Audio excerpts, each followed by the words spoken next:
Hey guys, welcome back to, I guess we're calling this day 154. If you didn't see the thumbnail or read the title, the most recent news we have reported, court's supposed to be starting, the lawn crime feed just pulled up to the Georgia Seal. Kathy Rousson and Thugger Daily are saying 3:45 start time, that's 1 minute ago. It's been reported, and Doug Weinstein's made a statement that Yak is not taking a plea deal. It's also been reported that Shannon Stillwell is not taking a plea deal. And Donovan Thomas's parents, Nutt's parents, are in the courthouse. So, let's see. Let's see what happens. Tons of thoughts here in the comments from you guys. Yeah. KC Dog says, everyone calm down. Just take a big cat sigh. That's right. You can use the heavy breathing cat emoji, the special emoji. And I don't know. I don't think they've panned to show anybody quite yet, so. Oh, and I'm okay. And if I sound extra stuffy, guys, I just had like hot soup, so I think it like moved stuff around. So I'm feeling way better. I swear soup solves everything. Happy to be here, you guys. It is a-okay. There is no way that I would not be tuning in to see what happens here. So I think I just sound extra groggy because the soup, it was, it does what it does. I have risen. Oh man. Yeah, there's about to be court. There is about to be court. So, and that's the thing. I mean, something significant enough that Donovan Thomas's family is reportedly down in the courtroom. This is coming from Kathy from Law and Crime. I imagine maybe other people are also arriving.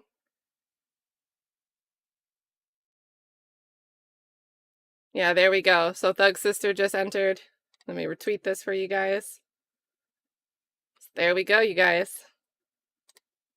Everything else is kind of just a wait and see.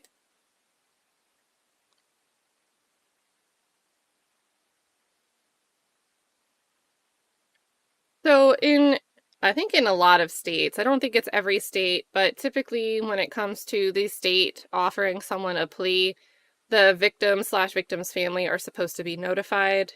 So that's probably the explanation. Notified them, and they made the choice that they want to come down and be present. Because remember, with a plea agreement, it's a negotiation of the plea terms, but also of the sentencing. So.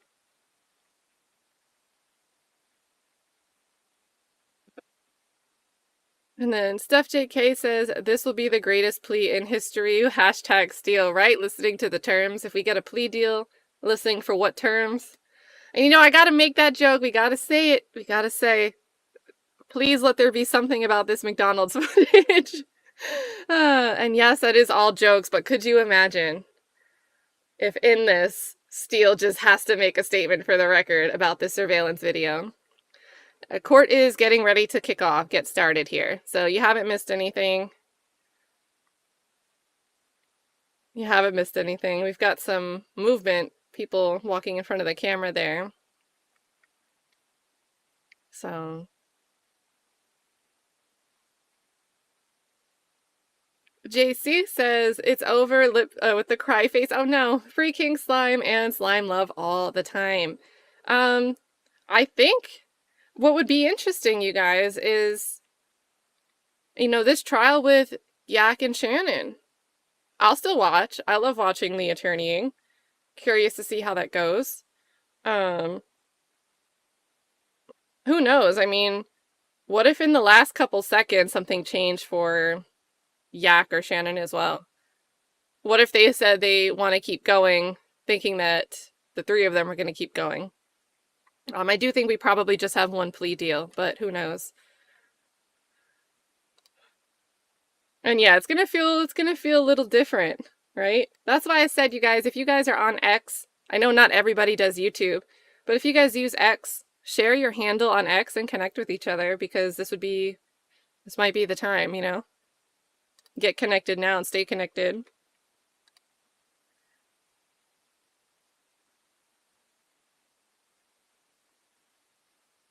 And I mean, all signs point to, because within the last hour or so, it's been reported, and there's been a statement from Doug Weinstein, Yak taking it to the finish line, going to a jury verdict. Shannon Stillwell rejected a plea. That was reported recently. So that would suggest that if this is going to be a plea that we're seeing, why we're getting the family members in court, there's one person left. There's one person left. This could also be, you never know. Here we go, you guys. Good afternoon, everybody can be seated. We got a squeak. Oh, man. All right, it is my understanding that the state and Mr. Williams were very close to a negotiated agreement, but have reached an impasse. Oh, no plea! It is Mr. Williams' desire to enter a non-negotiated plea. Is that correct? Oh.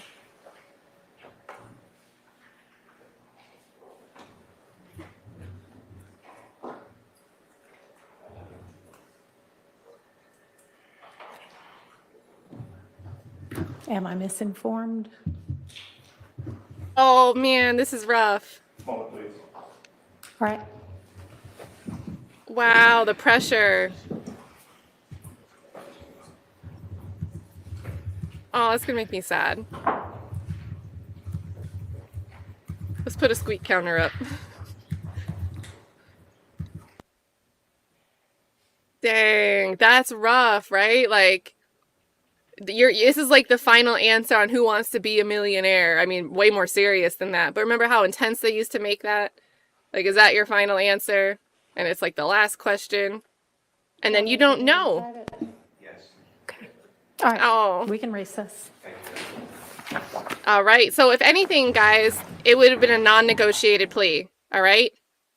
So they were not they were not agreeing to the last thing that the state was willing to agree to. I don't know what the terms of that would be exactly. But that's interesting. That's interesting.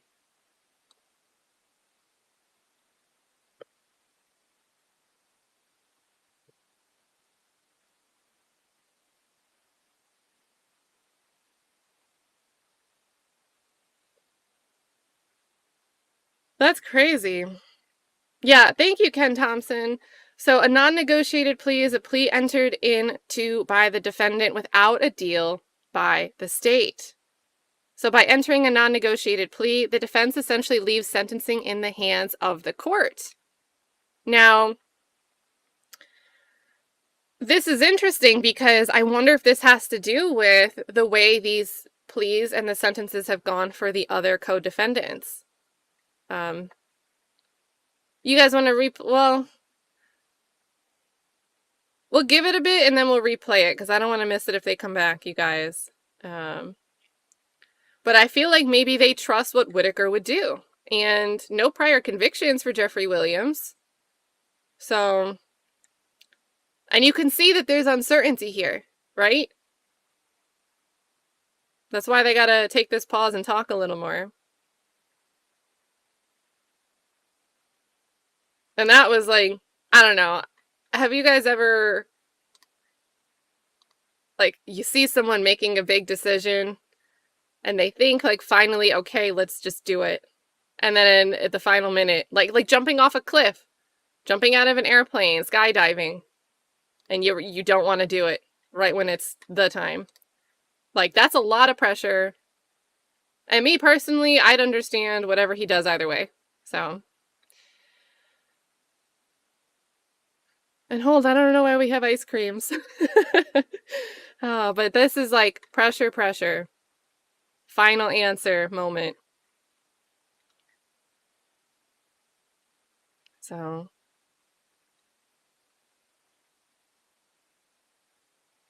And big thank you again to Ken Thompson here for laying it out in layman's terms here. Love it.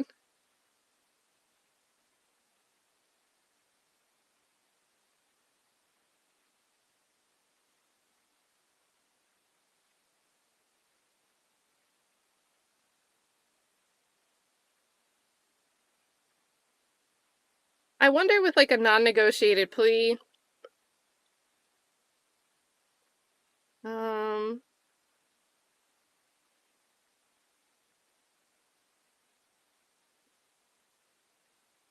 Can you do like a non-negotiated plea where you can maintain your innocence, like a non-negotiated Alford plea?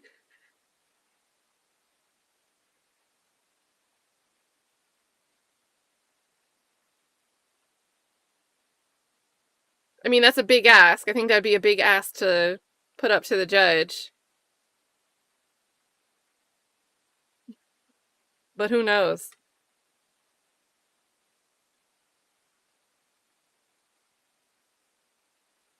Touche. Touche says, hey everybody, I've been playing catch up every day and missing the chat. These plea deal days have been tear jerkers.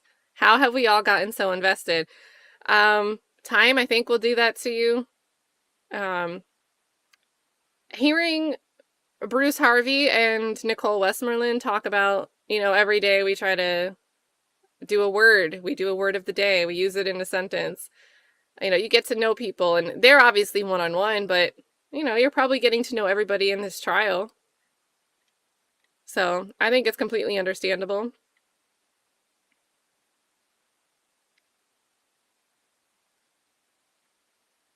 Yeah, Corey Walker's suggesting I would take a drug charge. That's all. Has to be misdemeanor, no felony. No felony. So.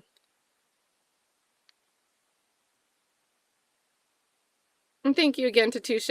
I think, I think a lot of people are invested here. I think a lot of people have tissues ready.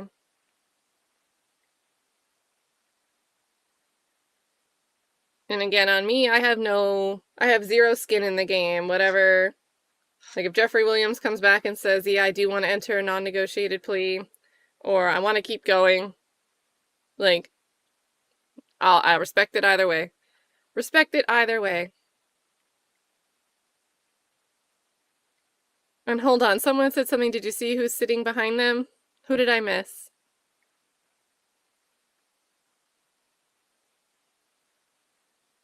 Sue Pickett says I'm a sucker for the underdog. All right, for anyone joining late, court feed started. We've heard previously, Yak and Shannon, they're moving forward. We have movement too, so they might come back in a second. Court audio kicks in. Whitaker says, all right, I hear that the Mr. Williams wants to enter a non-negotiated plea. And then, like, dead silence. There's no answer. Whitaker's like, and they are showing Jeffery Williams' face. I don't know how to describe his facial expression. Stumped, unsure. So there you go. I don't know how to describe his facial expression. And then they cut to a recess. He's speaking with his attorneys. So there you go.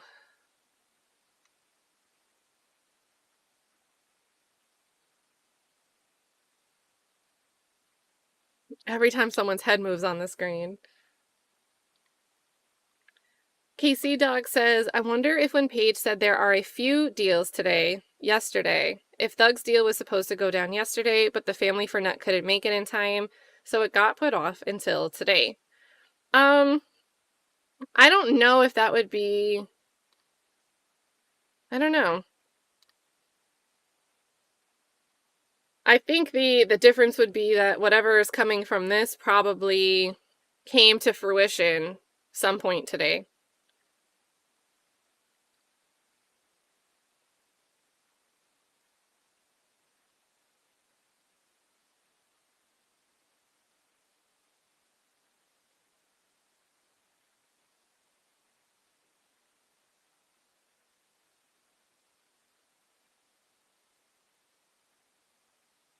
Yeah, so Haley Wolf, remember, you can plea at any time. So when they read the factual basis and then you have the statements from the other side, that's kind of really what she should be looking at to make these determinations. So how can she decide his sentence if we don't even know if she's listened to all the evidence? Remember, plea deals can happen before trial even kicks off. So it really goes off the factual basis. Although, not really sure with the non-negotiated plea, what's presented with that. What will be presented.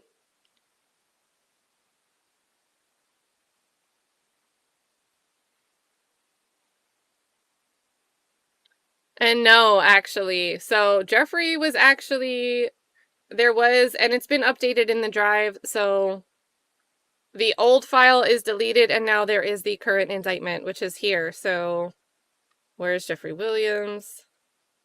He had 6 charges tacked on. Where is he?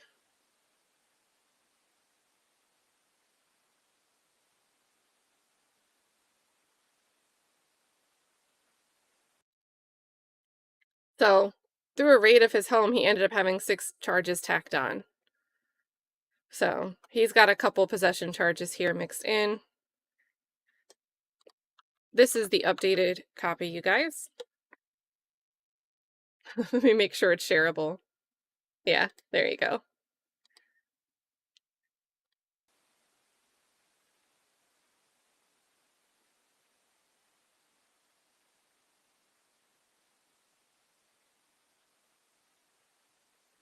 Oh, and it was Marlena Mack that said it. Did y'all see who was sitting behind them? No, I missed it. I missed it. I was like staring at their faces. Yeah, unsure is a good word for it. Lost, frozen, pained.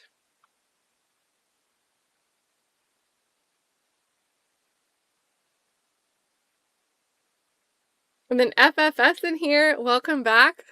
Hashtag he is freed. FFS is free. Thank you so much for dropping 10 gifts in the chat. You guys, we drop W's in the chat, emojis, or names in the chat when someone gives gifts. With FFS, it's extra fun. It's like a free excuse to say FFS. So big shout out here. Thank you so much for gifting the memberships. Oh, it was Mariah sitting behind him. Oh, man. Pressure. Oh, man. Oh, my goodness.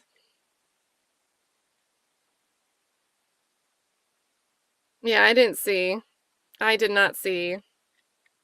So, I could rewind, but that's when, yeah, I don't see anyone over there. Don't troll me. All right. This is Westmoreland, you knuckleheads. I'm gonna make you take AV out of your username. Coming in here and trolling with her name in your screen name. Don't do that. No, there is no Mariah sitting. She might be there. She's not sitting right behind him. Which would be crazy. Because that is not the public pool. Yeah, it is Westmoreland. So tomatoes in the chat for Morris.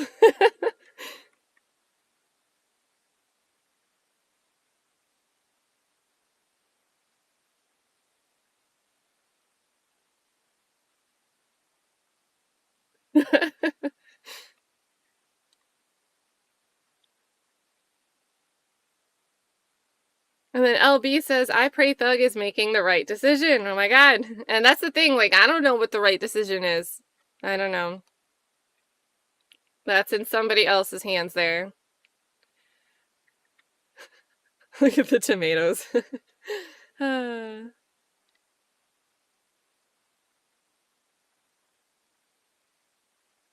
Floyd, and for anyone else just tuning in, thank you so much, Floyd. Good to see you.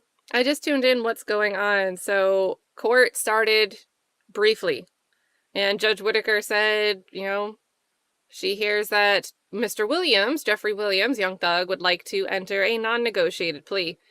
And then there was silence, and he's unsure, so he's conferring with his counsel right now before making that final decision.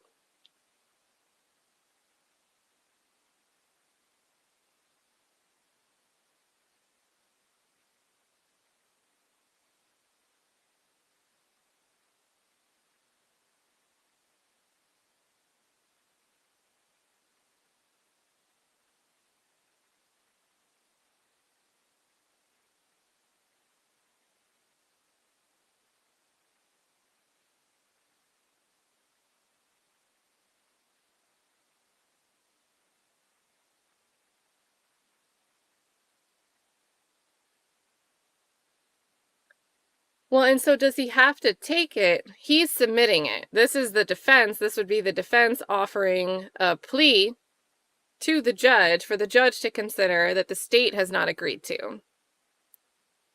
So,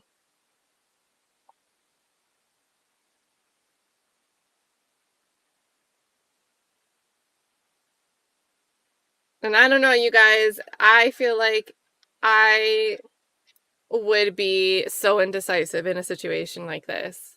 Like if I'm innocent, if I know I'm innocent, right? This is, whatever the circumstance.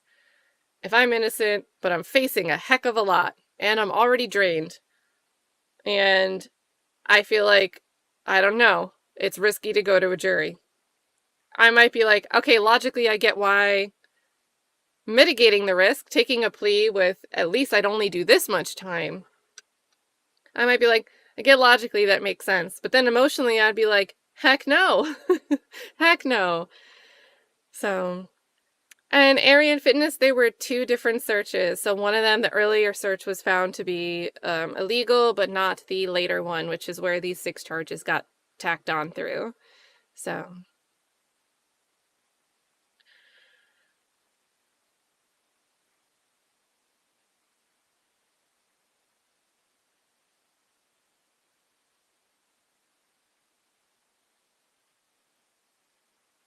Yeah, and this would be the thing, like, the jury seems like it's really tainted now. They need a new jury, and I don't know. I don't know if the jury being tainted would be necessarily in the favor to the benefit or to the demise of the defense. So,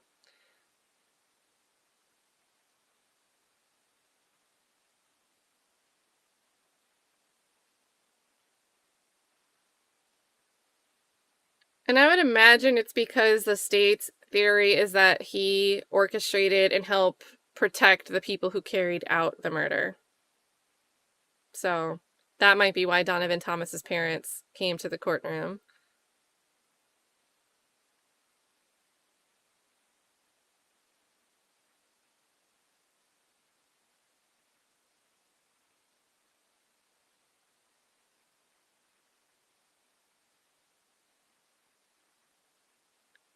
And hold on, I don't want to pronounce this wrong, but I don't know if it's one word or Tilatoni or Satoni. But don't be sending me something I can't read out loud. But they won't know a thing about you if you zip that hit 'em with the blocka, get back, and the Young Thug power. So don't be sending me something I can't read on chat. But yeah, if nothing else, you guys, like, I can't imagine the boredom, right? Can you imagine how it might feel to see the relief of others that you've been sitting in the courtroom? They get there, all right, you're going to have this much time and then you'll be on probation. Maybe seeing the relief, maybe feeling some joy yesterday, imagining yourself in that position. I mean, that can have an impact. But then as soon as it comes down to the final question of, you submit this non-negotiated plea, potentially involves admitting guilt to something you don't want to admit guilt to. It's a big question.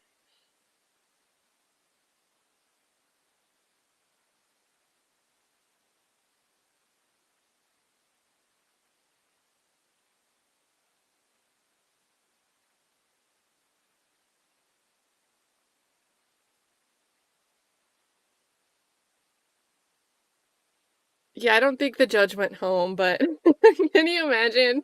She just comes back and just, she's like, sorry, I need to leave. Me, myself, I need to leave.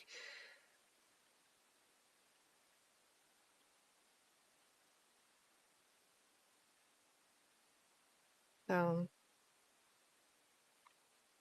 but I don't know. I think the thing that everyone's like, don't give in to the state, don't give in to the state. In a way, I mean, a non-negotiated plea kind of is them saying, we're not agreeing with the state. So.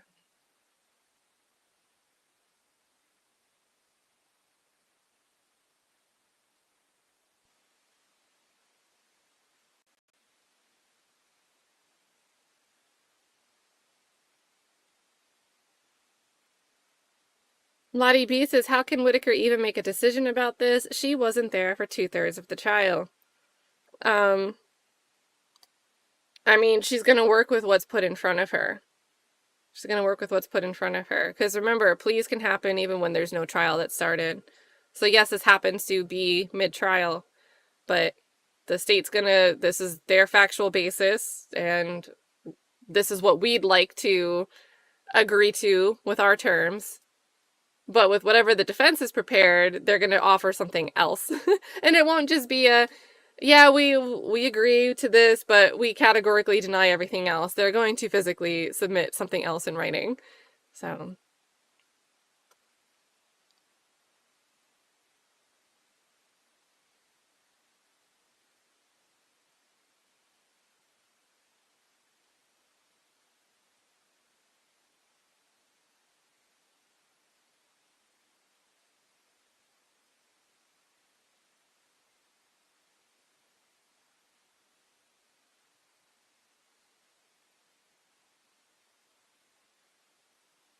yeah, no updates. Just checked, I mean.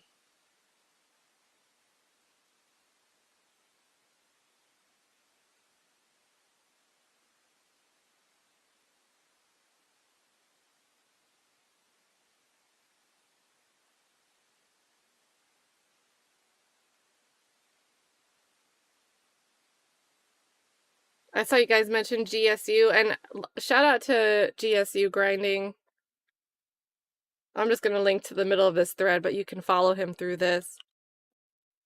Great insights all the time, really. Love to see him having conversations with others or posting threads about stuff dealing with the law.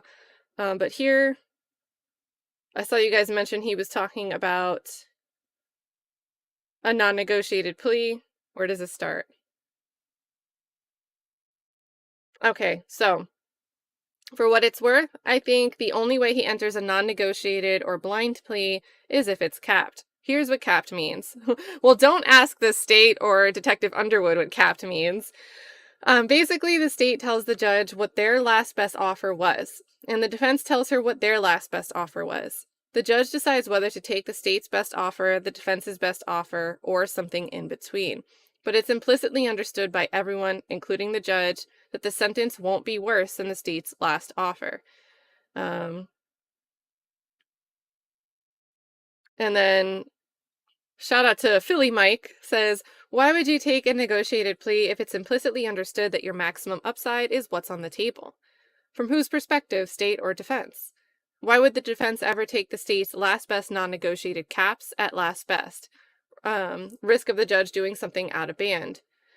No, the upside is for defense is if the judge does the defense's last best counter offer or possibly less. So Thugger Daily makes an appearance, the Honorable Thugger Daily. So sorry if I'm misunderstanding, but why would the people yesterday accept the state's negotiated if they can just go to the judge, ask for less, and it might be somewhere in the middle, and implicitly won't be worse than the state's offer? Yeah, so why isn't everybody pulling this method? So, good question. I don't know, we can refresh and see if we have a reply here from GSU.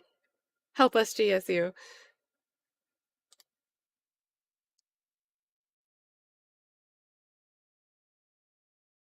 Okay, so the state implicitly controls whether you can cap if you go blind. If they don't agree to that and you plead blind, the judge can do anything within the statutory punishment range. Why would the state here cap it? Can he withdraw once he realizes the state is recommending a lot? All right. There we go.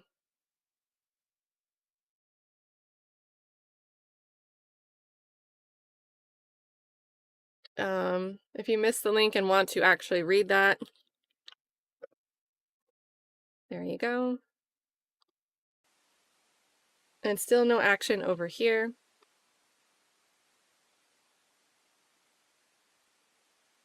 Yeah, the Honorable that says, no way Page gives him endless time. First offender, no evidence of alleged crimes, no evidence of dropping the bag, ordering crimes, and all money made legally. Now, the rough part is that she can make a ruling based on what the state puts forth in their factual acknowledgments. She can find that whatever's in there, factual basis, she can find that whatever's in there is enough to substantiate some of the charges against him.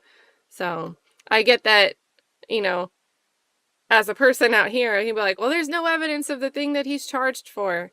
But just realistically, that might not and kind of probably wouldn't be how that works.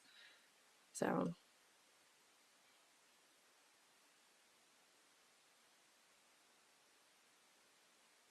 Yeah, I think there's a lot of I don't trust Paige, don't trust Whitaker. Peter Ortiz says it's Kat's fault. It's me. Neurotic, the hard part is the state could, in their factual basis, repeat this thing about having 24 million on Lil Uzi Vert's head, right? The name Lil Uzi Vert's not in that, but putting 24 million on someone's head. We know that we could find out he's talking about Lil Uzi Vert and the 24 million whatever thing he had embedded in his forehead. But the state could read in their factual basis, you put 24 million on someone's head, and then there you go. The judge could say, oh, I find there to be a basis for that. So, all those weird things that the state has tried to twist, in my opinion, say has to mean this one thing. They can put it in their factual basis and put it forth to the judge, and the judge could say, yeah, okay. So.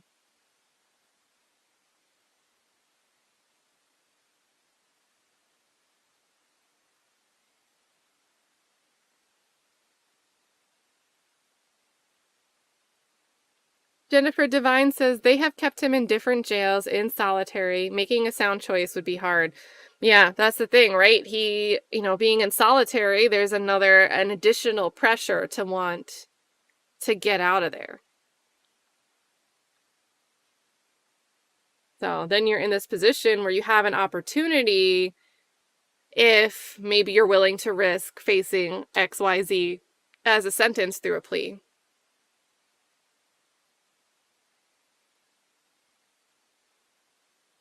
Yeah, and this is true, Colin. That factual basis is really, it's like their theory, it's their argument, it's what they think it's what they're claiming they can prove by the end of a trial.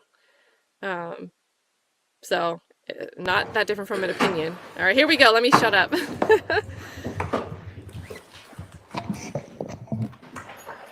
All right. Mr. Steele, Mr. Adams, Mr. Williams, where are we? Ready to go forward? All right.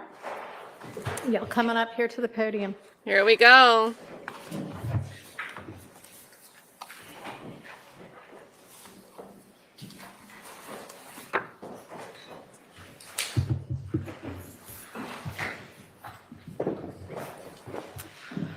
All right, Sergeant, can you swear in Mr. Williams? Raise your right hand. You swear firm testimony you give to the truth, the whole truth, and nothing but the truth. That's your name, first and last. You might spell first and last. Jeffrey Williams.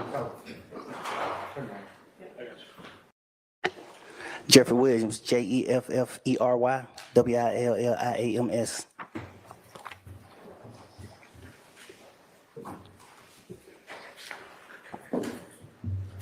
Good afternoon, Mr. Williams. Good afternoon. Are you the same Jeffery Williams indicted in case number, Your Honor? Yes, ma'am. Actually, have we all signed the indictment, or are we going to do that afterwards? Because I don't have a copy of it. I don't know the answer to that. I don't believe that we We have. have not signed the indictment. Okay, probably be a good idea to do that. Does anyone have a copy? You don't? Okay. Where's the one we were using yesterday? We'll do that in just a minute. You can go ahead with the colloquy. And Your Honor, we don't have the waiver form as well. I believe that the court had one. Got it right here. I've got blanks. Y'all filled one out, right? We have. Okay. Thank you.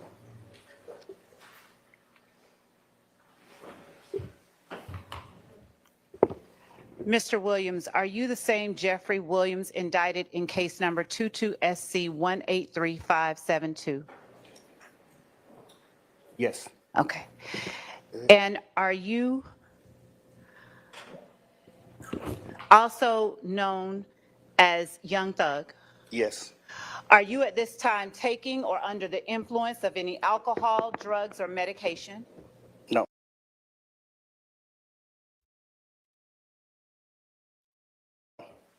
Is there any medication that you normally take that you have not been given today? No. How old are you? 33. And how far have you gone in school? 9. Say that one more time. 9. Okay. Are you able to read, write, and understand the English language? Yes. All right. Do you understand that you are charged with the following offenses? Conspiracy to violate the Racketeer Influenced and Corrupt Organizations Act, participation in criminal street gang activity, the leadership charge, participation in criminal street gang activity, violation of the Georgia Controlled Substances Act, 3 counts, possession of a firearm during the commission of a felony, and possession of a machine gun. Do you understand that? Yes. All right. And do you understand that you have the right to plead either guilty or not guilty to these charges, and that if you plead not guilty or remain silent, you will continue to receive a jury trial?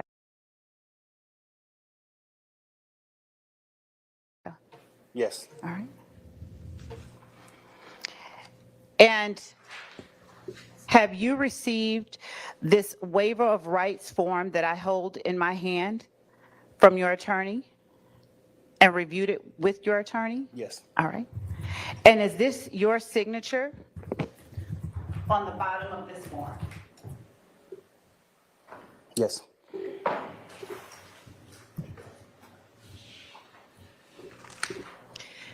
Have you had enough time to speak with your attorneys, Mr. Steele and Mr. Adams, about all of the facts and circumstances known to you regarding the charges in indictment 22SC183572, including any potential defenses?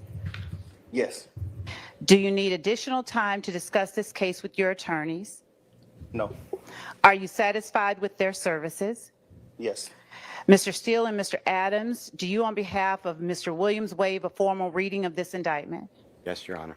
You do. And do you, Mr. Williams, waive any and all defects in this indictment, including any with respect to your name? Yes. Have you been arrested on these charges? Yes. The state is unaware of any outstanding warrants related to these charges. Do you or your attorneys know of any outstanding warrants related to these charges? Any what? Outstanding warrants related to any of the charges in the indictment? No, No. I don't believe so either, Your Honor. Okay. And I'm unaware of any as well, Your Honor. I am as well. Thank you. Have your attorneys advised you of the minimum and maximum sentence for each of the crimes that you are charged with? Yes. And each of the charges that you are pleading guilty to? Yes. All right. Your Honor, with respect to the charges that Mr. Williams faces, count 1 carries a minimum charge of 5 years and a maximum charge of 20 years in prison, or up to a $25,000 fine, or both. Isn't it a $15,000 fine, because wasn't it the version of the statute in effect at the time, or was that the same for RICO? Was RICO 25? Yes, RICO was Okay. 25. All right, thank you. You're welcome. Count 56 carries a minimum sentence of 5 years in prison, a maximum of 20 years in prison, consecutive to any other sentence, with a fine of $10,000 to $15,000, or both. Okay. Count 57 carries a minimum sentence of 5 years in prison and a maximum sentence of 20 years in prison. Count 58 carries a minimum sentence of 1 and a maximum sentence of 10 years in prison. Count 59 carries a sentence range of 5 to 30 years in prison. Count 60 carries a sentence Hang on, range. slow down just a second. All right, and that's for the amount of that drug that was found on 59, 5 to 30?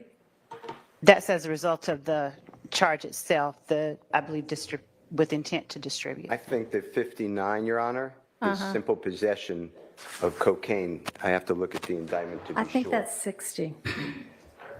Okay. Let me look. Okay.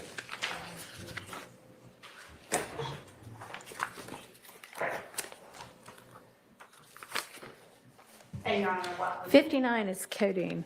Yes. And 60 is cocaine. Yes. So, Your Honor, it is with the intent to distribute, so my reading of the statute is that it carries the range of 5 to 30. okay. And Your Honor, also, as I have the indictment in my hand from Ms. Rosser, may I pass it to counsel for Mr. Williams? Yes. Thank you. Thank you.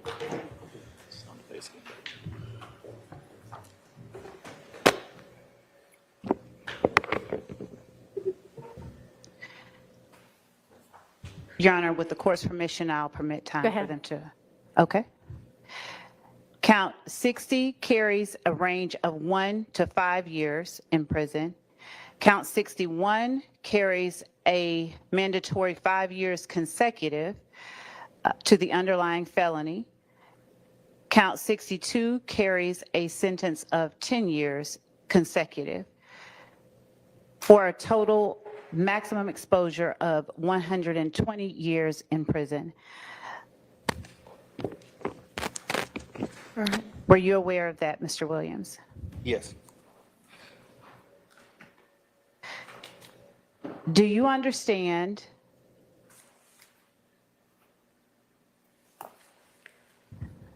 that neither the court nor the district attorney's office has anything to do with parole or the Department of Corrections or the Board of Pardons and Paroles, and that if you are sentenced to confinement in the Georgia Department of Corrections, no one can guarantee parole? You can say yes.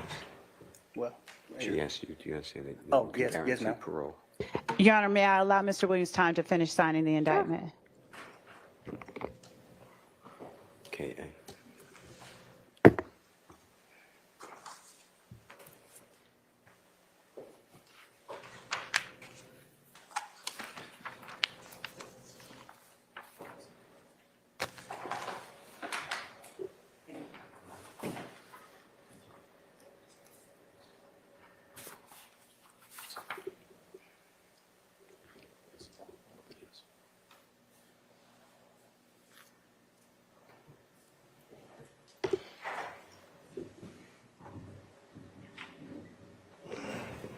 Your Honor, with permission, may I approach with a member of Mr. Williams' team?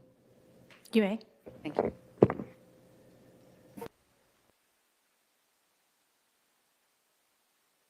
Okay. Why are we approaching? Why are we approaching?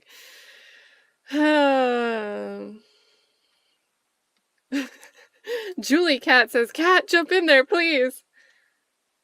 If only. Good to see you, Julie Cat.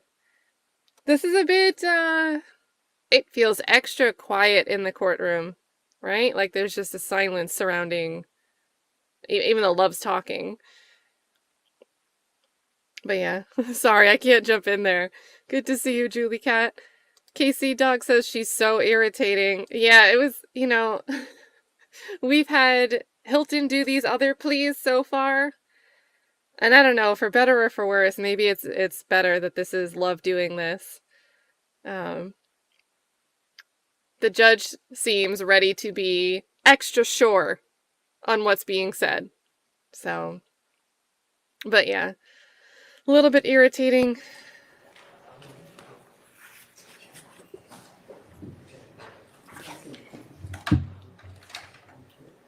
Yes, Miss AB, a non-negotiated plea. Gotta see what's happening. And he was already unsure at first and took a recess. Good to see you, Miss AB. Mr. Williams, do you understand that this is a non-negotiated plea of guilty, and that since your guilty plea is a blind plea or a non-negotiated plea, the state is making a recommendation of sentencing to the court, notwithstanding the fact that this is a blind plea? You understand that, Mr. Williams? Okay. And Mr. Williams, were you aware of the state's previous offer that was turned down prior to your making this non-negotiated plea? What were the terms? All right. Tell us. And Your Honor, at this time, the state is making a recommendation of 45 years with 25 to serve in custody, followed by 20 on probation, subject to the special requirements of 1615-4, the gang statute. All right, and do you want to break down for me what your recommended sentence on each count is? Yes, Your Honor. The state is recommending on count 1, 5 years to serve. Count 56, 20 years to serve consecutively to count 1. Count 57, 5 years of probation to serve consecutively to count 56. Count 58, 10 years of probation to serve concurrently with count 57. Count 59, 5 years of probation to serve concurrently with count 57 and 58. Count 60, 5 years of probation concurrent with count 57, 58, and 59. Count 61, 5 years of probation consecutive to count 57. And count 62, 10 years of probation consecutive to count 61. All right, thank you. Mr. Williams, did you discuss the state's previous offer with your attorneys? Yes. Okay. All right, and so we're all clear that we're talking about the same thing. Can you put what the state's previous offer was on the record for me, please? I can, Your Honor. Thank you. The state's previous offer was a total of 43 years with 20 years, 5 years to serve on count 56, commuted to time served, followed by 15 years on probation. On count 58, the sentence was 10 years to serve in the Georgia Department of Corrections, consecutive to count 56. Count 59 was 3 years to serve in the Georgia Department of Corrections, consecutive to counts 56 and 58. Count 60 was 5 years to serve in the Georgia Department of Corrections, consecutive to counts 56, 58, and 59. Count 61 was 5 years to serve in the Georgia Department of Corrections, consecutive to counts 56, 58, 59, and 60. Was that the entirety of what the sentence was? No, Your Honor, I mean, I know there were reading. special conditions, so y'all were There going are. to null pros, Yeah, what, 1 yeah. and 62? Yes, as part no of RICO. the recommended sentence, in exchange for the defendant agreeing to the special conditions that we asked the court to impose, the state was willing to null pros count 1, count 57, and count 62. Okay, and then all of that consecutive to the probation, that was going to be what we call backloaded, and what were y'all proposing with regard to that, since it was going to follow the probated sentence? The total sentence was 43 years to serve, with the first 5 years in prison commuted to time served, followed by 15 years on probation, followed by 23 years in prison, which would have been served in confinement, except that if defendant had complied with the special conditions of probation imposed as part of this sentence, the backloaded portion of defendant's sentence would have been commuted. However, should defendant had violated any special condition of probation within the first 15 years of his sentence, his probated sentence would have immediately been revoked, and he would have been required to serve the entire remainder of his sentence confined to the Georgia Department of Corrections. All right, so as long as he had successfully completed his 15 years of probation, the 23 years that was going to follow it was going to be commuted to time served as long as his probation was successful. Is that right? Yes, Your Honor. Okay. And the special, would the court like for us to? No, I was really more interested in the length of sentence and what y'all had. I know you didn't reach agreement, but y'all, that's what the last offer had been with, of course, a bunch of special conditions, which I guess is where the hang-up was. I don't know. Right. Defendant did not want to agree to the special conditions. All right. Is that basically your understanding too, Mr. Yes, Your Steele Honor. and It would Mr. have been, Adams? yes, Your Honor. Mr. Williams would have been released today for 15 years on probation. If he successfully completes that probation, then he would not have to go to custody. If he did not, he'd face probation revocation as well as 23 years, as the court said, backloaded in the Georgia prison system.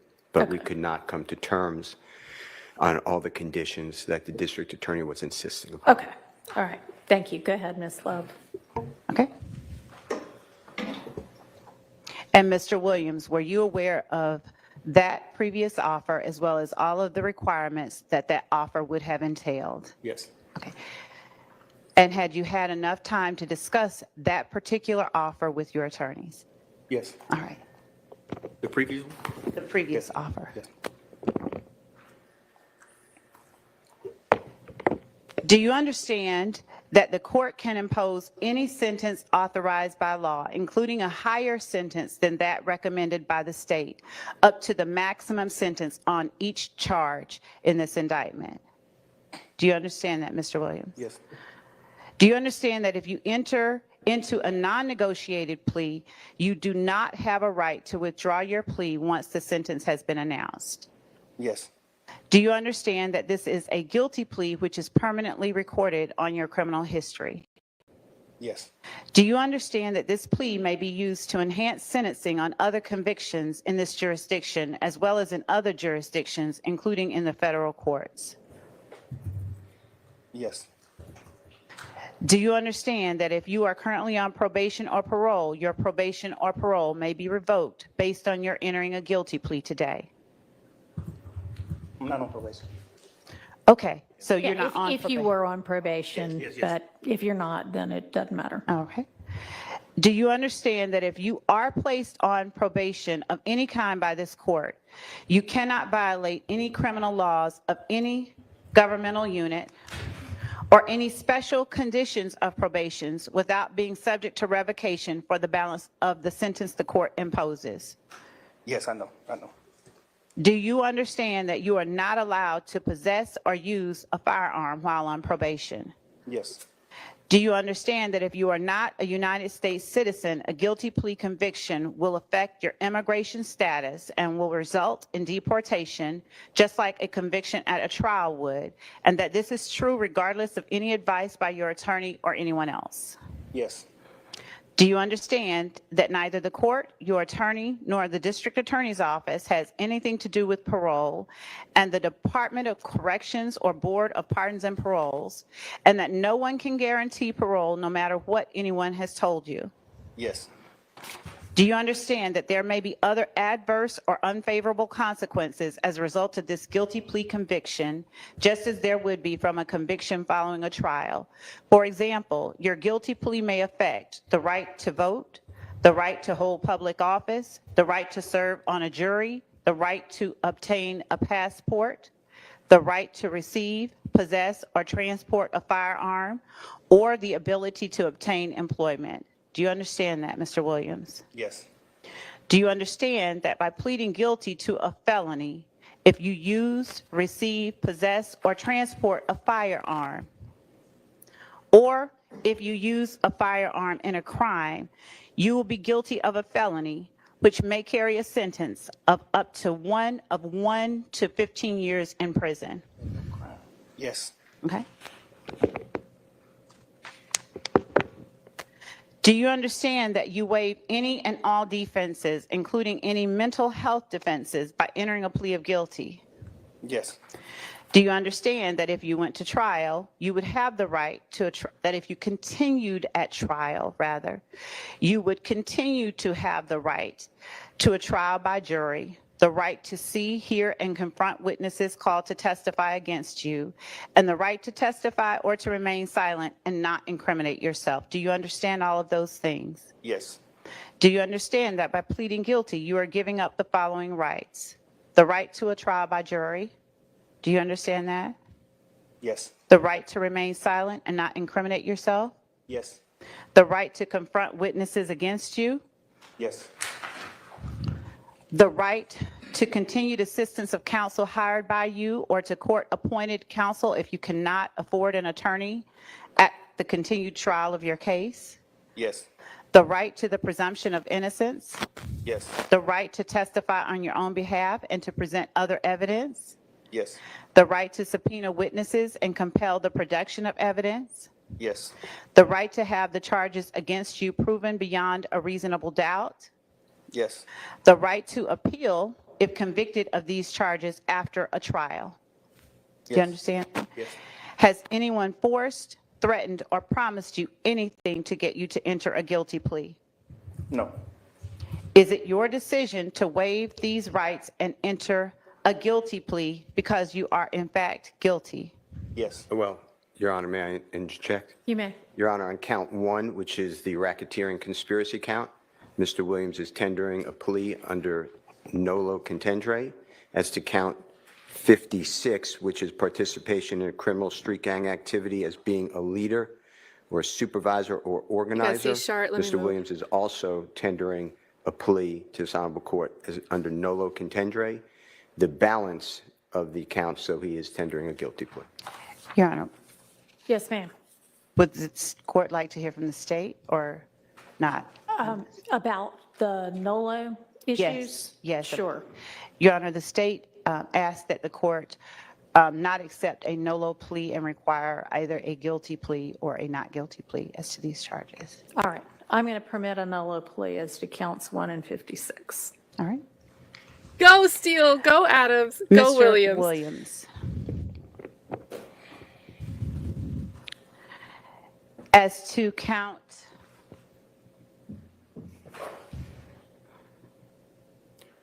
57, participation in criminal street gang activity, how do you plead? I plead guilty. As to count 58, violation of the Georgia Controlled Substances Act, how do you plead? Guilty. As to count 59, violation of the Georgia Controlled Substances Act, how do you plead? Guilty. As to count 60, violation of the Georgia Controlled Substances Act, how do you plead? Guilty. As to count 61, possession of a firearm during the commission of a felony, how do you plead? Guilty. And as to count 1, conspiracy to violate the Racketeer Influenced and Corrupt Organizations Act, how do you plead? Nolo. As to count 56, participation in criminal street gang activity under the leadership charge, how do you plead? Nolo. I think you didn't ask about count 62. As to count, thank you, Your Honor. As to count 62, possession of a machine gun, how do you plead? Guilty.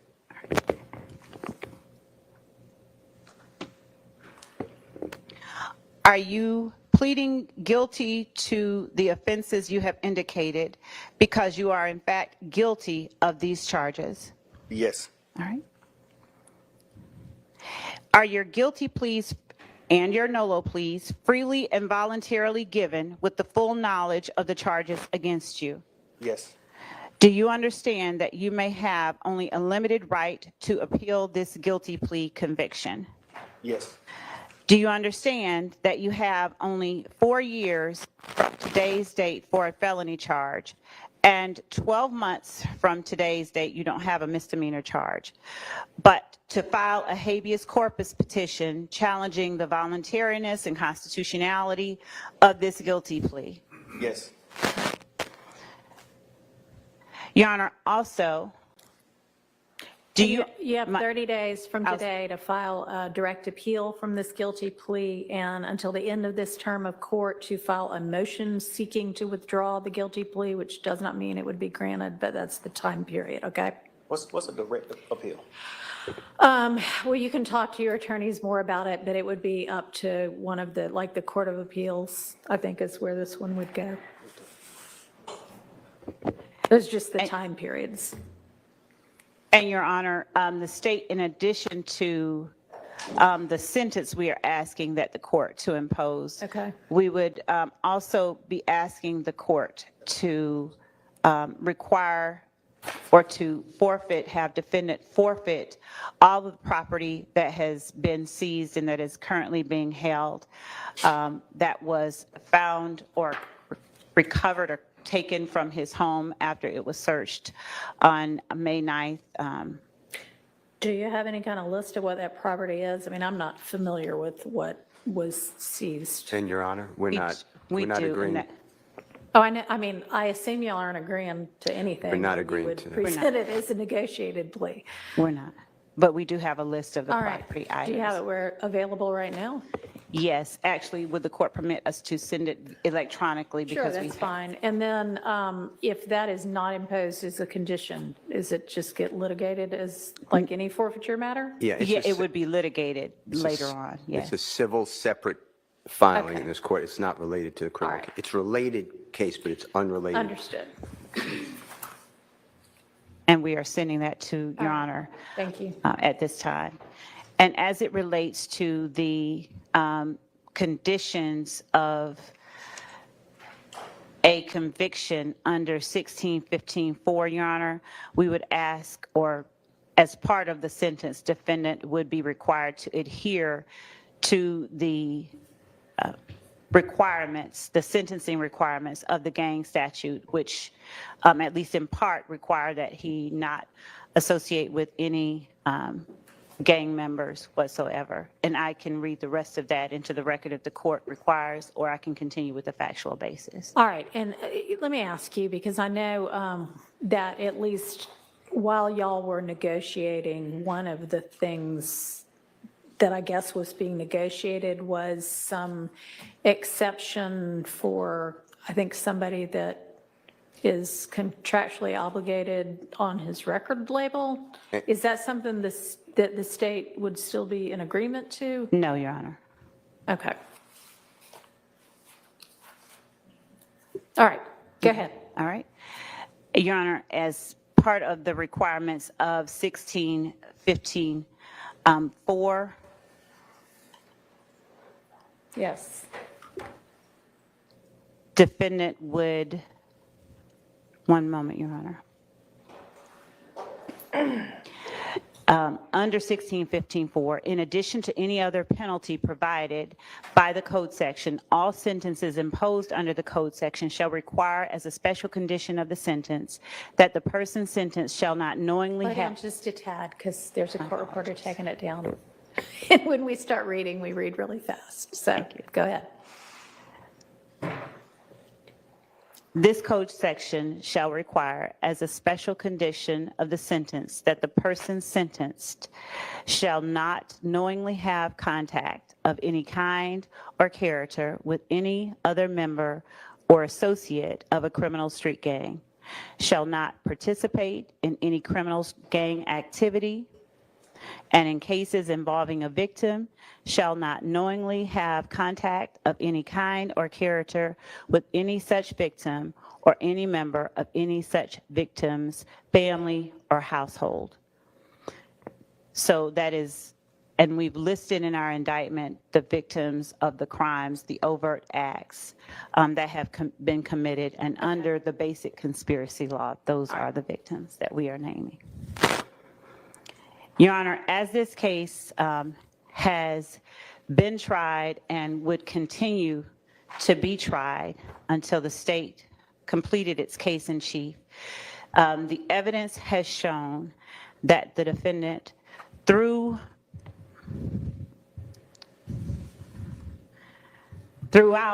the time between 2013 to 2022, conspired with both indicted and unindicted co-conspirators to participate in the enterprise known as Young Slime Life, or YSL, through a pattern of racketeering activity.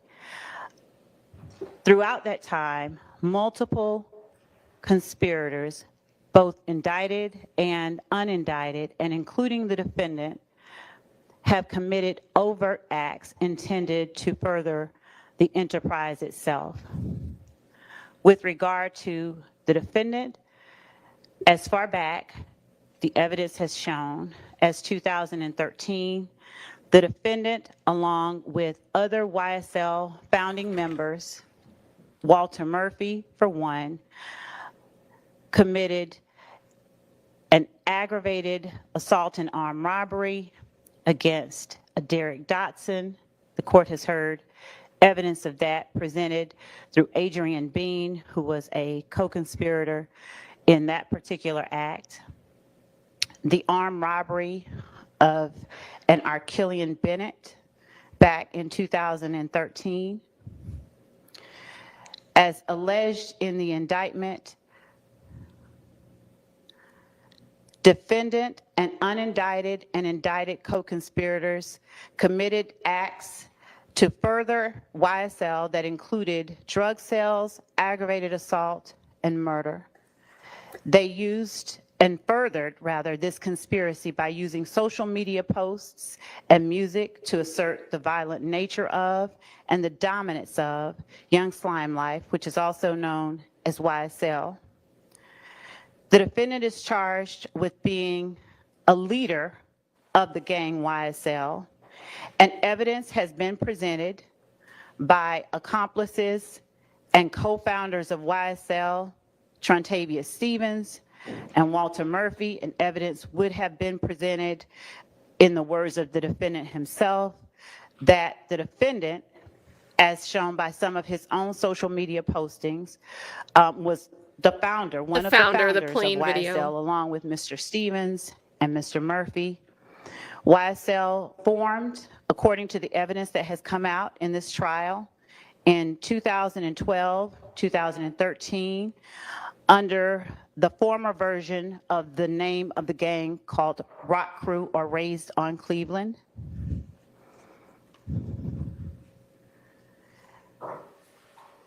Sheila's writing something. The court has heard evidence of the 2014 and 2015 incidents that have involved conflicts between YSL members and IF gang members that included someone shooting the window of Mr. Williams' car and armed individuals rushing outside during shootings at Club Crucial to ensure Mr. Williams' safety, shootings at a place called the Dugout where armed individuals rushed to ensure Mr. Williams' safety, shootings at Mr. Kelvin Watts committed by members of YSL, communication with members of YSL after those incidents, and ultimately the murder of Donovan Thomas at the hands of members of YSL. The evidence has shown and will show that on January 10th of 2015, members of YSL drove a car rented by the defendant, a gray Infiniti, and drove past Mr. Thomas as he stood outside of a barber shop congregating with friends, and unloaded an array of bullets on Mr. Thomas, hitting him, his Chevrolet Tahoe, and 2 other persons in the process. Mr. Thomas died from those bullets. Phone records show that communication was held between Mr. Williams, Mr. Kelvin Treadwell, Mr. Demise McMullen, corroborating accomplice testimony that has been presented in this courtroom regarding what happened, who committed the murder, and what happened to the guns and the vehicles that were used in the murder. After the murder of Donovan Thomas Jr., the members of YSL responsible for the murder and members of YSL who were not responsible for the murder congregated at Mr. Williams' condominium called the Sky House, and they all made plans and later either drove or flew down to Miami. Prior factual acknowledgments by members of YSL include that Mr. Williams gave each of the persons who accompanied him to Miami money to lay low as they left the city following the murder of Mr. Thomas. The evidence has shown the ensuing conflict that occurred after Mr. Thomas was killed. It has shown shootings at Mr. Rashawn Bennett's home, shootings at Mr. Darren Mills' mother's home, and I said Mr. Rashawn Bennett's mother's home. Shootings unrelated to the conflict with members of If Gang, of a Lil Wayne tour bus.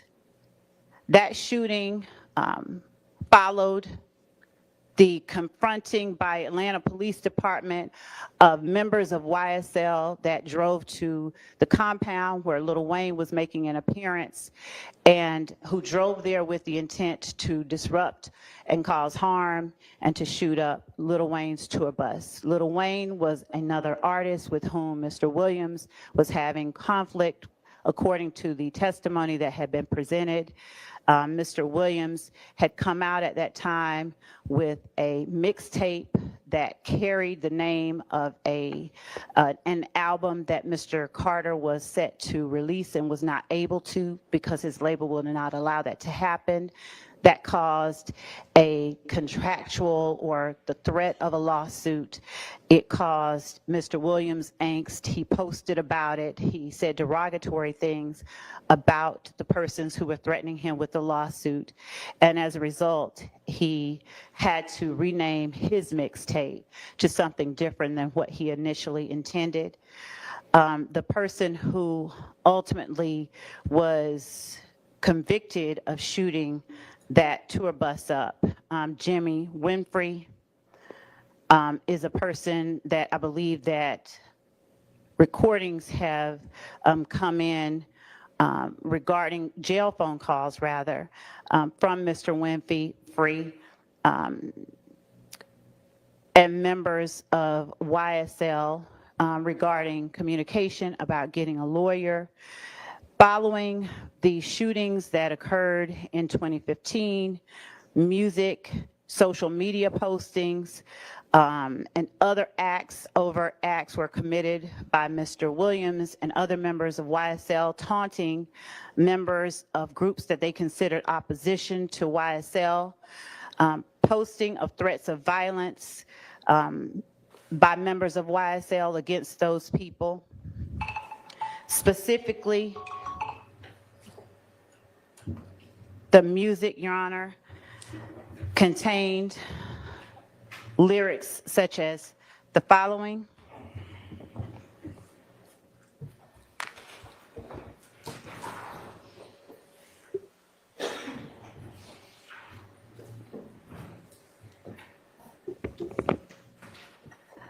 I rep my life for real, for slimes, you know I kill.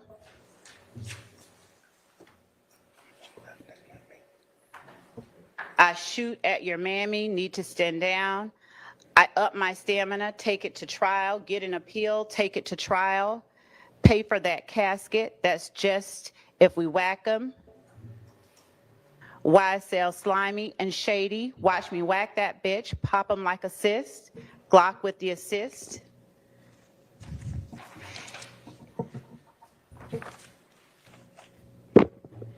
It also consisted of a song wherein Mr. Williams sang or rapped the lyrics, hey, this is that slime shit, that YSL shit, killing 12 shit, fuck a jail shit.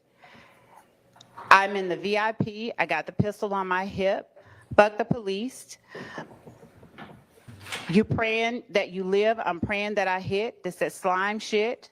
100 rounds in a Tahoe, I'm prepared to take them down. Got banana clips for all these ends acting monkey. This is that slime shit, this is that mob shit. Fuck the judge, YSL, this that mob life.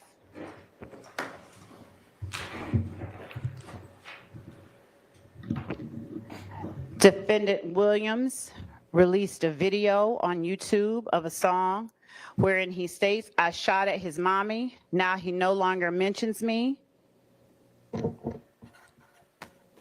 Act like you want war and they gonna smoke you like a blunt.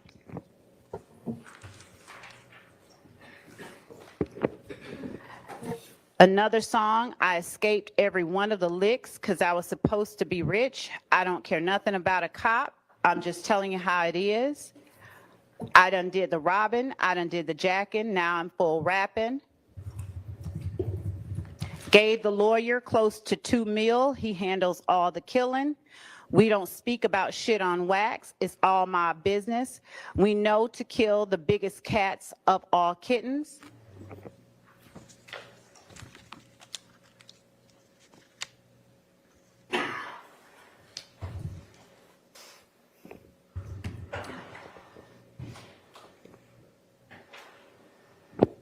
In another song, I was on Cleveland, stuck like a magnet, bitch ass N-word,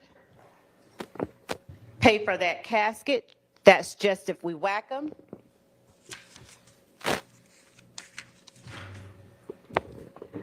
And yet another song, Defendant Williams raps, red just like Elmo, but I never fucking giggle, YSL won't fold.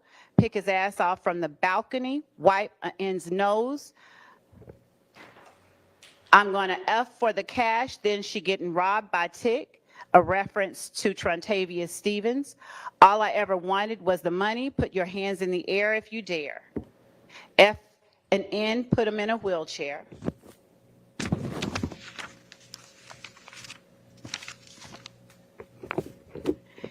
And even later on, Mr. Williams, and I believe that this was in 2019, made a post to YFN Lucci or Rayshawn Bennett. If I ain't like what you do for your mother and kids, I would have been killed you.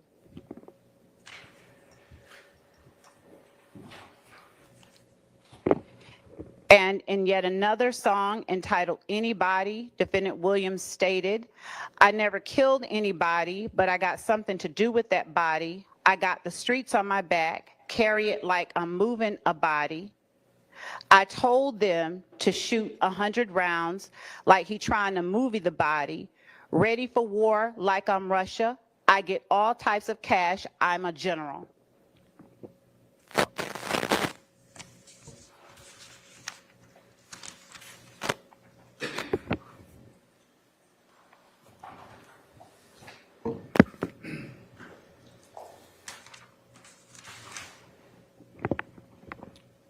Doing the breathe out though. As Mr. Williams' prominence in the music industry rose, his ascension within or in leadership in the gang YSL became more apparent as he rapped and talked about the crimes that YSL co-conspirators and members committed and how he got away with robberies.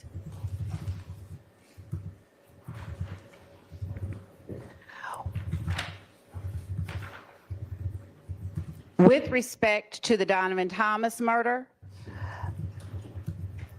the court has heard evidence through phone records that within 6 minutes of the shooting of Donovan Thomas Jr., a phone call was made from Demise McMullen's cell phone to defendant Williams' phone.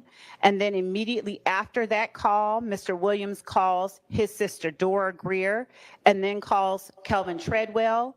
There's then a series of calls between Dora Greer and Treadwell, and then Treadwell calls Demise McMullen or Nard. All of those calls happen within 15 minutes of the 911 call. And as I have stated before, the court has heard accomplice prior inconsistent statements about who committed the murder itself and what happened afterwards.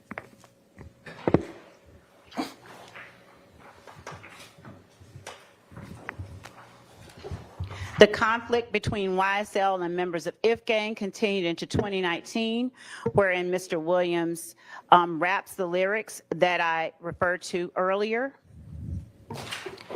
In May 2019, a YSL member shot multiple times at a vehicle owned by Rayshawn Bennett, a black and red Mercedes-Benz G-Wagon. At the time was being driven by a Milton Howard Jr. It was after that incident, later in August 2019, that defendant Williams posted on his page the language, YFN, if I ain't like what you do for your mother and kids, I would have been killed you. The post was then deleted from his account. Through text messages of a co-conspirator, Marquavius Huey, there was communication between Mr. Huey and Mr. Williams, both in January and in September of 2020. On January 19th, 2020, Mr. Williams sent a flyer to Marquavius Huey with the performance location of Rayshawn Bennett, or YFN Lucci. And when he sent that, he sent it with the message, handle that tonight, SLAT, S-L-A-T-T. Mr. Huey responded, SLAT, S-L-A-T-T. On September 2nd, 2020, Mr. Huey sent a flyer to Mr. Williams with another performance location of YFN Lucci, and Mr. Williams responded, SLATty, that is S-L-A-T-T-Y, handle, and stay very low. Mr. Huey responded, SLAT, and for show, F-A-S-H-O. I've been out the way, and appreciate you for everything, my brother. Never about money with me. I'm built on loyalty. Mr. Williams responded, SLAT, handle that, I got you.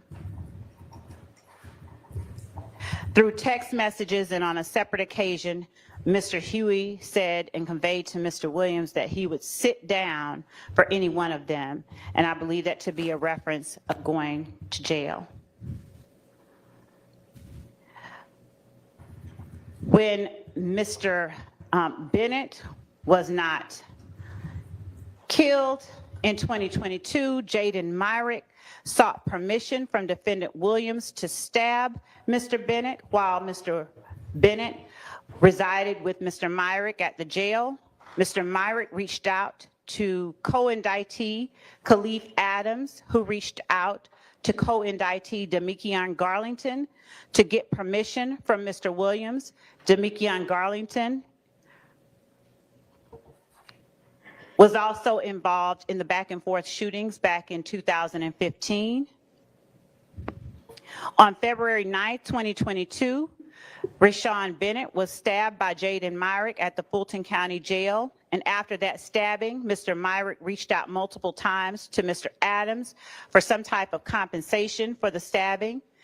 Mr. Adams reached out to Mr. Garlington about the payment for the completion.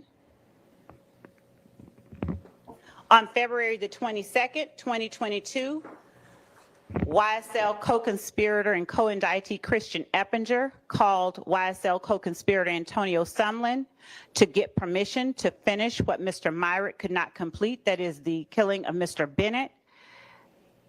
Mr. Eppinger asked for payment for a lawyer. However, these calls were intercepted and Mr. Bennett was relocated. In March 2022, information about the stabbing made the news, and shortly thereafter, a series of violent offenses occurred. On March 11, 2022, YSL associates Christian McMiller and Darius Ford were gunned down.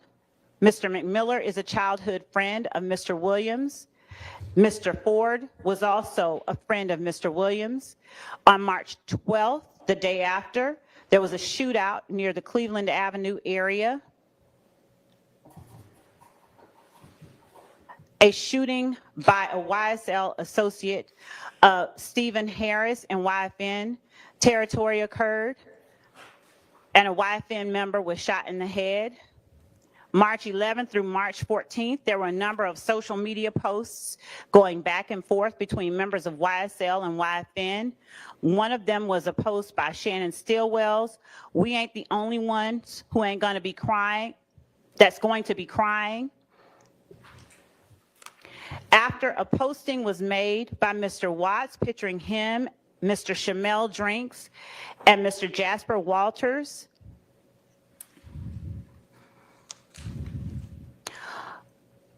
on March 14th, 2022, after YSL members spotted Mr. Drinks at a gas station, Mr. Drinks was gunned down as he drove away from the gas station and waited at a red light.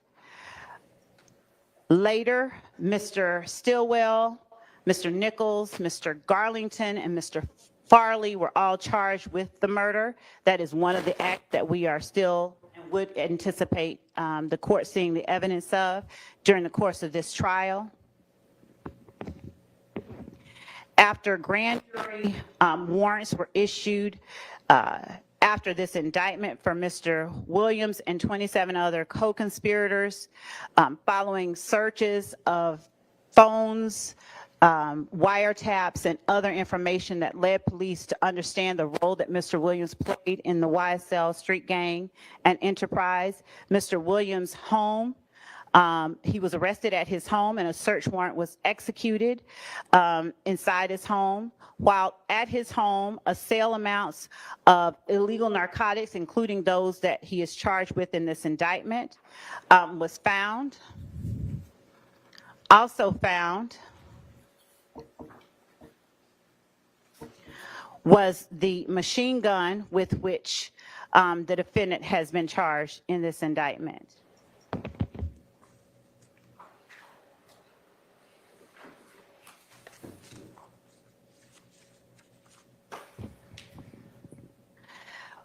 The gun had a switch.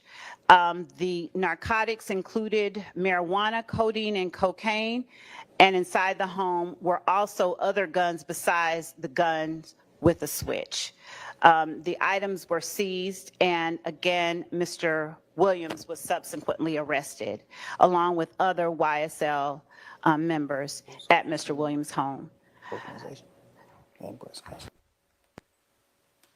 Your Honor, that is the evidence that I believe has been shown throughout the course of this trial and that the state would continue to show.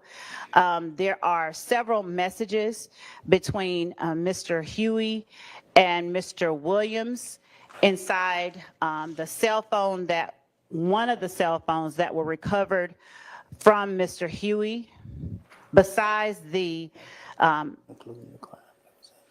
messages about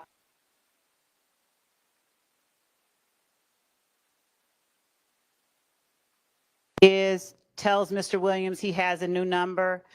Mr.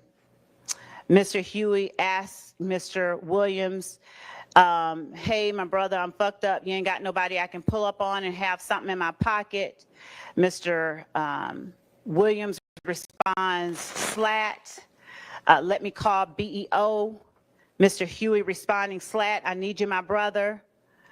Mr. Huey saying, asking whether or not a lawyer was going to go and talk to another YSL associate, asking Mr. Williams to send him some money to pay his lawyer off. Mr. Williams asking Mr. Huey, who had been accused of armed robbery, what did he want? Mr. Huey responded with a number. Mr. Williams responded, "Slat." After Mr. Williams stole a star ring from one of the victims in the indictment, he asked Mr. Williams, "Do you have a star ring?" Mr. Williams said, "Yes." Mr. Huey said, "Slat, you can't cash at me $500 so I can make a payment to my lawyer." Mr. Williams responded, "Slat." Mr. Huey sent him his phone number. Mr. Williams assured him through his responses, Slat, that he would take care of them. Throughout Mr. Huey's phone, you see messages of this nature between Mr. Huey and Mr. Williams. The court, again, will hear that as this trial continues. The recommendation that the state previously made prior to us reaching this point was made with the hope that Mr. Williams would agree to certain special conditions of probation that we asked him to adhere to, and that he would take ownership and responsibility for being the leader of YSL. Given that those negotiations have broken down, we are asking that the court sentence Mr. Williams as we have asked earlier. And prior to the court imposing a sentence, we would ask that Ms. Shawana Edmonds, who is the mother of Mr. Thomas, be allowed an opportunity to make an impact statement. And that is all that we have, unless the court has questions. Okay, well, given that Mr. Williams is not charged with the murder of Mr. Thomas, I don't think that that is applicable here. I checked on that, Your Honor, with respect to count one. As a co-conspirator, Mr. Williams is responsible for all of the acts of the other co-conspirators, the overt acts. The overt act of the murder of Donovan Thomas is one of those acts. I know, and this trial is not complete, and so y'all have not yet proven that. Not to mention that you dismissed the murder charge against one of the co-defendants who already pled, so. Not for that case, Your Honor. That was a different, that was Mr. Drake. Doesn't matter. We have not dismissed any. All right, well, if there is a conviction on the RICO or murder count following the close of this trial, that would be the appropriate time for the victim impact statement to be made. All right, Mr. Steele or Mr. Adams, does the defense want to put anything on the record? Obviously, you need to make a recommendation. Yes, Your Honor. Go ahead. Many of the statements made by the prosecutor we vehemently disagree with. The prosecutor misstated many pieces of evidence and then took liberty that that is the state's theory. Mr. Williams has tendered a nolo contendere plea to the RICO conspiracy count. And in that count, there are several overt acts. And the first one, Your Honor, deals with a traffic stop. It's on September 9th of 2013. And I won't go through every one because it might take a long time, but just for completeness for this, the court knows, Mr. Williams is driving a car. There is a dash cam video of the stop. The officer who testified at the trial 11 years later, the case was, a gun was found under the passenger seat. Mr. Williams is not tied to the gun. He's not convicted of that. And the dash cam video that the officer said would have picked up sound as well as definitely video was never turned over to us, supposedly lost. Could not explain the loss. Gonna mention McDonald's. The armed robbery in another overt act of Mr. Dodson, D-O-D-S-O-N, has the following information. The state only, because we haven't called witnesses yet. So the state put up a man who said nothing except, "I don't recall." And then they put in his prior recorded jail calls. That man was taken, his name is Mr. Bean, B-E-A-N. He was taken to Grady Hospital. and he was spoken with by a detective. The state vehemently accused me of lying to the jury, that the man never went, Mr. Bean was never taken to Grady Hospital, and that somehow I planted on him to say something on a recording where he said, the reason I implicated Jeffrey Williams is because the police told me that it would be easier for me. Then I had to go through the CAD reports and show that Mr. Bean was in fact taken to Grady Hospital, and Mr. Bean on recording told Detective Quinn, who of course told the truth. Yes, when I spoke to the detective previously, I did lie. Then what the state doesn't tell the jury is that there's another man in the car. He is shot at the scene. He's arrested. He pled guilty. His name is Fred Prethro, P-R-E-T-H-O. And Mr. Prethro is in the Georgia State Prison System, easy to find. And Mr. Prethro was in Grady Hospital also, unfortunately suffering from a gunshot wound. And you can hear the medical equipment behind him.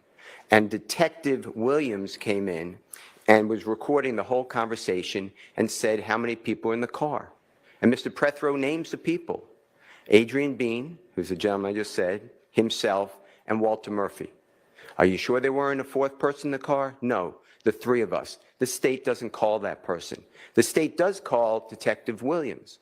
So I wanted to ask and inquire on that. The state, to obstruct, if that's obstruction, asked the predecessor court to prohibit me from getting into the fact of any conversation that would have impeached another witness. It's fine.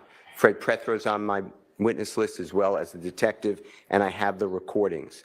In addition to that, Walter Murphy gave a statement while in the hospital, and his statement is very interesting. It's two different police reports, signed the same date, which is September 11th of 2013, and on the first 7 lines of the police report, they're identical. Then all of a sudden, when it gets to, on the right-hand police report, it says, Mr. Murphy stated that there were 3 people, I believe, I have to go back, in the vehicle. On the other police report, it states, Mr. Murphy stated there were 4 people. There's no reason that they should be different. They're both signed the same. The state doesn't call that officer at all. I tried to ask Mr. Murphy about it. The state objects, and the predecessor judge sustained the objection. Mr. Williams was not involved in the Mr. Dotson. Miss Bennett, that was Mother's Day, May 12, 2013. She reports allegedly an armed robbery. The detective who testified here and investigated stated he never took out arrest warrants for Mr. Williams. And he wrote in his police report, Miss Bennett is not truthful. That is the case that the state is talking about. The state then, there was Brady evidence that they don't turn over, and we find out about it in court after they arrest Miss Bennett because they say she's not cooperating, and it comes out that she told the prosecution over and over again that this did not happen the way that she reported it, and she doesn't remember. As to Donovan Thomas, and Mr. Williams has nothing but empathy, sympathy, and sorrow. They were friends. It is a lie. What the prosecution put before this jury is a lie. What happened here is the prosecution comes up with a theory because they need a motive, they think. I know you don't need a motive in reality to prove a murder case or any other case, but they wanted a motive. So they made it where Mr. Williams and a gentleman named Rich Homie Kwan, his name is Mr. Lamar, he's a performer, and Mr. Williams and Mr. Lamar were close. There are public documents, recordings, Mr. Lamar being interviewed almost every year, and then he talks about his time with this band or group called Rich Gang, and he says every year up to this past year, he, God forbid, died. We can't call him as a witness, how close he is to Mr. Williams. The state, though, made it in this case, or tried to make it, that Mr. Williams and Rich Homie Kwan are enemies because Rich Homie Kwan will not sign with a record label that has nothing to do with Mr. Williams. Mr. Williams doesn't sign to that record label. That record label is owned by a gentleman named Brian Williams, also goes by Birdman, wildly successful. He started Drake's career. He started Mr. Dwayne Carter, performer known as Lil Wayne's career. He started Nicki Minaj's career, just fabulous, powerful person, well respected in in the industry. But the state wants it to be that Donovan Thomas interceded and would not let Rich Homie Quan sign to Mr. Brian Birdman Williams. And that is the reason that Jeffrey Williams had a feud and killed Donovan Thomas. Your Honor, what the evidence would really show if we kept going to trial, and I could tell you that Mr. Adams and I never thought we'd be in front of this honorable court. We always thought it would go all the way through trial. Was the state is saying that Rich Homie Quan and Jeffrey Williams don't speak since the fall, and they have a bad relationship the fall of 2014. We would have shown, and we served on the state, December 15, 2014, Jeffrey Williams in a private plane with Mr. Lamar or Rich Homie Quan, and they are high-fiving and laughing with each other. That is on audio video. There's a man who the state hasn't called yet, Mr. Martinez Arnold, also known as Duke. It's on the state's witness list. He's represented by the Honorable Ashley Merchant. He's on that plane as well. He would have identified the item, and he would have testified that Mr. Williams and Mr. Lamar were very close in December 2014. Then on December 29th of 2014, Mr. Williams, Mr. Rich Homie Quan, Mr. Arnold, others were at Brian Williams' home in Miami, Florida. There was a posting by Mr. Lamar, Rich Homie Quan, and a picture of Mr. Arnold and Mr. Lamar, and they said, Mr. Lamar says, "This is my number one man, Duke," or something to that effect. We would have put that into evidence. In addition to that, Your Honor, on December 8th, 2 days before Mr. Thomas, God forbid, was killed, Mr. Williams is with Mr. Thomas, as well as Mr. Sledge and Brian Williams in Brian Williams' tour bus outside of a fabulous entertainer, artist, Mr. Clifford Harris, T.I.'s studio, and at that time, they were very close. But you also have the detective with the gang unit, Detective Underwood. I asked her within the last 2 weeks or 3 weeks, did you do any, and she was on the gang unit the entire time, including today. And I asked her, do you have any evidence about Mr. Williams and Mr. Thomas being close friends? And she said, yes. Of course, I knew that. I said, how about in January of 2015, close to time of Mr. Thomas's death? She said, yes, they were close friends. Mr. Michael Sprinkle, he's a deputy district attorney in the Fulton County DA's office. He has a recording with Mr. Treadwell. You've heard the name O.G. Bentley.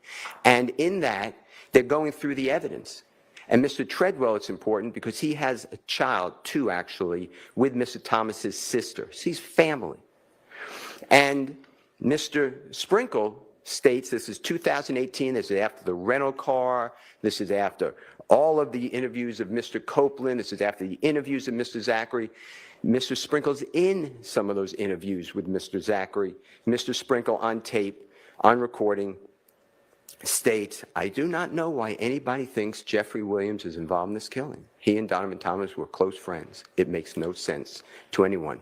And Mr. Williams was never arrested, never charged, even in this, as the court just noted, with anything to do with Donovan Thomas's, God forbid, killing. In addition to that, Donovan Thomas has a place that he used to stay with a group of people on Auburn Avenue. Jeffrey Williams performed and did a music shoot there to try to help other people who are suffering in poverty to get out and to be able to be seen and to broadcast their music. Jeffrey Williams does that for everybody because he comes, Your Honor, from the struggle of total poverty, seeing people killed. He saw his brother die right in front of him, and the law enforcement, I'm not blaming anybody, everybody's on edge, but law enforcement would not get any help for him because there are all these people around.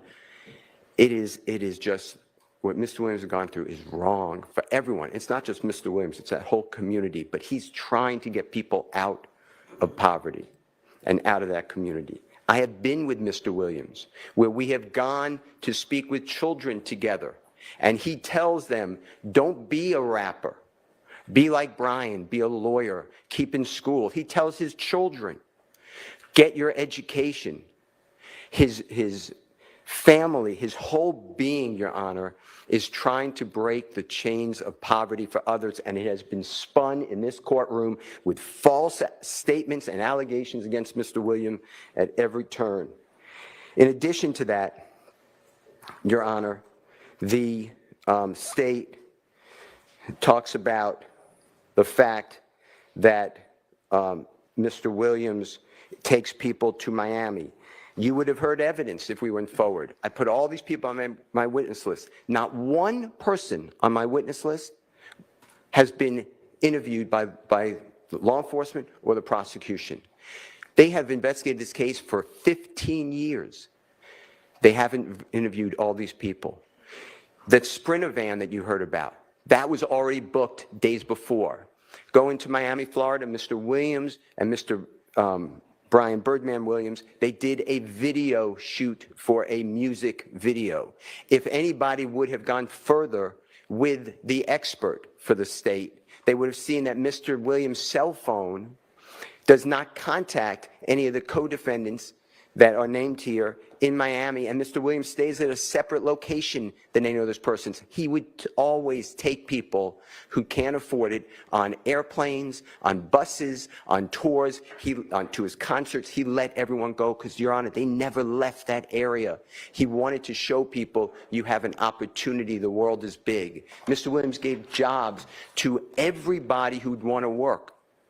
He'd give them jobs and security, and I'm not insulting them. They really weren't their jobs, but they were being mentored, but they were given titles and tried to give them respect and opportunity. But if they did not wish to work, Mr. Williams would not allow them to work with them. This has all been turned on its head by the state. The fact that the state has put in Mr. Williams' lyrics are offensive. Mr. Williams has tens of thousands of recordings. On our witness list, we are bringing in all of his people, his recording artists, his engineers, his managers, his record label, and an expert, the Honorable Dr. Eric Nielsen, to talk about how Mr. Williams creates his music.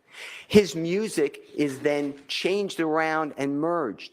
Mr. Williams, some of the lyrics you just heard are not even uttered by Mr. Williams. The state has no idea when these lyrics were made. Some of them were made before the shooting of Donovan Thomas that the state is saying this applies to the Donovan Thomas killing with the Tahoe. They are so far afield of where we need to be when we are trying to, God forbid, take somebody's liberty, Your Honor. The state is talking about things like F the judge and I rep my life for real. That's not even said by Mr. Williams. But they don't care to find out. They are on a tunnel vision to try to convict a man who should not be convicted. The statement about I never killed nobody, but I got something to do with that body. If the state just bothered to talk with anybody, that is a Nicki Minaj song with Jeffery Williams. It is written by Nicki Minaj. That is on the text messages I gave, not the text message, the Instagram or Twitter rather, that I gave to the state. That is out well before this, but the state doesn't care. This is out in 2015 or 16 or 17 or 18, I can't remember, I think 18, where Mr. Williams is asked who wrote anybody, and his response is anybody who's written by Nicki Minaj, and it was. But it was really written and sung, it's a takeoff of a song by Tupac.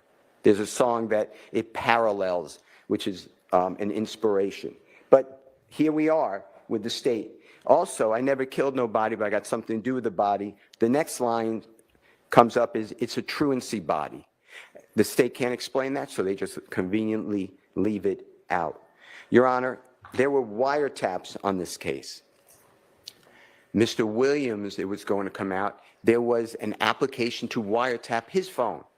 the state never presented to a judge. That speaks volumes. The leader of the YSL criminal street gang, who's been involved from 2012 until his arrest, and even according to the state, while we sit here, they never even tried to wiretap his phone. It might have been because they don't really know what his phone number is. So all these communications you're being told about with Mr. Huey, I'm not so sure the state could have gotten anybody to say that's Mr. Williams' phone. This is how the trial has gone for us. But we sit here for almost 2 years since we did our jury selection initiation on January 4th, 2023. Mr. Williams has been sitting in a jail since May 9th, 2022. This is 2.5 years waiting for the conclusion of the state's case and a verdict from the jury, and that's why he is tendering this plea. I'm telling the court this, and the court knows when you came out the first time, it's very hard for Mr. Williams. I am not supportive of what we're doing right now. I'm not against it. But I told Mr. Williams, you okay with me saying that? Yes. I told Mr. Williams that I think we're winning the trial and we should go to verdict. But he told me I can't wait another 3 months if there is any possibility I could go home because I have children that are hurting. I have things to do, and he has some medical issues that he would like to tend to. He eats out of a bag, Your Honor. He eats processed food only. He gained 75 pounds during trial. He's lost it since. But it is hard. You know, for me, it's only 3 more months. It's enjoyable, actually. I enjoy coming. It's not that enjoyable for Mr. Williams. He told me he wakes up. Can I say this? Yes. He wakes up every day, and it's another day in HE blank blank. Your Honor, the state is talking about, in this case, they put in social media. This Honorable Court was not here, but the state put in that Mr. Williams, in the indictment, Mr. Williams put out a call for murder. He put $24 million murder for hire on a person's head.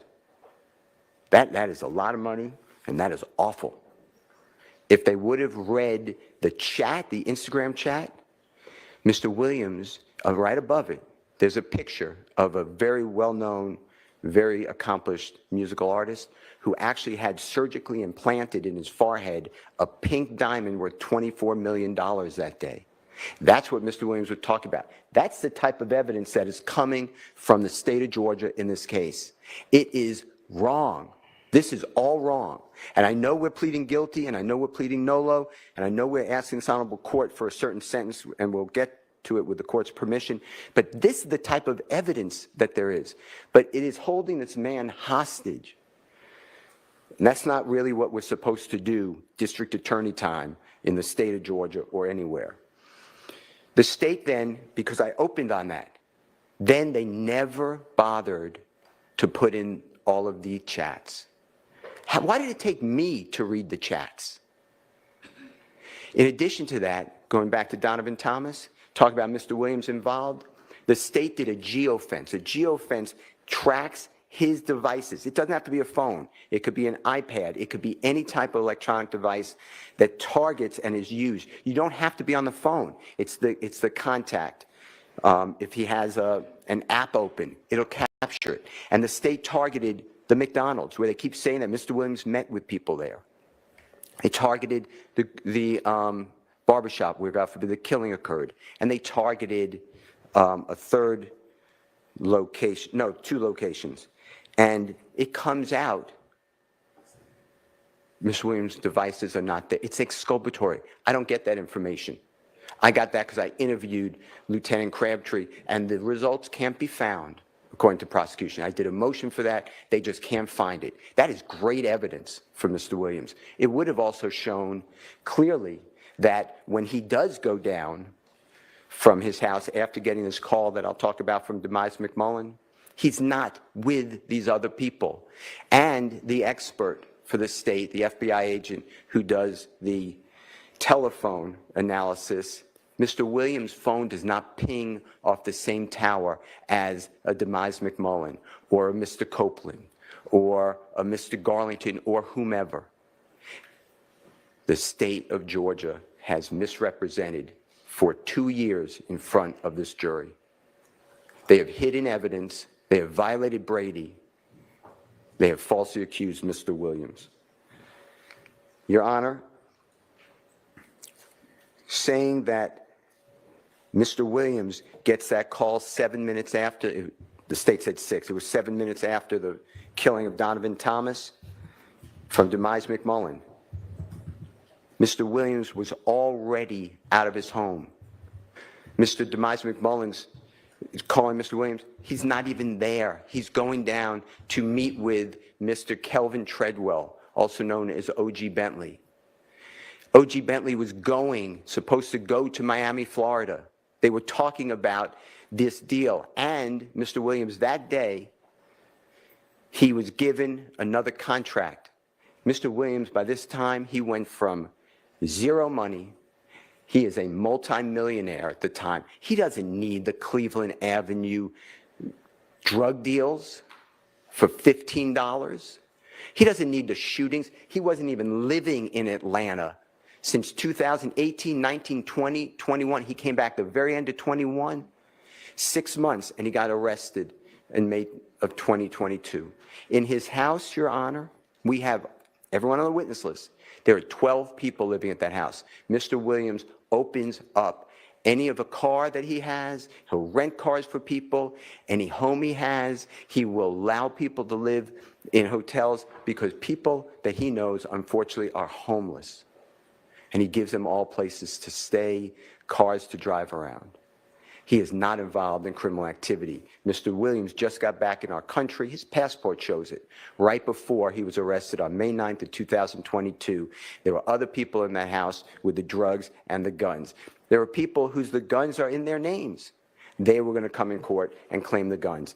Everybody else was doing as well, but Mr. Williams has entered a guilty plea. I'm not going back on that, but I just want you to know that this case is just wrong to do to somebody with no bond and to hold him hostage. He wants to, you may not do it. He's aware of that. He's aware of that. But the state offered him 15 years on probation.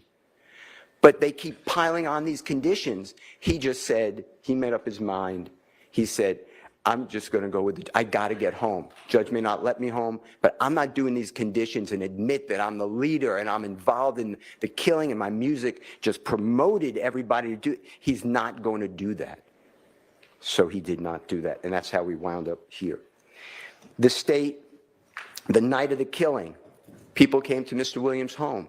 The state tells the court, he said, lay low. What they don't tell you is right after that, he gave money to Mr. Sledge, who said, they're going to kill me. They think I did it. And Mr. Williams said, if you had anything to do with it, I don't want to be with you. And Mr. Sledge said, I just need a hotel room with my children and my bride or my significant other to get to. And Mr. Williams said, be safe, lay low. That's the lay low. In addition to that, Mr. Williams told Mr. Copeland, Mr. Copeland's with the police. Hours after the killing of Mr. Donovan Thomas, Mr. Copeland goes to the police department. Mr. Williams is the person who told him to go. Mr. Copeland said, what do I do? They're shooting at my house, at my family's house, at my significant other's mother's house. And Mr. Williams said, if you had anything to do with the murder, get out of here. Mr. Copeland denied it. And Mr. Williams said, then go tell the police. Mr. Copeland said, you want me to go to the police? And Mr. Williams said, if you had nothing to do with it, they think you did it. Go to the police. In addition to that, Mr. Copeland said, well, I'm going to retaliate. Mr. Williams told him, don't do that. Let 12 handle. That's on recordings.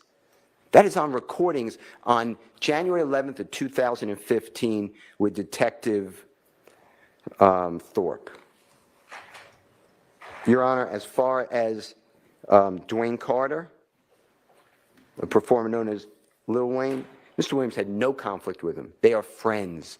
We were presenting evidence that right before this shooting of the tour bus is April 26th of 2015. Mr. Williams is performing in New Orleans area.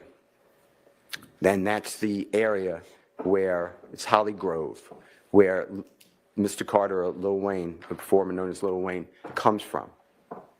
And in order to drum up popularity and interest, people get on the internet and they start what's called rap battles, arguments, feuds.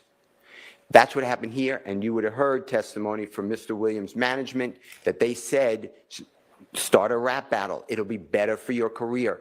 Mr. Dwayne Carter is aware of that. Mr. Dwayne Carter's interviewed. The state's aware of this.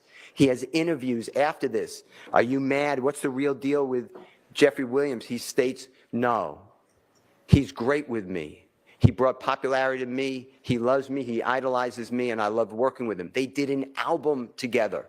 In 2014, they're in the studio together, making music together. It is all made up that Mr. Williams is involved. Mr. Williams gives a statement. The state refuses to put it in and then stop me, the previous judge, from cross-examining the detective. His name is Racy. He met with Mr. Williams in the DeKalb County Jail on the 15th day of July 2015. Mr. Williams is arrested that day. And there's a long interview. And Mr. Williams waives his right to counsel. He tells them, I'm his lawyer. They say, you don't want to speak to us? You don't have to. He said, well, I'll speak with you. And they asked Mr. Williams these questions. What about Lil Wayne's shooting? He said, it was outrageous. I love him. That's my idol. I love Lil Wayne. How about this battle? He says it's promotion. They asked him about his rap lyrics. It's the only person that the state ever did anything about rap lyrics with. And they asked Mr. Williams, what about the rap lyrics? And he tells them, it's hyperbole. He didn't use that word. He used the word, it's made up. It's rhyming. It's made up. Not like the state is saying that I rap lyrics for real. That's not even Mr. Williams' utterance. Your Honor, the point I'm trying to make to you is what the state of Georgia has presented to this jury in this courtroom the past year has been full of untruths, and they know it.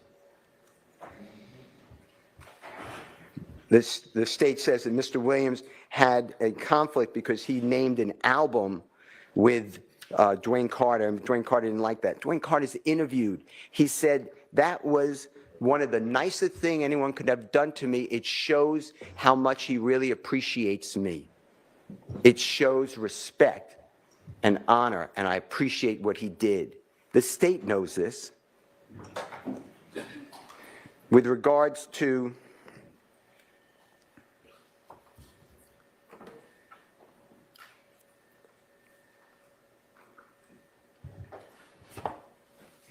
Jimmy Winfrey,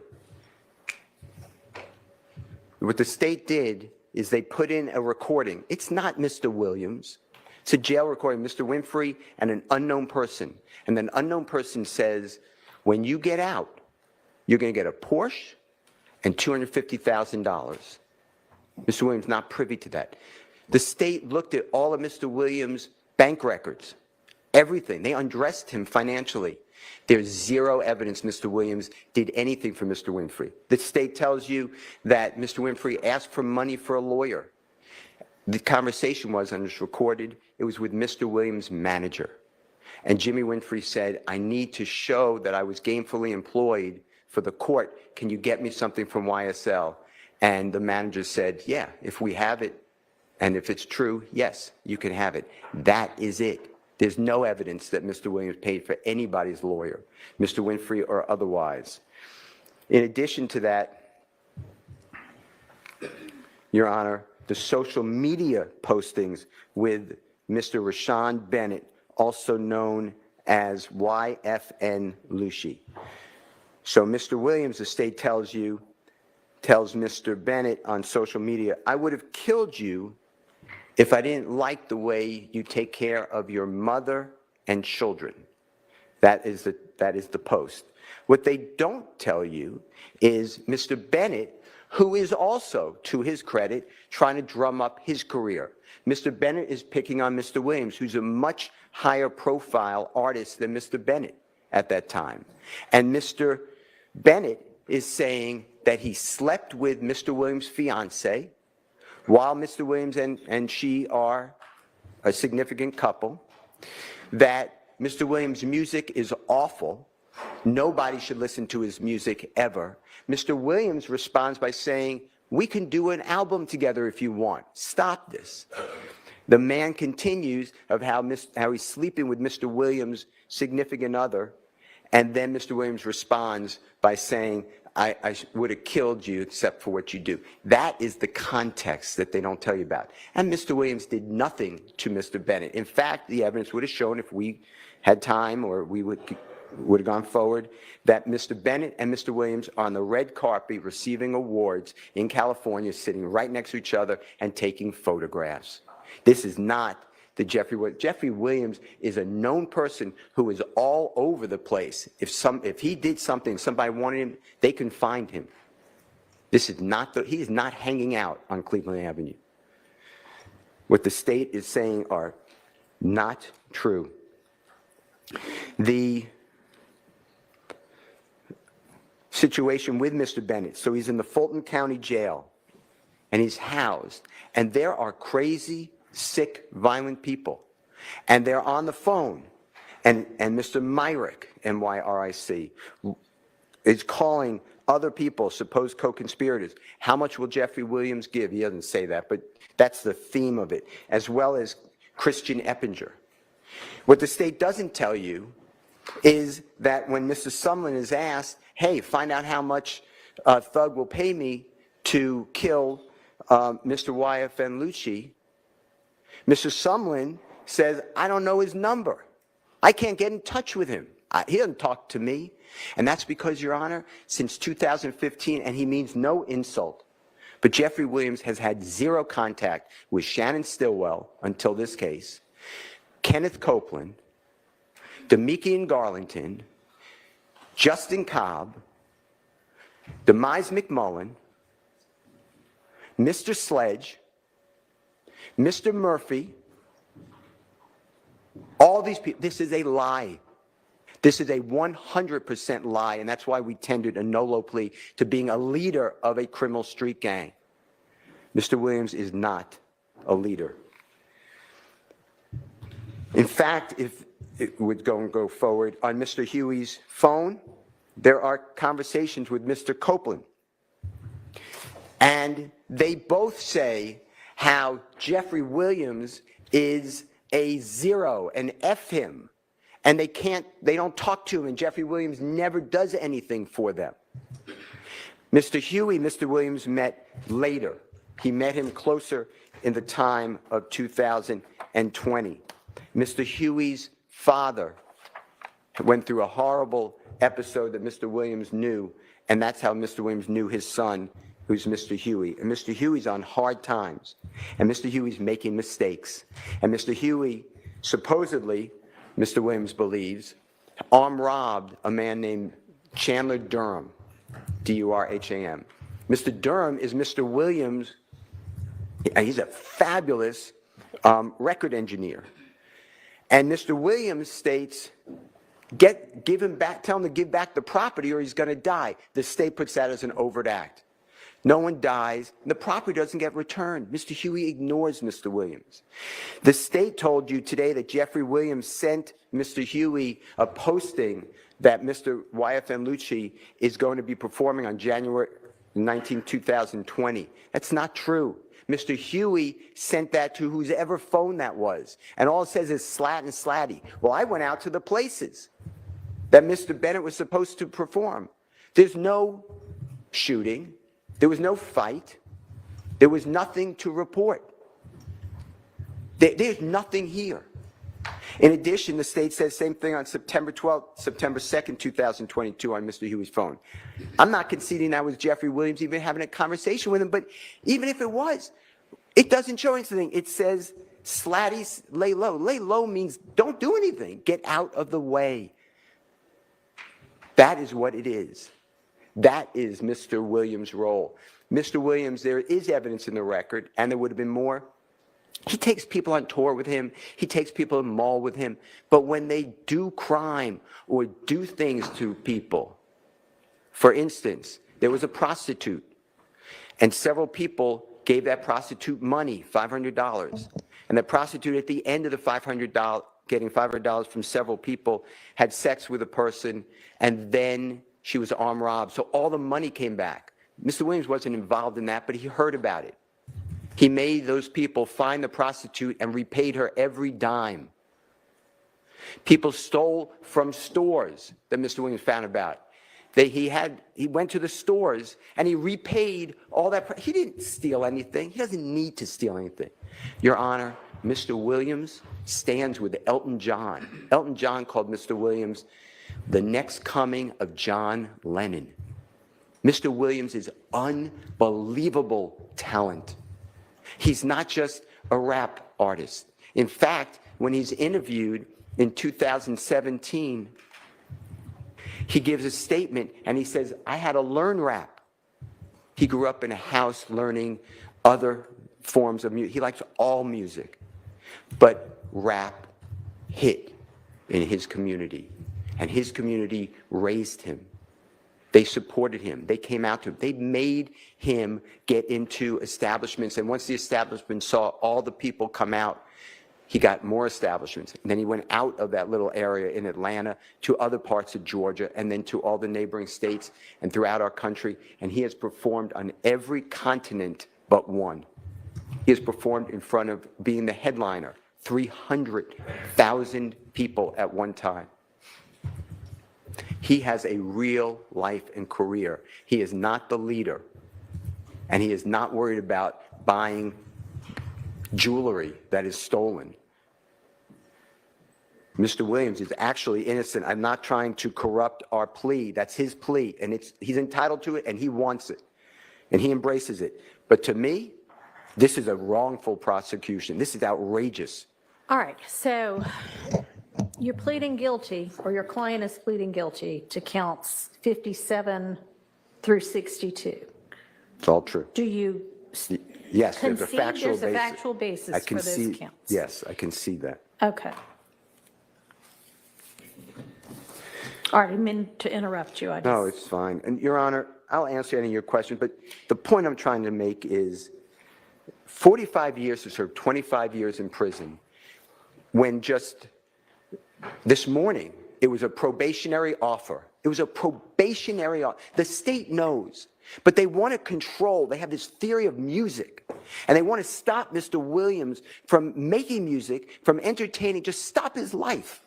That's just not right. And it's wrong of the district attorney in Fulton County to do that. If they offer probation, then he's not a 45 to serve 25 years in custody type of person, and he's certainly not the person that the state has stated in front of the court. What we're asking, Your Honor, on count one, which is the RICO count, to accept the nolo contendere plea, please sentence Mr. Williams to 20 years to serve 5 years in prison commuted to time served. Mr. Williams has served, as I said, 22.5 years. On count 56, Your Honor, that's the leadership of a gang, nolo plea, 20 years to serve 5 years commuted to time served, consecutive to all other counts. On count 57, which is a gang count, Your Honor, not a leader, guilty plea, 20 years to serve 5 years commuted to time served, concurrent with count one.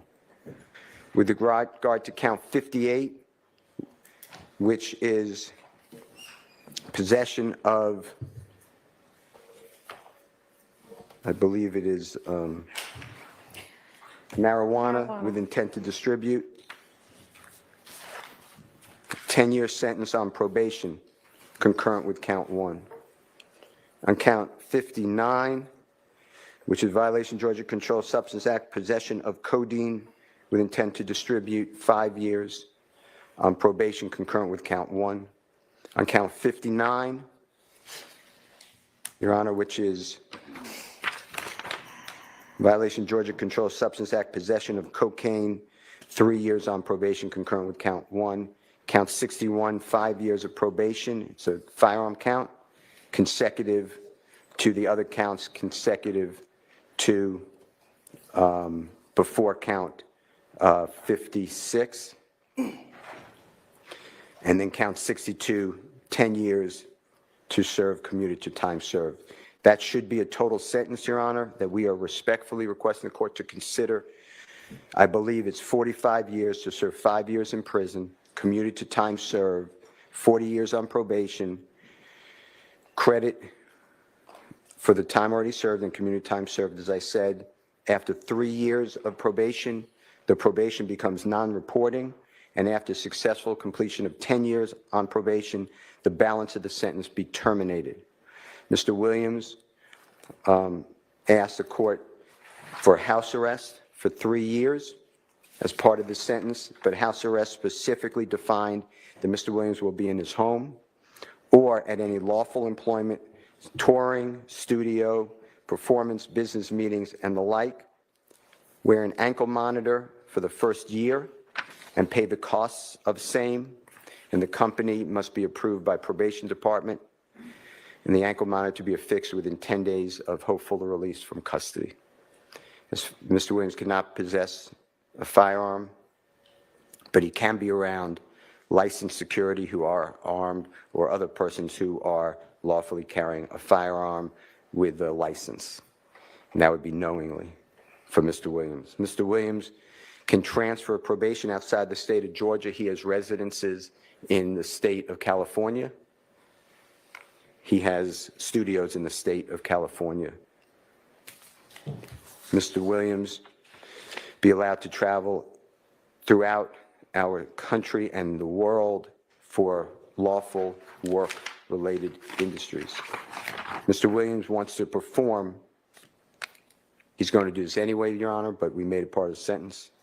At least one concert each year at a venue, if they'll have him over holding 10,000 people, if that is workable for the venue and Mr. Williams' management, and he is going to donate all of the profits that he makes to a 501c3 charity. Mr. Williams wants to pledge $100,000 for the next 3 years to the Fulton County Sheriff's Office if they will hold an illegal firearm buyback to buy back firearms that are not supposed to be on our streets. Mr. Williams does not wish to go near the Cleveland Avenue area, not to insult that area at all, but it is just not a good idea under this circumstance. And he can drive on the highway, but otherwise not come within 1 mile of the area that we call Cleveland Avenue, and we can give the exact dimensions of that area. Mr. Williams must perform 100 hours of community service per year for the next 3 years as designated by probation department. Mr. Williams can associate, and this was agreed to previously, with people who are convicted felon or alleged gang members solely for lawful purpose of making music. All right, I see Ms. Love shaking her head, and I think it's fair to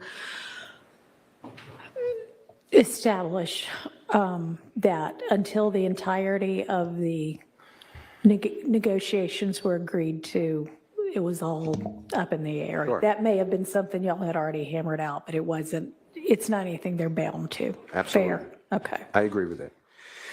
Mr. Williams can have no contact with any of the supposed victims, and there was an Exhibit A attached to the state's proposed plea agreement, negotiated plea agreement that was sent to you, so we adopt that Exhibit A, but we can give it to the court if you need those names. And Mr. Williams have no contact with any of the co-defendants in this indictment, with the exception of Mr. Quantavious Greer, that is his biological brother, as well as Mr. Sergio Kitchens. He's a phenomenal artist. He goes performer known as Gunna, G-U-N-N-A.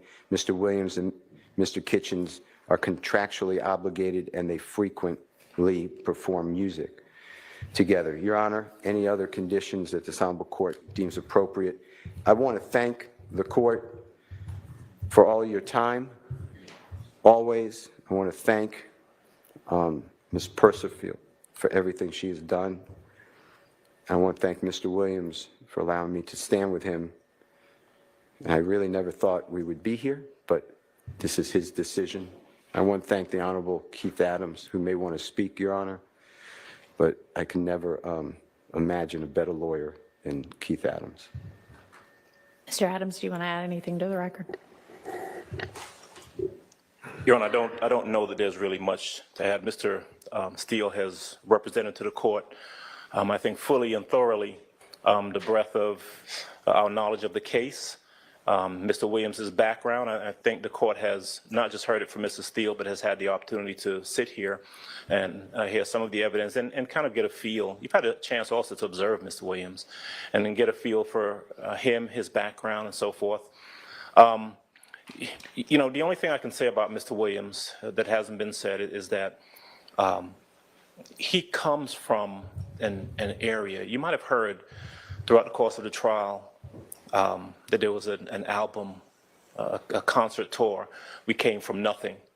And that is true. Mr. Williams came from, you know, I hate to use the word abject poverty, but that really is the case. Came from an area where there was a significant amount of crime, where, as you've heard, he's had tragedy in his life and has observed tragedy in his life, and he has gone through a good bit. He has been involved in a lot, but he has raised himself up. He has done the best he could and has done phenomenally well, and is, I think, an inspiration to a lot of people from that community who look to him and see the success that he has gained and have been fully supportive of him. But he finds himself here. He's in front of you. He is tendering this plea because he accepts responsibility. You have heard everything Mr. Steele has had to say. I can only ask that you follow what we have put before you. You also have, I believe, the paperwork that was given to you by the state, which kind of gives you some idea of what they were looking for as well in terms of conditions on Mr. Williams if we were to have reached some sort of agreement. And we ask that if you feel that there is anything within the state's proposal that might be appropriate in terms of the sentence for Mr. Williams, that the court please feel free to do that. There is nothing that he puts himself before the court. And I think 2.5 years sitting, going through this process, challenging the process, but now standing before you and asking that you consider everything and sentence him appropriately in the way that we've requested. I'd simply ask you, I'd join Mr. Steele and Mr. Williams in asking you to do the same. And I thank you as well, as Mr. Steele did, for your patience with us and for bringing some order to the proceedings that candidly was needed. So that's all I have to say. I thank you again, and I ask you to consider everything that's been put before you. All right, Mr. Williams, is there anything that you want to say? Yes, ma'am. I take full responsibility for, you know, my crimes or my charges. I want to say sorry to my family, my mom. My mom got 11 kids. I can't say all their names, you know. My managers, my kids that's not here. Really everybody that got something to do with this situation, I want to say sorry for just, like, you know, having so much time invested into this, you know. And I am a smart guy. I am a good guy, and I really got a good heart, you know. I find myself in a lot of stuff because I was just nice or cool, you know, and I understand that you can't be that way when you reach a certain height because it could end bad, and it don't really have to have nothing to do with you, but it could end bad, and it could, you know, fall on you. And I know the choice is yours, it's up to you, and I hope that you allow me to go home today and just trust in me to just do the right thing and never see you again unless it's at a, you know, bar in the future or something. Just out of this type of situation, I promise you I won't ever be in this type of situation again. I'm going away. I've learned from my mistakes. You know, I come from nothing and I've made something and I didn't take full advantage of it. I'm sorry. Through these last 2.5 years of my life, you are really, truly, honestly, the best thing that has happened to me, because you made everything fair for me and everybody involved on both sides, you know.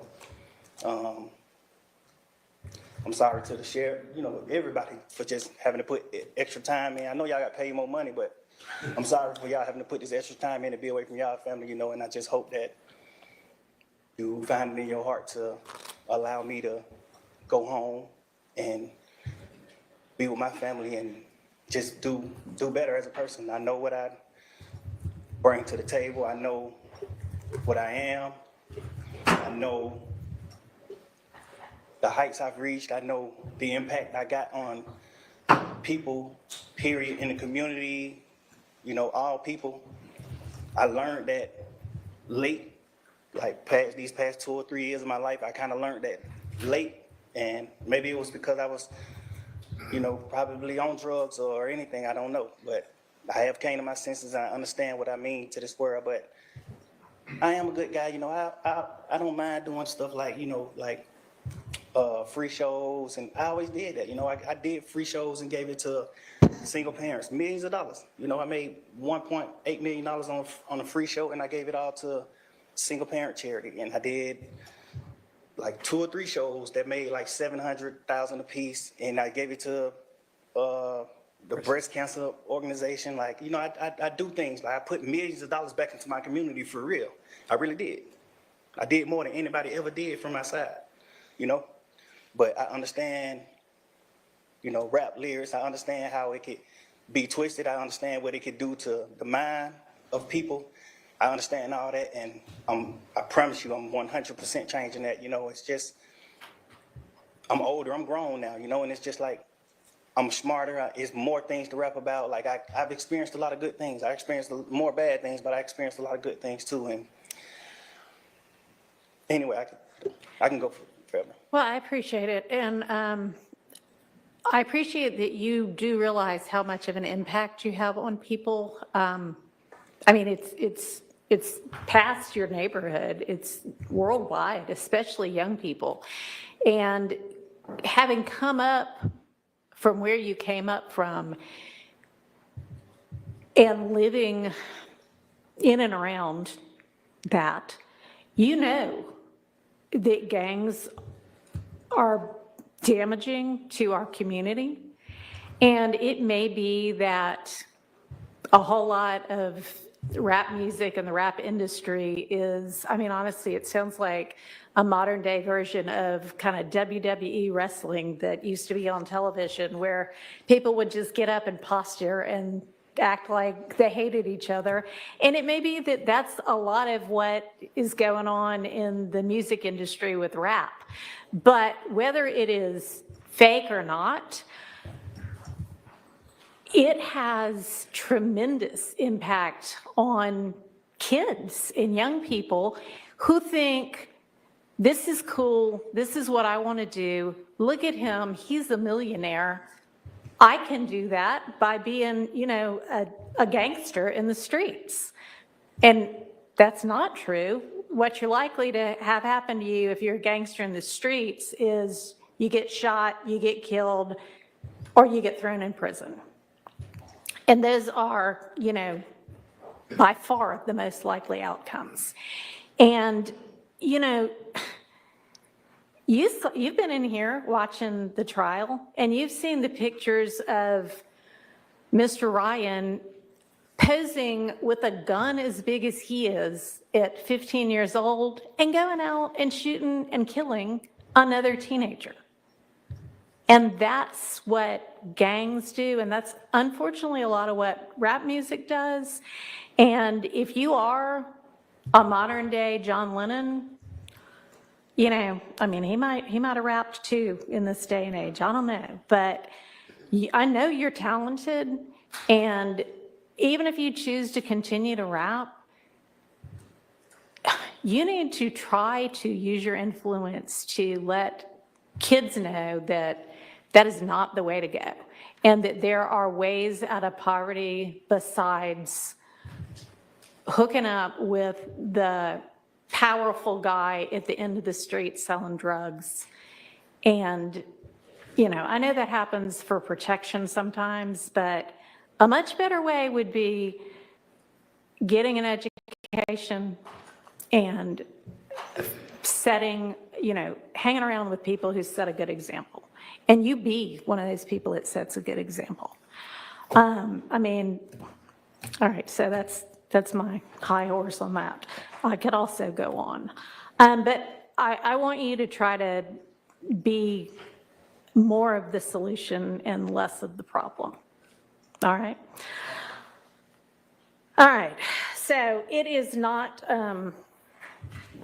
lost on the court that the state, had they been able to come to agreement on certain special conditions, was willing to entirely dismiss the RICO count, was willing to entirely dismiss one of the gang counts, and was willing to entirely dismiss this, you know, machine gun count.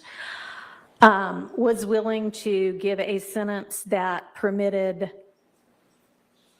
Mr. Williams to walk out of the door today, and therefore does not seem to be particularly worried that Mr. Williams, if on the streets, would be a danger to society. I'm taking that into consideration in crafting my sentence. And in permitting a NOLO plea to the RICO count and one of the two gang counts, I would not be permitting the NOLO to the one if you were not pleading guilty to at least one of them. But you are, and y'all admit a factual basis for the counts that you are pleading guilty to. I find there to be a factual basis for those counts, and for the remaining counts with which you are charged. I am going to impose a sentence, and I've taken a little bit of the suggested special conditions from the defense and a little bit of the special conditions suggested by the prosecution. On count one, the court sentence is 20 years to serve 5 years, commuted to time served, the balance of 15 years to be probated, and a $25,000 fine. On count two, the sentence is 5 years to serve, commuted to time served. That's the minimum sentence that's permitted on that count.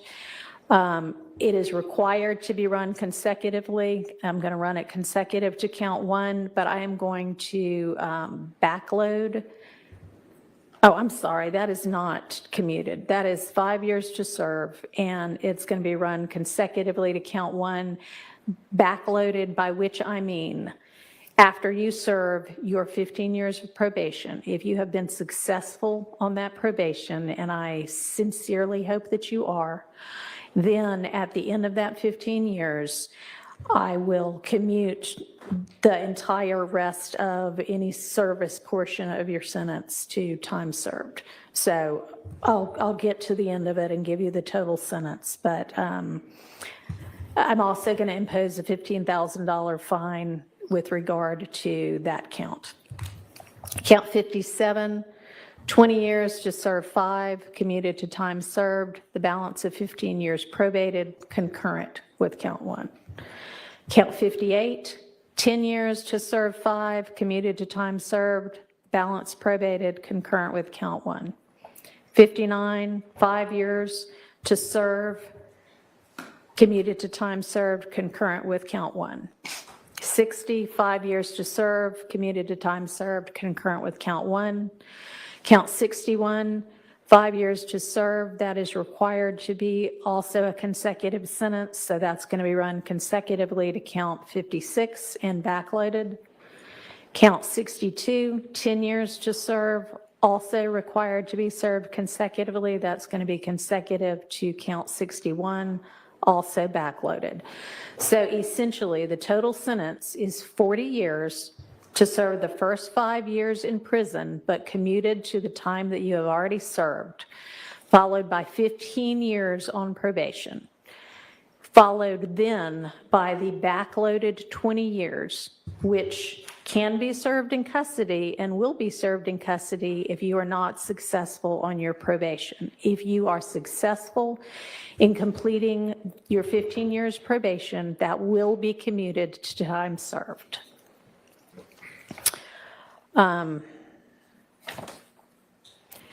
You are to remain on reporting status for the first half of your probation, active reporting for the first 7.5 years of your probation, and that is pursuant to OCGA 17-10-1, subsection 2, A2A. And Mr. Steele and Mr. Adams, in order to keep him on reporting status, there needs to be good cause shown. We all concede that good cause is shown here? Stipulate. All right, I appreciate that. Special conditions of your probation. What good cause? What do it mean? Can I have a second, Your Honor? Sure. Let the judge. Thank you, Your Honor. All right. You had enough time to talk with your attorneys? Yes. Okay. All right, special conditions of your probation. After 48 hours from your release, you are to stay away from the metro Atlanta area, and that's defined by the U.S. Census Bureau. It may change, but you can look that up anytime to figure out what that is. For the first 10 years of your probation, subject to the following exceptions, you are permitted to be in the metro Atlanta area to attend any wedding, funeral, or graduation from high school, college, or graduate school of any of your immediate family members. And immediate family members is defined the same way that you all were contemplating it when you were negotiating. You can get here up to 24 hours prior to any such event, and you need to leave within 48 hours after any such event. In addition, during each year of your probation, I'm going to require that you come to the metro Atlanta area and make a live anti-gang and anti-gun violence presentation 4 times a year, each year of your probation, at a grade school, a middle school, a boys or girls club, anything like that, that type of group. And if you want to, that presentation can include a benefit concert, and these presentations may count towards your required community service hours, which I'm going to impose, that during each year of your probation, you perform 100 hours of community service. You are, and this is required by the fact that there's a gang conviction. You shall not knowingly have contact of any kind or character with any other member or associate of any criminal street gang. Exception to that, if your brother is a member of any street gang, I hope you talk him into getting out of it. Quantavious Greer, and then also Sergio Kitchens, as long as you are contractually obligated to him. That is going to include anybody who is named in this indictment, except as absolutely necessary to conduct the lawful business of your musical career, and to any extent that the state is not agreeing to the exception for Mr. Kitchens. In the event that that part is not enforceable because it is only a portion of a special condition, going to provide that that be severable from the rest of this, and I'll put some case cites in the Senate sheet for that. You are in no way to promote any criminal street gang or any criminal street gang activity, including on any social media platform. You are not to utilize any hand signs, terminology, or language that promotes any criminal street gang. You are not to participate in any criminal street gang activity. You are not to knowingly engage in any contact with any of the victims that are listed in this indictment or with any of their family members. And you may not have in your possession or with arm's reach any kind of a firearm because you're going to be a convicted felon. And that is, except I know that you have security and you need security, you can be within arm's reach of a firearm that is in the possession of either licensed law enforcement or licensed security personnel that are in your security detail or anybody that you're performing with. You are to submit to random drug screens and not use any drugs unless they are prescribed for you by a licensed physician. You are to execute a Fourth Amendment waiver that will permit the search of your person, residence, vehicles, and electronics for any firearms, any criminal street gang paraphernalia, or any illicit drugs. And as I mentioned with regard to one of the first of your co-defendants from this trial, at least since I've been involved, to plead guilty, our Uniform Superior Court rules instruct and provide that it is absolutely proper for a judge to grant leniency in sentencing when, quote, the interest of the public in the effective administration of criminal justice are served, unquote. And I think that this plea is in the interest of the public and in the interest of effective administration of justice. Have been trying to ensure that, to the extent I can, this trial also abides by that. It's been challenging at certain times. I find your plea to be freely, knowingly, intelligently, and voluntarily entered with an understanding of the consequences, and I accept it as such. I also need to inform you that your attorneys were going to represent you through either the last day of this term of court or 30 days from now, whichever is later, and any of the filings that were mentioned that need to be filed within that time, they would file on your behalf unless they are permitted to withdraw from representing you before that time. I am not going to impose the conditions suggested by your counsel about the benefit concerts and the donations to the sheriff's office, but I certainly strongly encourage you to do those things and to do and continue to do things that benefit your community and especially help young people to stay out of criminal trouble. And unless there is anything from counsel other than that. I have one matter, Your Honor. Okay, and does the state as well? Yes, sir.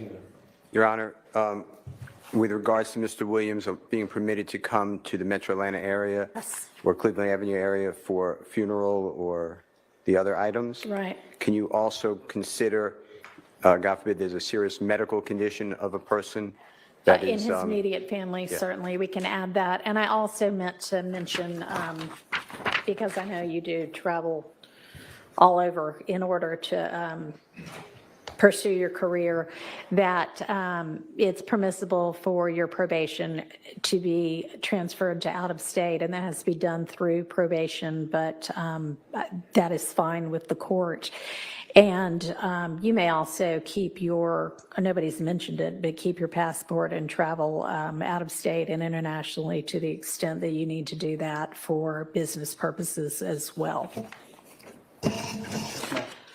All right, Mr. Body. Yes, just very briefly, and thank you. The district attorney just wanted me to urge the court, due to the fact that the Thomases have been negatively affected incredibly traumatically by what has been discussed by both parties here today, to make a brief statement as she believes that they fall within the exception or within the bounds of Marcy's law, if the court would allow. I understand the court made a ruling earlier as it relates to that, but she wants All right, thank you, and I appreciate, well, I cannot even begin to understand what they must, anybody must be going through when they lose a family member to violence or criminal violence. Mr. Williams himself has expressed his own sorrow to the family. I, again, am going to stand by my belief that the appropriate time to hear a victim impact statement from them is at the close of the trial that contains the murder count with regard to their family member. Yes, sir. All right, thank you. Okay, court is adjourned. Good luck to you. There we And go, I'm you gonna have guys. there better be no violations, but if there are any, you're coming back to see me. Yeah. All right. Thank you, Your Honor. And you're, Max Short. Oh my gosh. So I have a lot of thoughts. I'm sure more will develop. My short term, like what? since the Offers for Mr. Kendrick and Mr. Stillwell are expiring today, we will look off to the record. Let's take a recess and I'll be back. Are they going to do a recess? And I think they said something about the expiring deals offered to Stillwell and Kendrick. My short-term thought, real quick, I obviously had a lot of thoughts through all of that, but recently she said, well, you know, I don't really care about the special conditions you propose of the charity concerts and helping the sheriff's office, but she tacked on those fines with the first 2 counts that she went through. So got that money somehow, some way for the courts here.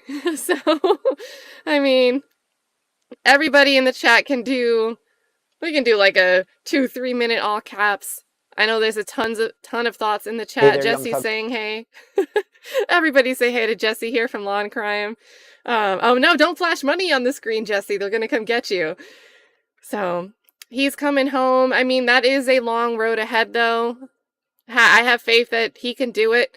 But 15 years probation with, on the flip side of that, he's got 20 years backloaded that if something goes wrong, he's got that hanging over his head. But thinking positively.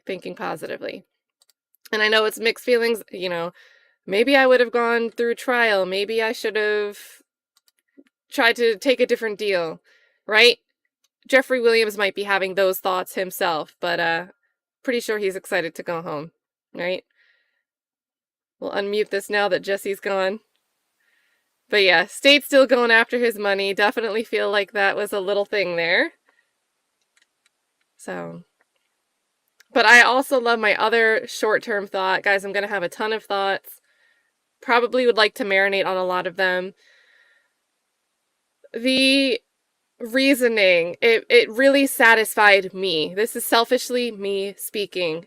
I felt so happy when Whitaker said, it's not lost on me that the state was willing to let you go with probation. I am so happy she called that out. And what's even more interesting, you might have seen me typing in the chat. I was like, huh? And a few other people were like, yeah, I was confused too. With a non-negotiated plea, typically you would, and also Jim saying make him buy a new court sound system. I wish STS was in here for this moment. I'm missing STS right now. But with a non-negotiated plea, the defense is going to make their proposal. The state's supposed to read in the last thing that they offered. That was, they couldn't come to an agreement on, that they reached an impasse for.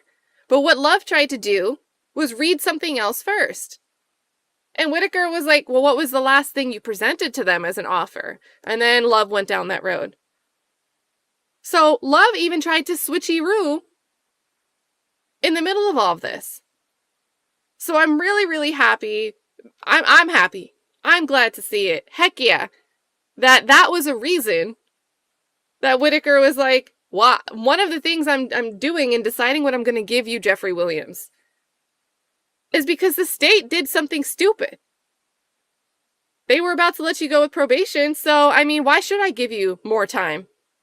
So, really loved that, and maybe that shouldn't be the reason, right? But I'm kind of glad it was a reason. I'm glad it was a reason. Call out the state. And in a way, it was a very small hint that Whitaker, whatever Brian Steele was resonating about how the state pursued this case, and in at least a very small way, it resonated with Whitaker a little bit. And I had like lost hope entirely. So I was just happy to see that. And also, I can't believe Love is like so sloppy with like a couple different things in this. Like, why? Why can't we get this right? But yeah, those are my short-term thoughts, guys. I'm going to have a ton of stuff going through my head, I'm sure. I also wasn't feeling well earlier, so if I sound a little loopy and losing my train of thought more than usual, my bad in advance. Love to see you guys sharing your thoughts here in the chat.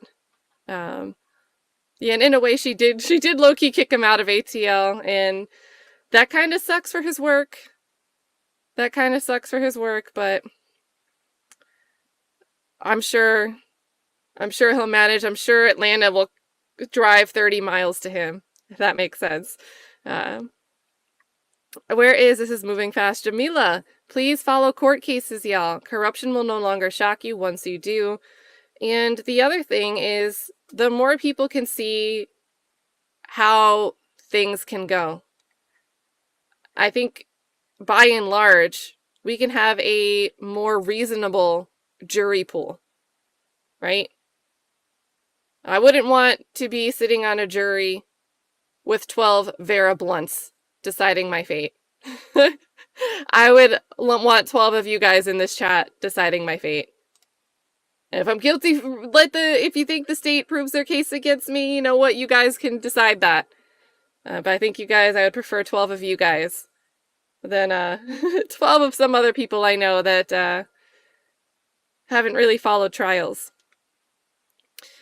And don't forget, is there a way to get this all thrown out? Now, the one way I think would be a constitutional error. So, I think Whitaker reeled herself back in, but for example, if she did something that really crossed the line with if the sentence was like banning him from his right to free speech, I think that would actually have been a constitutional error. I'm not an attorney, but really, when you take a plea, you can't just appeal it just because, right? You've got to have an actual fundamental error, constitutional issue, to raise a basis for appeal. Because, I mean, taking a plea, you're conceding. So as long as you have a sound state of mind and your constitutional rights aren't violated and your counsel wasn't totally misleading you, right? And I don't know if anyone would successfully argue an issue of counsel with Brian Steele and Keith Adams here. Everyone in the chat saying, can he appeal this? Can he appeal this? Guys, I just don't think that's realistically an option. There's very, very small room to challenge a plea. So, but tons of celebrations here. Jay, thank you for the 3 here. Good to see you, JH. Ike says Tupac went from New York to Cali. He can leave ATL, new day. And it was 10 years, right? It wasn't the full 15 of probation, right? You know, some of it's blurry. We'll happily rewatch this again. But yeah, you can come back and go to do a concert like 30 minutes away. There you go. Peppermint says, when I was 23, I was a CPS social worker with a caseload of kids just like these. My heart breaks for how they have to survive. Praise Jesus for small victories. I mean, earlier today, we rewatched Angela DeWilliams' opening statements, who right away says, Rodalius Ryan was born on a couch. Let that sink in, like, think about that. So, Peppermint, thank you for sharing. I think that's a lot of...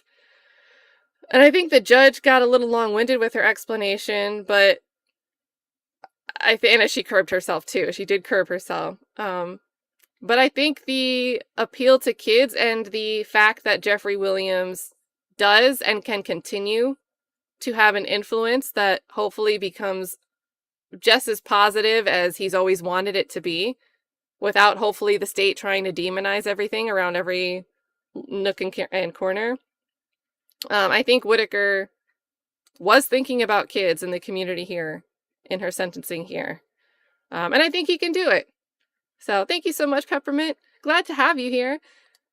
Kinsm W says 15 years is so scary. He better move far away. And I think,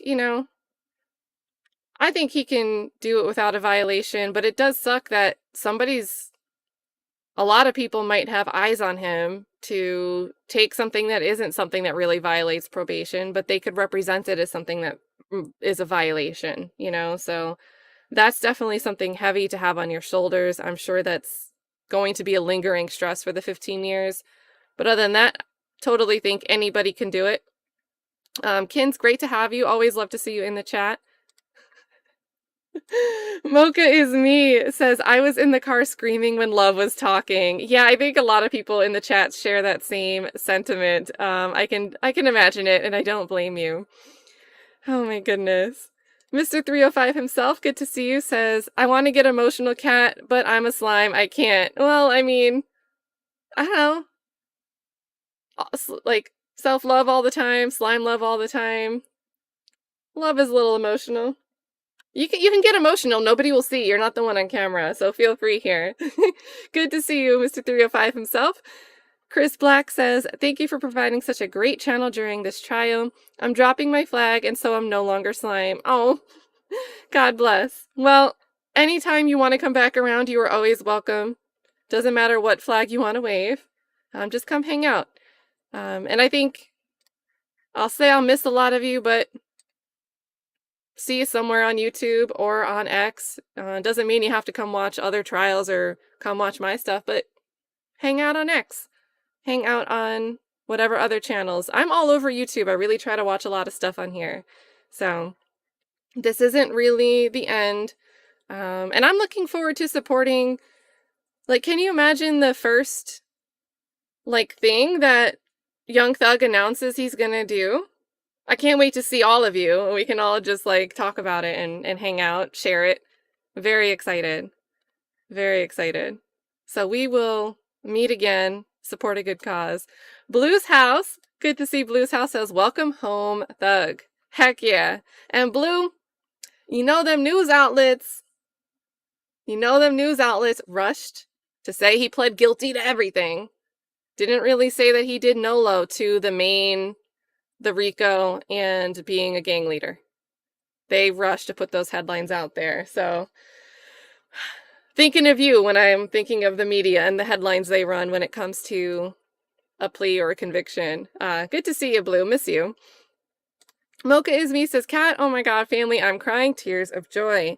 I think, and you know, this was Jeffery Williams' decision. Guys, we heard Brian Steele say, I wanted to fight. I'm loving fighting for him. But this is him. This is what he wants to do. So I'm glad that he got this. So I agree, and happy to hear about tears of joy. Ms. Bright says, free at last, thank God he's free at last. Man, imagine the bars. They're back? All right. Did I have it paused? I must have hit pause instead of the volume thing. My bad, you guys. My bad.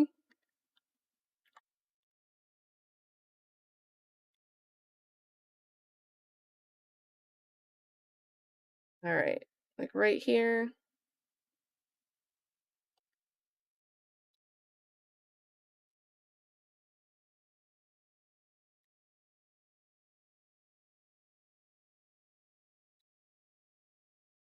All right, we're going to refresh it. We're just going to refresh it and go back to where we see the logo and start from there.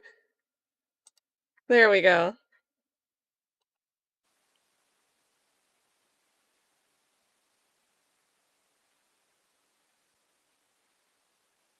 Imprisonment. He's charged with count 57, which was participation in criminal street gang activity, which carries a sentence of 5 to 20. And hold on, my guess is they're just getting on the record the rejected plea, because they're not at the podium. So years.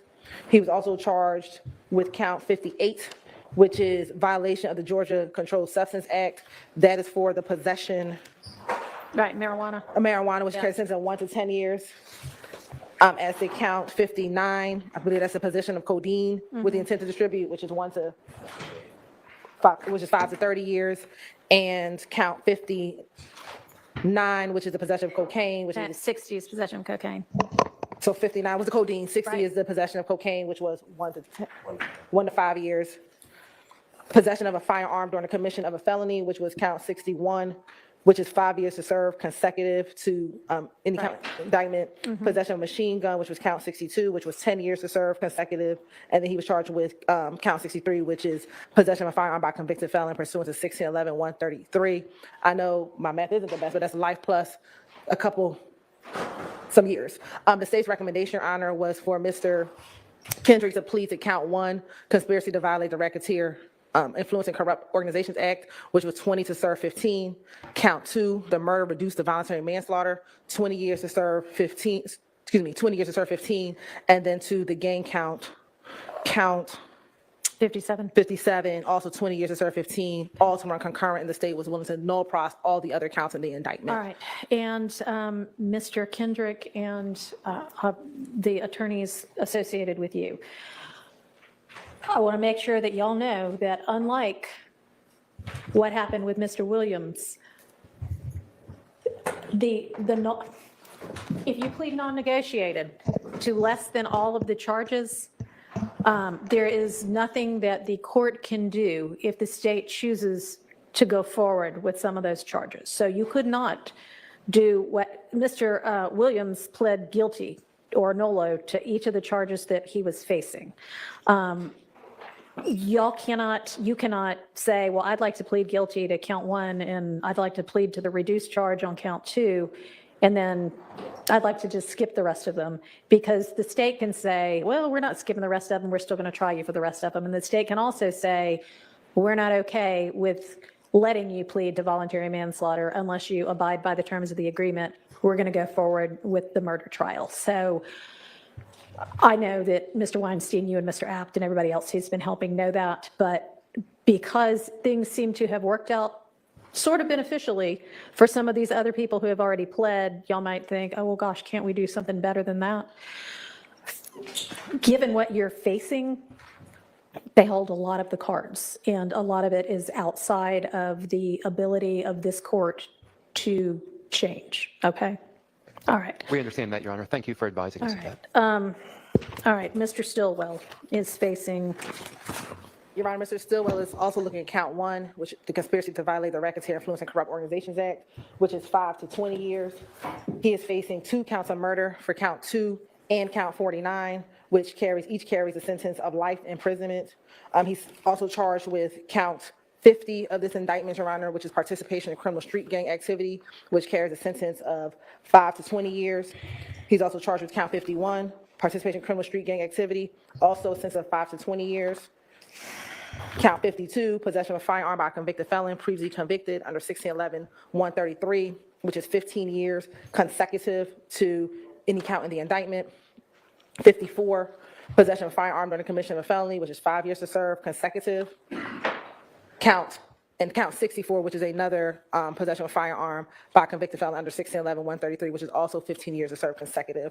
So Mr. Stillwell's looking at maximum of 2 life sentences plus 85 years. Plus 85 years, Your Honor. The state's recommendation, and I'll just say globally, Your Honor, was 60 years to serve 40 years in prison, that we would have reduced both of the murders to voluntary manslaughter, Your Honor. And we had given his attorney the option to kind of craft how that 40 years would look, but that was the extent to our negotiations, Your Honor. And Mr. Stillwell, kind of the same information to you. If the state does not want to reduce charges, you're not entitled to plead to reduce charges. They can say, you got to face these murder charges and we're going to make it a jury trial if you don't agree to what we're offering. Same thing, you can't say, well, I'd like those other charges dismissed if they're not willing to dismiss them in exchange for the negotiated sentence. So obviously, each of you has the right to continue with the trial. You know, what you're doing, you are all have very capable attorneys representing you who clearly care very passionately about you all personally, as well as presenting your best case. But it's ultimately going to be up to the jury, and you cannot know what any jury is going to do. And they may say, I don't believe a single bit of this beyond a reasonable doubt. Y'all are both welcome. They may say, you know what, I buy this, I don't buy that. I'm convicting you of 4 of the 5 or 4 of the 8 charges. You're still then going to face sentencing. They may convict you of everything. And if you are convicted of everything, Mr. Stillwell, you're facing 2 life sentences plus 85 years on top of that, as opposed to 40 years to serve with parole as a possibility. And Mr. Kendrick, you are facing life plus, I think I added up 115 years instead of 20 to serve 15. So it's just something to think about. And I mean, it's already past 5 o'clock. So are y'all going to leave the offer open until you have withdrawn the offer before you even put it on the record to? We communicated this to them last night, and if they did not accept it, then we would have withdrawn off. All right, well, given that the state spent the entire day negotiating Mr. Williams' plea, ultimately unsuccessfully, I don't know if either Mr. Weinstein or Mr. Sharp would have been able to negotiate with you during today. They would have, no one, we didn't have any communication from Mr. Weinstein or Mr. And they rejected the offer. Okay. I did have communication with Mr. Abate today. I attempted to have All right. communications with the DA last Tuesday morning, but she failed to show up for our meeting. Any chance y'all might leave it open until 9 o'clock tomorrow? Your Honor, I'll consult with the DA and if she wishes to read. Okay. I mean, I have no idea whether they'd want to keep it, but I haven't, we haven't put it on the record, and I haven't ensured myself as the court that they understood what the potential sentences were up until just now. So I would appreciate it if she would, so that they have the opportunity, having heard from the court, to talk to their attorneys. And they may still say that we're good, we're going forward, but. We'll consult with the district attorney. As a Okay. So in the event that it is no longer open to you or that you decide to reject it anyway, I plan to start the trial again Monday morning. I'm going to have the jury be here at 9. I'm going to have us be here at 8:30. We're back to getting no sleep. So I'll see y'all at 8:30 regardless. Okay, now court is adjourned. All right, so that was a little bit hilarious. I think that was hilarious. Like, Doug just made the call out to the district attorney there. Love snatches the microphone. That was like a little mini story there that we got. So Monday at 9, it seems like. And I don't know if they told the jury to be there at 9. Do they not have logistics to work out? I don't know. Unless, are they planning to do... I don't know. I don't know.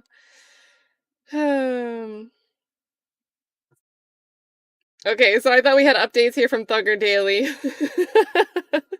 He's in all caps, guys. You guys can do an all caps in the chat. He's doing an all caps to academic, saying, you spent the last 2 years saying Thug is going to be in prison forever. We're not going to let Thug forget. What did academic say? Brian Steele, Young Thug's lawyer, is Michael Jordan in his prime, deserved every penny, schooled Fulton County DA office, embarrassed them, and damn near made them look not only incompetent, but illiterate. All right, yeah, I'm with Thugger Daily on this one. I mean, I agree. Brian Steele is great, but I'm like, why is he in all caps? Heck yeah, look at all the all caps in Thugger Daily. I love it. The judge let him keep his passport too, by the way. Let's go. Legendary. You guys go. Make sure I like these on the way. Show Thugger Daily and his post some love today of all days. Let's get these going. There we go. And good summaries here too. Banned from Metro Atlanta, has to do 4 presentations / concerts a year against gang violence. Man, all the schools are going to be like, Thug is performing today. Notice he doesn't have to change his name. Can travel for work / to make music. No contact with gang members or co-defendants except for his brother and Gunna. Cannot promote gangs in any way. There we go. And a bunch of you guys in the chat. So shout out to all the familiar faces. Love to see it. There we go.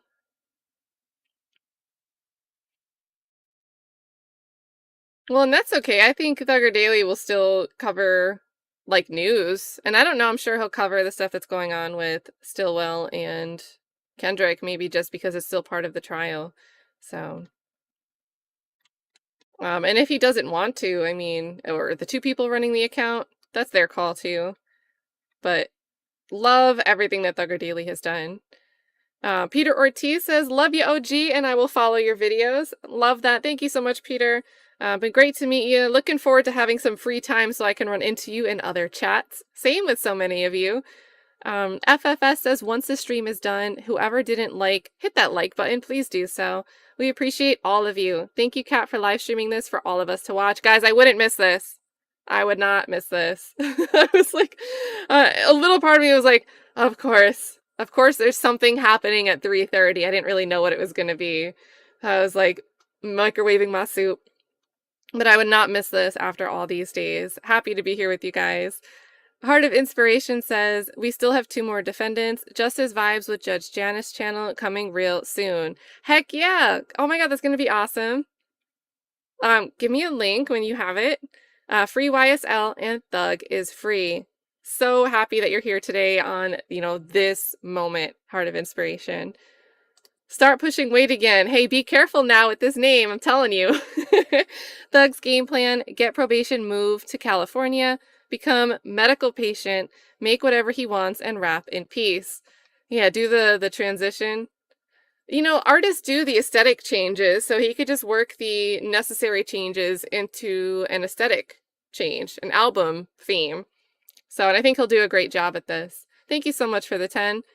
Touche says, cameras in the courtroom and public opinion has changed the game for this trial. Yak and Shannon still need us. 100%.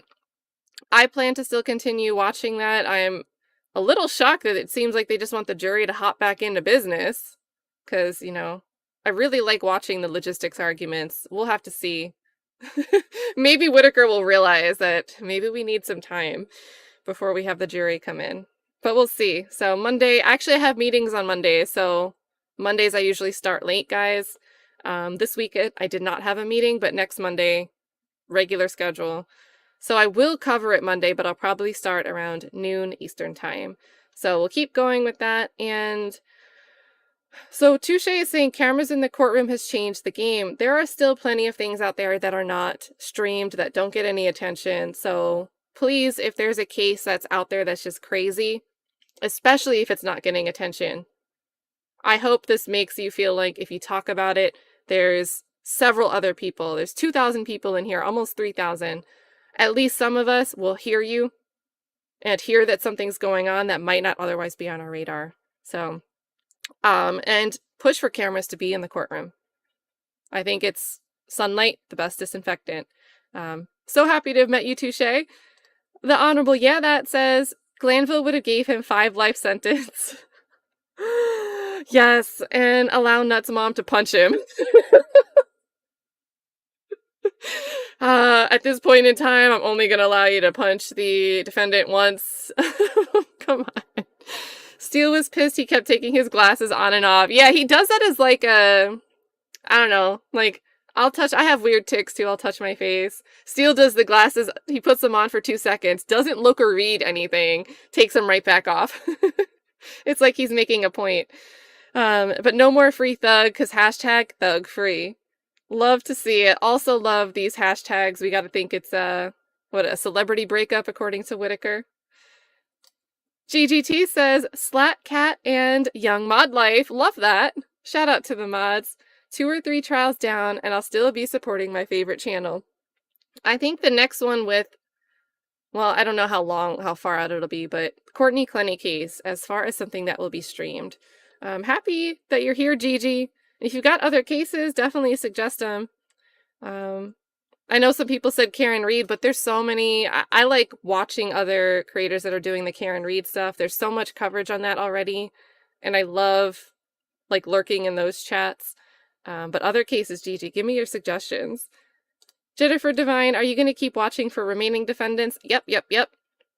We definitely are going to be here for that. But again, I'll have a late start on Monday, so don't think I'm just not covering for Diamante Kendrick and Shannon Stillwell. Coco says, okay, now, what do Thug do when his nose itch? Right, can you imagine every time? I would be so nervous. Like, oh gosh, I can't do this. in a video, they're going to say I'm promoting the activity, and it's just a habit.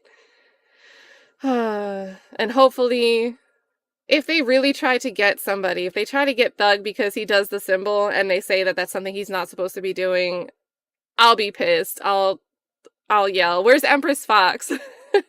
Empress Fox, I know you're not doing a protest, but in light spirits here, if like a year from now the state pulls some BS to try to say Jeffery Williams violated something because of a symbol or he wore a green t-shirt, I hope people in this chat, Empress Fox, I hope we all raise hell about it, because that is so close.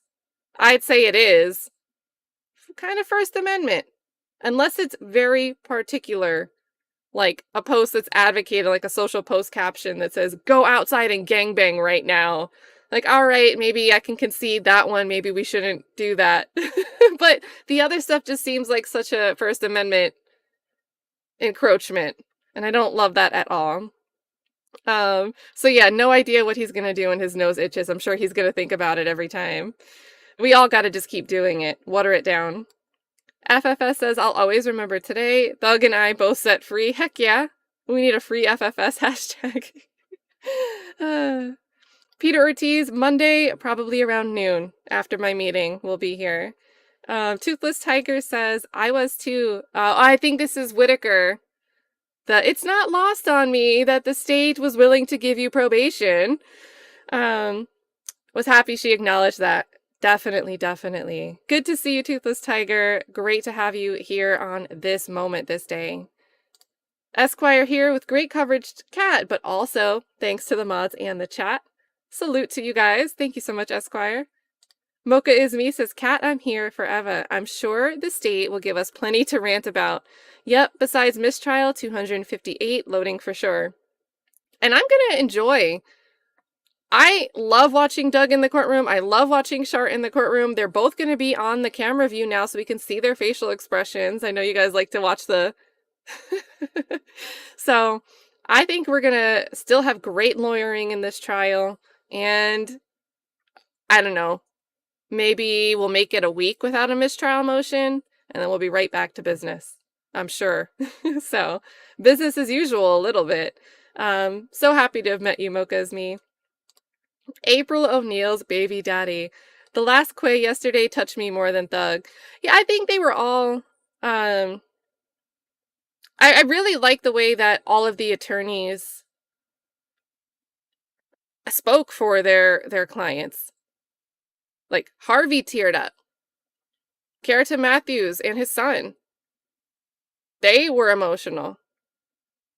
Leah was like, she was like, this is a waste of money. She was passionate for her client and also made a broader statement. Really loved all the attorneys the last 2 days and today as well. Love to see it.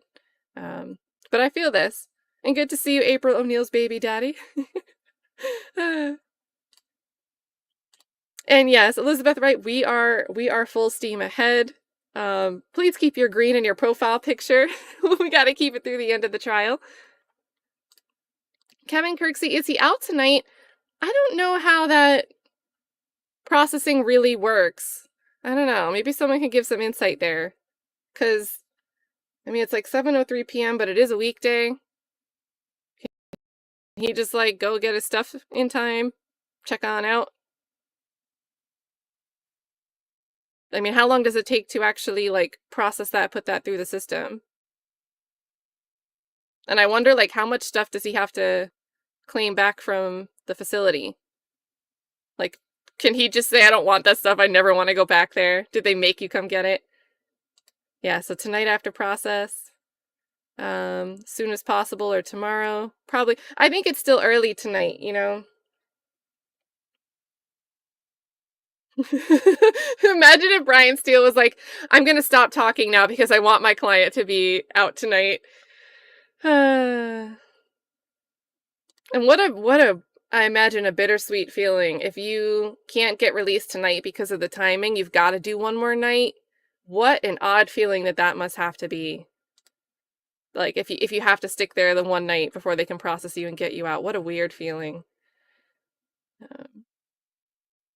Around 4 a.m. Man, what a wonderful 4 a.m. that will feel like. And I know it depends on like the facility and how efficient they are, and he was a little bit further away, right? A bit of a time to get there from the courthouse. So 403 is ready, says, can they forfeit his property? Will he be released today? This seems like an ongoing issue. Did we get a clear resolution on that? I mean, I heard the state ask for it, but I didn't hear Judge Whitaker say he's forfeiting it. But the question there is, some of that was property, not just funds. So hopefully if they're supposed to turn that back over, they haven't lost it. But the state sure tried to make that a condition that he forfeits what they seized, which is just nuts. Like, it's not even surprising, but it's just like, of course. Oh, okay, they're gonna rush him out of there. Good.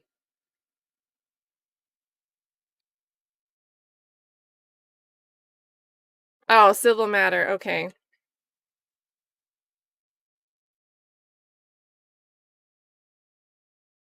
Yeah, I can't believe she asked for that. Oh my gosh. The gall, the audacity, the boldness. But yeah, Kevin Kirksey says he got to keep his assets. That's a huge W. Did you guys have an update? I know he was selling his house. Did he actually sell his house? Like, was that already sold?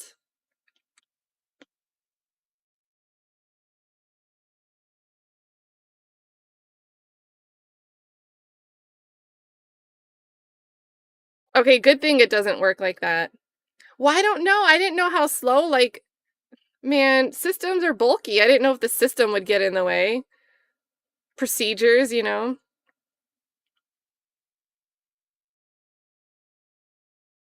And that, yeah, exactly that. The jewelry that wasn't his, that it was like rented or loaned, and like there was like litigation going on because the jeweler was making motions to the court and Glanville was just like ignoring it. There's some hearings of those. The recording of that hearing is on one of Judge Glanville's YouTube channels. There's not really much on Judge Glanville's YouTube channels, but there's like 2 or 3 videos, and one of them is the stream where these jewelers are like making the argument like, can we get that back? Can you like do something? That's on Glanville's channel still. So Touche says, think Hylton keeps her job? Absolutely. I think it's really rare that I think voluntary turnover is the better option when it's not someone leaving or quitting on their own. If someone's actually being forced out. In this situation, I'm thinking of Amanda Timpson, who seems to have been given a parallel demotion and ended up being forced out, and seems like she was a whistleblower, right? So when someone's actually forced out of not just this office, but it seems to happen in other places, usually when they're actually forced out, it seems like it's because they're doing something right. They're trying to do something right. So I don't really foresee Hylton losing her job here. If she decides to leave, that would be one thing, though. I'm not an optimistic person in this regard, personally. Gigi says, thugs out, trial done right after election, bets. Well, I would hope the state shrinks their remaining case down. They do still need to go into the Shamel Drinks murder, because that's still on the table for at least one of the co-defendants sitting there. I mean, they still have been going over stuff to establish, you know, RICO on all of them. I just wonder the logistics, man. I'm not optimistic about this ending anytime soon, but I do think hopefully it would be sooner than it was going to go for, now that there's 4 less defendants in that room. Oh yeah, you know, I forgot about this. See, like, need some time to let it marinate. Elizabeth Wright said, can't believe he said, I hope to see you in a bar. He was struggling to come up with something there. He was struggling there. Imagine if he was like the Club Classy, Magic City. I know what that's like. He sounded a bit nervous. I know what it's like to blurt something out. But that was funny. It was a little awkwardly funny. Hollywood Co., good to see you. Speaking of Club Classy, Hollywood Co., love all your music. If you guys haven't checked out Club Classy and you decide to, hop over there, say hey to Hollywood Co. Good to see you here tonight for this moment, and $2 for Thug coming home. Good to see you. FFS says, does this mean we all have to find new homes now? No, I mean, this one will be here, just, you know, it won't have as many co-defendants up on the screen. Isabella, good to see you. I'm so happy this nightmare is over for Lil Jeff. Yep, and at the end of the day, I know some people are like, no, fight. I'm sure Jeffery Williams just has a major load of pressure off his shoulders right now. So, his choice, totally respect it, and I really do think he feels like a nightmare is over. Welsh Lady Reads, good to see you. Thank you, Cat, Chat, and Mods. Watch from day one. It has been a crazy, crazy ride. And big shout out also, you know, Nick Starro is where I used to lurk and watch this trial. And people would be like, can you cover that trial? I'm like, so many days, it's going to go on forever. So Nick Starro really, for day one for me, pre-trial hearings, a little bit of Lawn Crime and 11 Alive I watched, but mostly over with Nick Starro. So Welsh Lady Reed, someone that I know from other channels, very happy to have you over here. Hope to see you continuing watching either this trial or something else in the future. NJB Nene says, tonight we celebrate, and I wouldn't want to share with any other than my KNW Slime Gang. Thank you again, Kat and the mods, doing the nose blow. Love it. Thank you so much, NJB Nene. And I thank you also. Yes, you also gifted 10 memberships. So thank you so much, NJB. You guys, if you could drop an NJB in the chat. Got a ton of gifts flowing out here. 10 gifted memberships. Oh, we got 11 alive. 11 alive. Let's go.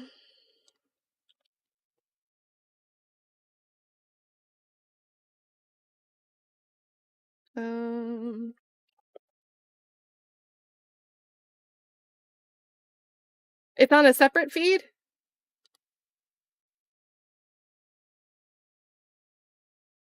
Okay, yeah, it's on a separate feed. Let me cue it up and skip their intro song. BRIAN. All right, just so you guys know, it starts in the middle, so I'm not missing anything. But this sound that they play here strikes, so.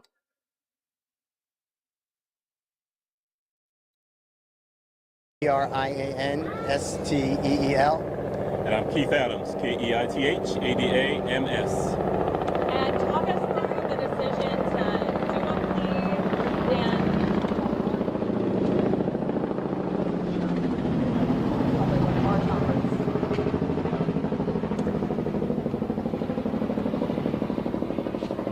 all right, if y'all don't mind talking us through the decision to make a plea and just how today ended up going and transpiring. Well, this was excruciating because hopefully, in our collective opinion, Jeffrey would have been found not guilty of everything. So this is very painful. But that's another 3 months or so in custody. And he wants to go home to his family. And negotiations totally broke down with the district attorney's office. Horribly broke down. And at that point, we believe that justice would be found with the Honorable Court. And Jeffrey just wanted to go home. How agonizing it is to know that we've spent a year trying a case where the prosecutors have put on lies, knowing lies, hiding evidence, is insane in 2024 in the United States of America. And the only reason that this got revealed is because of you people. You people brought the truth to the community because nobody knows this.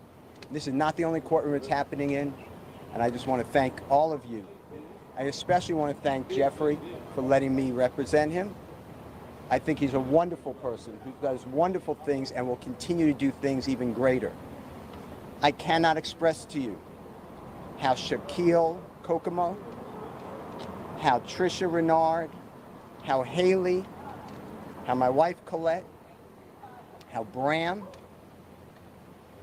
how countless people, but especially Miss Courtney Edwards, has worked without sleep for 3 years representing Jeffery and helping him. I will never be able to stand with anyone more ethical, honest, hardworking, insightful, intelligent, and kind than the Honorable Keith Adams. The gentleman to my left is the best lawyer in the country. Mr. Steele, do you think prosecutors negotiated in good faith at all during any of these negotiations? Why don't you let me take this one? Let me answer that. The short answer is no. This is a case that possibly could have been resolved if folks were reasonable. But we did not believe that we could enter into good faith negotiations with people who wanted a case resolved in a manner simply to save face. And Jeffery Williams was not going to say things that they wrote for him, that they wanted him to say, that was their theory when it wasn't true. And so, good faith, no. I don't believe we were ever really negotiating in good faith. And you've been here the past year that this case has been on trial. You've seen the numerous motions for mistrial. You've seen the behavior of the state. You've seen the dishonesty. You've seen everything being hidden. You've seen things come out in court, in front of you. And so you know what kind of prosecution we were dealing with, and that's okay. You know, Mr. Steele and I have fought through this the past 2.5 years. And as he said, we ultimately decided we were going to put our faith in the court as opposed to the folks on the other side of the aisle. And, you know, the best thing out of all of this is that Jeffery Williams, in a very short period of time, will be home. And that's all we've wanted from May 9th, when they went and picked him up and have held him in jail without a bond for the past 2.5 years. He'll be home shortly. Keith and Brian, this either one of you can answer. So I have 2 questions for you. First off, you go into a blind plea, you don't know, right? There's nothing for sure. What was your emotions like when you guys went into that? I would imagine the conversation, you kind of take us into the room before you went out into court with the conversations going back and forth. Obviously, I know there's attorney-client privilege, but it's a big decision.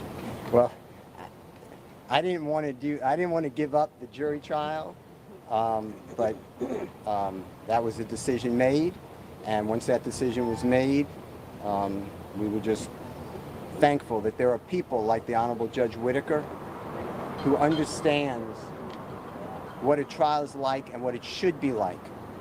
And I cannot thank the Honorable Court for being here and coming in. She is not our first judge, but she's the first time we received justice. Mr. Adams, this is your second high-profile RICO case here in Fulton County. Do you think that maybe the prosecutor's office is abusing that statute? And what are your opinions of RICO generally? I have, for the 30-some-odd years that I practiced law, always believed that if you, as a prosecutor, think that someone has committed a crime, you charge them with the crime, you put it in front of a jury, and then you do it fairly and let the chips fall where they may. The courtroom is not the place to get adventurous, to get inventive, to think, well, we don't have evidence on him for any of these incidents, but maybe, if just maybe, we tie him up in a RICO and put him with people who may have committed crimes, we can get him that way. That's an abuse. And so, yes, for some strange reason, the Fulton County DA's office seems to be in love with RICO, and my honest opinion is that they're in love with it because it makes it easier for them to try and convict people that they otherwise could not convict. And that's what was happening here. We're fighting a mountain, reams of evidence, most of which didn't have anything to do with us. And so, is it an abuse? I think it is. There are better ways to, and I used to be a prosecutor, right? And I can tell you that there are better ways to prosecute cases than the way this case was prosecuted. You guys obviously rejected initially what the state was going to offer. Is there some details you can give us? Because it sounds like from what you guys decided in court, I mean, it's still pretty stringent. There's a lot of different details, but what was the state asking for that you guys rejected? I'm not going to get into plea negotiations because they are privileged under statute, but it was outrageous. They would let him out of custody, but they would have a tether around him so tight That is unconscionable. And how are y'all feeling about what the sentencing is, especially with not being able to be in Metro Atlanta except for specific parameters, and how is Mr. Williams feeling about that decision? You know, we're okay with the sentence. There comes a time in any case, if a person is sentenced, that we're out of the courtroom, and now what happens to that person is entirely up to them. Jeffery Williams is a fantastically talented man. He is a great person. He's become a great friend over the course of the last couple of years. And he has the ability, the incentive to go forth and do everything he needs to do to put this behind him. And we're confident that he will. One of the questions you asked a little earlier was, what was that feeling like, stepping into a courtroom to do what's called a blind plea, not knowing what's going to happen? You know, it's a scary feeling for all involved. There's probably no feeling quite like that other than sitting in a courtroom waiting for a jury to come out and tell you what your fate is. But we walked in there knowing that we were in front of a fair tribunal and being comfortable that the right thing was going to happen, and the right thing did. What do you think about your client just serving as a role model? Obviously, as part of the agreement, he's going to be participating in the community, doing events, things like that. Obviously, he has a huge reach for what he does for a living. I've known Jeffery Williams. I've defended him for over a decade. I have been with him where we go to young children, children in need, children who are going down the wrong way. And he tells exactly what he's going to continue to say. He tells everybody, this is not a good life. We have to stop the generational disaster that is plaguing the community. And although right now I'm successful, I'm a product, but every one of you can get out. And he always stresses education. Jeffery Williams is a great person, a great role model, and he will do even better now, hopefully, if you allow him and his words to get out. As far as how Jeffrey's feeling now, he knows my feelings, which I'm not going to reveal for attorney-client privilege, but this is not the same as a not guilty verdict. That should have been rang. But nobody here wakes up every day on a concrete floor that they're calling his bed, gets up at 4:15, gets shackled at his feet, his waist, and his hands, comes to the Fulton County Courthouse to be on concrete, eating out of a bag. Doritos is his meal of choice. And then coming to a courtroom and sit there with a leg chain on him every single day and hear lie after lie. So for Jeffery go home today and not have another 90 days or 120 days of it, he is very happy, thankful to the Honorable Court. So to answer your question, this was not what I wanted. I don't believe that it is just, but I believe that under these circumstances, it is justice for Jeffery Williams, and he is delighted, as are we, and thankful. Can I ask you, you were standing right next to him as he was addressing the judge. What seemed like a very sincere apology to her, or apology to the court and what happened and what has gone on. How did you feel standing next to him, knowing him for the last decade as an attorney for him, about what he was saying and what he was telling the judge? Jeffery Williams is being truthful. That is his heartfelt feelings. He feels so bad for the loss of life, and he feels bad that people are taking his music or his social postings and making it into violence. That is all promotion. That is not a symbol of go hurt somebody. So I hope I've answered your question directly, but how I felt, I've heard that from Jeffery over and over again. You called out a lot of challenges in this trial based on the prosecution's points. Do you have any message to, the co-counsel that for now is still on trial, or what's left of this? Oh my God, they are phenomenal lawyers, and I'm confident if you keep going, which I assume you will see some great lawyering. They don't need my help.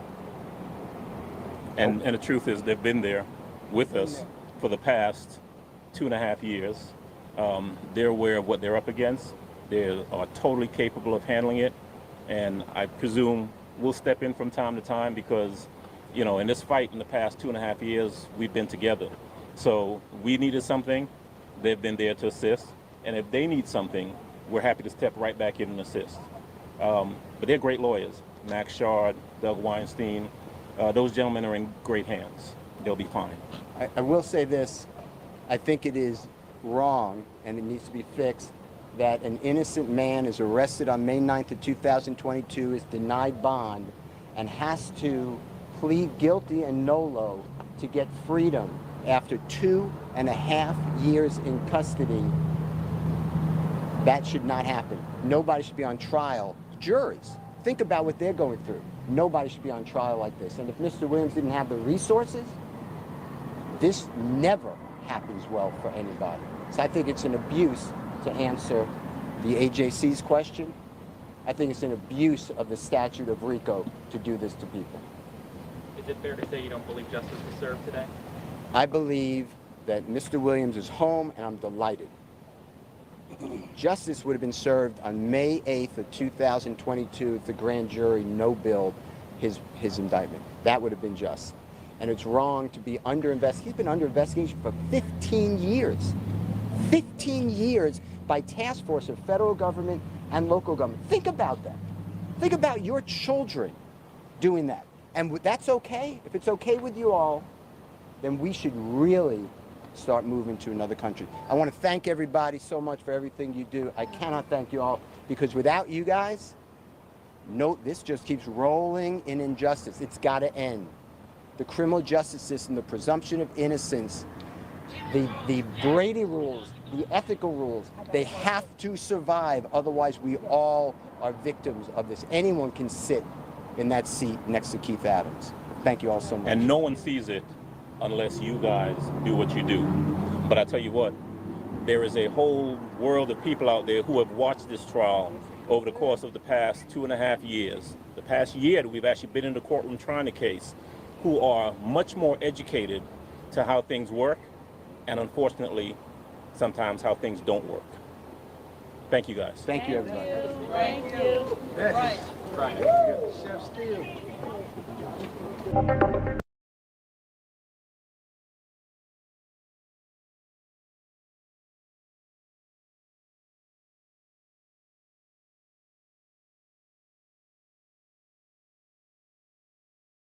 All right. Hey, you guys. Had to refill my water. Was anything else going on that you guys wanted to check out on? I also love the Chef Steele there at the end. If you guys caught that. Loved that a lot. Let's see. Get this 11 Alive off the screen. Oh man, I was going to check for updates on Twitter. All right, we've got a different angle here now. Post-game interview. There we go. Tons of angles here. Okay, wait, so Kathy says 8:30 for Monday. Doesn't really matter for me because I'll have to start late anyway. But just in case you guys wanted to tune in real time on Monday, I guess maybe 8:30. Kathy posted it. Look at everybody reposting it. Kokomo says my job isn't done here. Shout out to Mel. Dang, X is popping right now. There's so much going on over there. But really love that. Wonder if there will be more interviews. Also, I am so behind here. Amy E, good to see you. I appreciate you, Kat. Thanks for everything. Amy, thank you for giving me a place to listen to music. It's something working from home. Kind of blocked music out, forgot I didn't have music in my life. And you really brought that back with everything that you and Classy are doing with Club Classy. So I appreciate you right back. Thanks for stopping in on the moment, this moment today.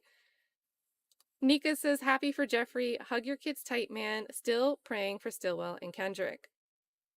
Keith Adams said, let me get that. I got some ish to get off my chest. Yeah, he said, I'm going to answer that question.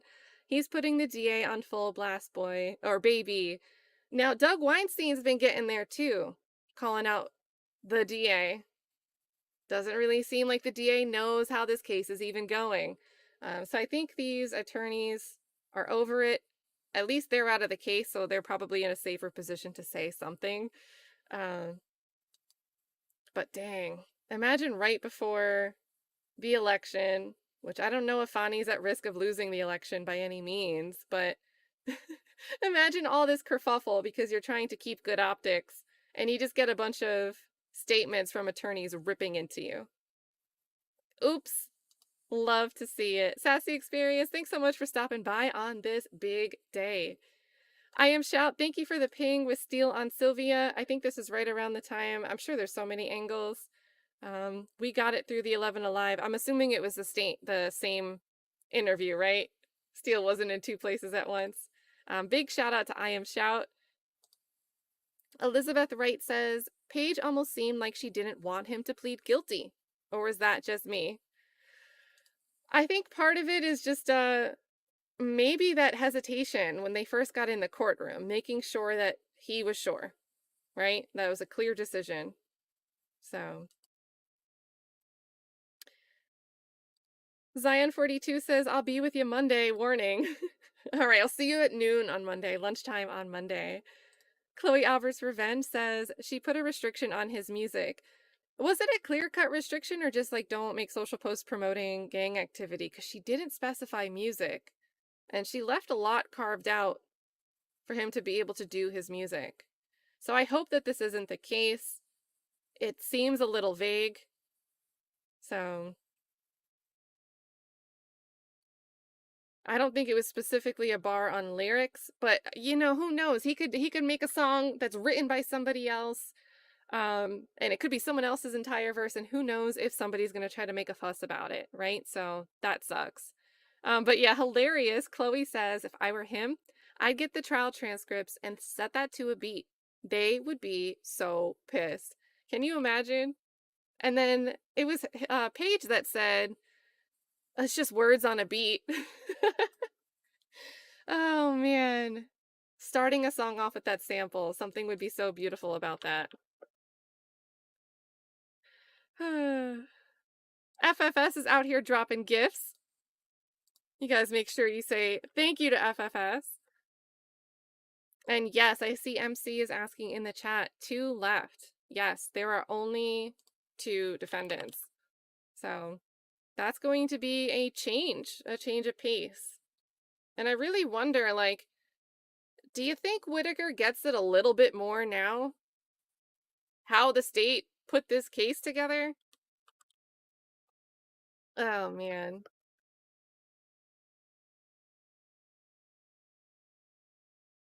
Yes, Kimmy G, this is a great point. The state dragged Donovan Thomas's family there yesterday and today for nothing. Or at the very least, I think they didn't explain that, hey, we're going to try to get you an opportunity to speak, but it might not be guaranteed. Like maybe they didn't really,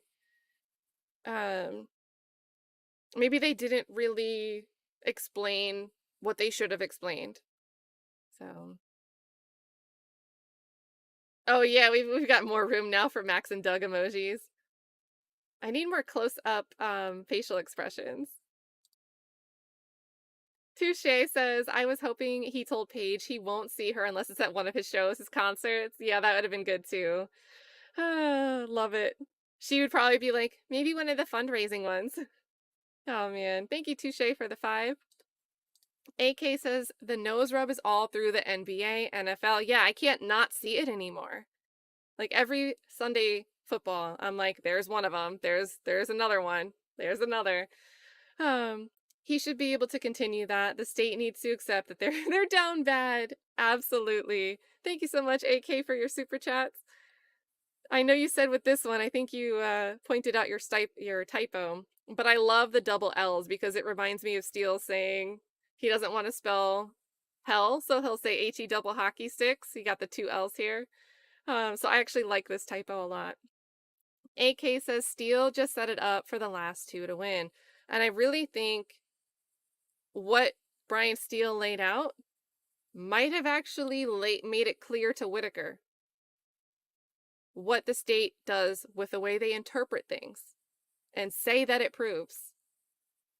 I hope so, at least. Thank you, AK. Daryl Johnson says that this case was horrible and These pleas explain Thug rocking in his seat yesterday as he contemplated. It's a heavy decision. He can easily stay out of trouble, simply walk away. What he has lost has made him less nice. Oh, this is a good point. What he has lost has made him less nice. And he did touch on it a bit. And I really think he was kind of like stumbling with what exactly he wanted to say, which is maybe a little weird to see from a lyricist, but what a moment. But what he has lost has made him less nice. Right. Don't let your kindness let you get caught up. So great.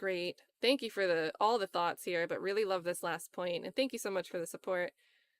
Crystal Pontac says, look, I'm going to give out 5 gifted memberships. So big shout out to Crystal here in the chat. Definitely a big shout out here. Love to see it. It might be a little late to see who got those gifts, but if you got one, say thank you anyway. Did Paige say Girls Club? Yeah, she said something. Like, however she said it, I was like, did she say? It certainly sounded like that. So good to see you, Apunanwu. Hope you are doing well.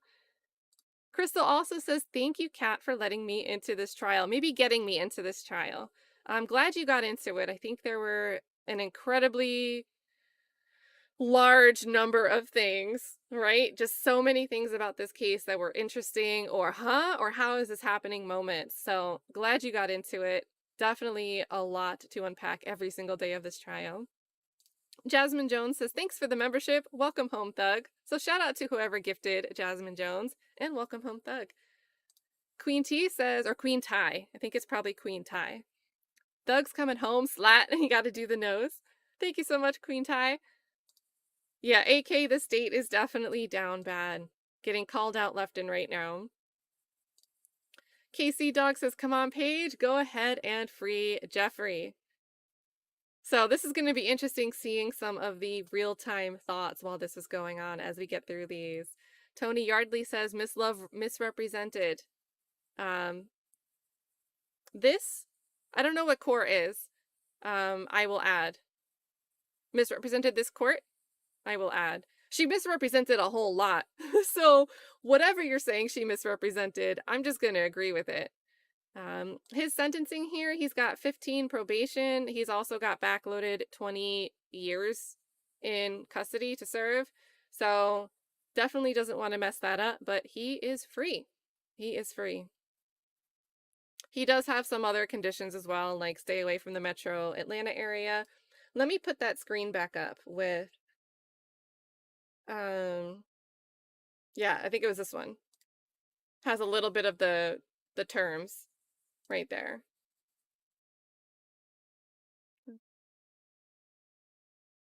So there we go.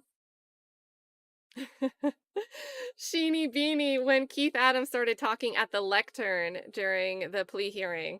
Keep it short, Keith, you know Paige doesn't like you. Yeah, that was something I was like, oh no, don't change, don't weigh it down. And because she interrupted Steele too. She was already like, all right. And you know how she has been with Keith Adams. This had me laughing when you said it because I was thinking the same thing. Luckily, I don't think it ruffled her feathers at all. Thank you for the laugh and for the support here, Sheeny Beanie. KC Dog says, this woman's theatrics demand the judge's attention. Yeah, when Love was probably sitting there like, just rotating her neck around. Oh my goodness. To be fair, I mean, there was some head movement from the other side while she was going through her stuff, but I think it was warranted. And I can picture Love just doing this no matter what was being said. Curious Coco, so are they able to appeal the pleas later on? So I don't know when the court term ends. I feel like November 20-ish is when the court term ends. So they can withdraw the plea, right? They can decide, oh, never mind, 30 days or whenever the court term ends, whatever's later, right? But as far as an appeal, I just think an appeal is such a narrow scope of what could be appealable for a plea. Was the defendant like under the influence and not of sound mind when he agreed to the terms of the plea and made his plea? That would be an issue. Is there a constitutional issue And I gave a little thought that maybe it's treading very close on the special conditions being a First Amendment issue, but I don't really think I don't know. I mean, I guess we'll see if there's any plan to appeal it, but I just don't think that that's in the scope here. So, but great question. Great to think about. Brina says, can Paige not accept his guilty plea? With this, she can reject the terms, and what we ended up seeing, because this is like kind of an older comment that we're getting to, but we saw her do it. She rejected specific aspects of it. I don't want to adopt that. I don't want to adopt that, but I'm going to do this and this. And part of that was because it was a non-negotiated plea. So again, the state was supposed to present to the court the last thing that they offered and put on the table that was rejected by the defense. Love tried to go offer something new at first. And the judge was like, hold on, what was the thing that you actually offered them last? So then she finally read that out. And then the defense got to offer what they thought was a appropriate offer. And we saw her pick and choose things. So there were things that she did not accept about each, as well as things that she kind of like freestyled a little bit on her own. So the judge does have discretion in that way. Good question here too, Brina. I think we got to some, but I love it still. Touche says part of what's tear-jerking is the way these defense attorneys care for and believe in their clients, perhaps in ways they haven't experienced from people in their environments and personal lives. And I really liked that Max Shart hugged Jeffery Williams, right?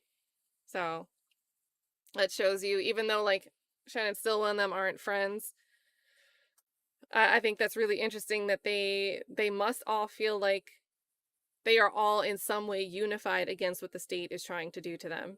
So really, really nice to see. Thank you so much again, Touche. Annie Bailey Brown became a member. Thank you so much. You look good in green. KL says, heart your patience. And you must mean when love is talking. It is a drag to get through, for sure. Oh my goodness. Heart of Inspiration says, I wasn't this nervous for the birth of my grandson. Please let Paige do the right thing. And this was in retrospect. And I think we got there. But yeah, gotta calm those nerves.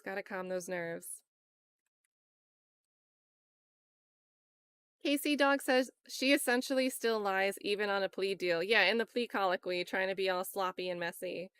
So, and remember, with the plea deal, she is just reading a factual basis.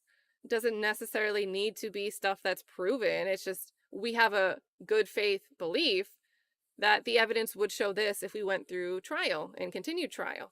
This is what we have. So, and I think she definitely didn't meet that standard. So, but who's surprised? Who's surprised?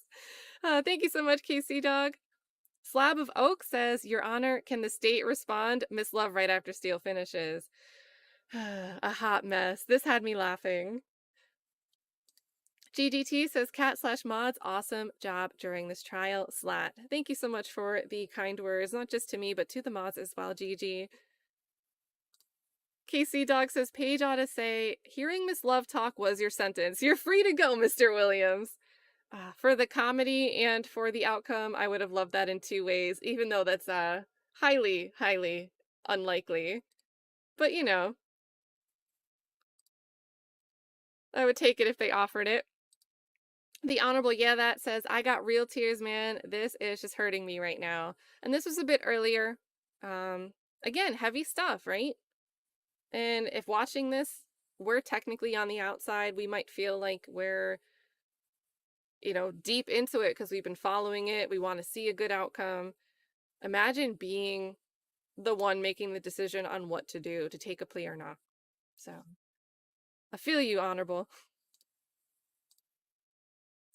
KC Dog, oh man. He did get into the representations made about surveillance that either never was produced or was never actually sought out. But KC Dog says, Steele, one more thing, Your Honor. We never got the McDonald's tapes. Just one more time, Brian Steele. Imagine if Brian Steele starts a social media account, and the first thing that he does is he goes to a McDonald's and posts a picture. It would just be so good. I just think it'd be so good. Oh my gosh. Tell that man to get a social media account. I'll never let this go. When trial continues, when he asks for the reports, we gotta also mention, and where's the McDonald's video? Oh man, thank you so much again, KC Dog. And then Crystal, again, thank you so much. So much generosity today. Thank you again for gifting these memberships. I also see one here from Deanne. Thank you so much for stopping in. Good to see you, Deanne. Shannon Alexander says we need our Steel theme song. We're going to get it. And I think when he was spelling his name, I think it was really funny. Like, all I thought of was the ABCs of Steel when he was spelling his own name. So we're definitely going to close out with that when we get to it today. FFS gifted another 5. Holy moly, FFS. FFS gets free and wants everybody to be free and green. Oh my goodness. Also, I see Free YSL saying there were so many hating in the law and crime chat. It was unreal. Everybody says it's like that over there. Frodo's Dojo. Good to see you. This is a really kind comment, but good to see you. It's been a while, and that's okay if you're lurking in the bushes. You feel free to comment anytime or not. Up to you all the time.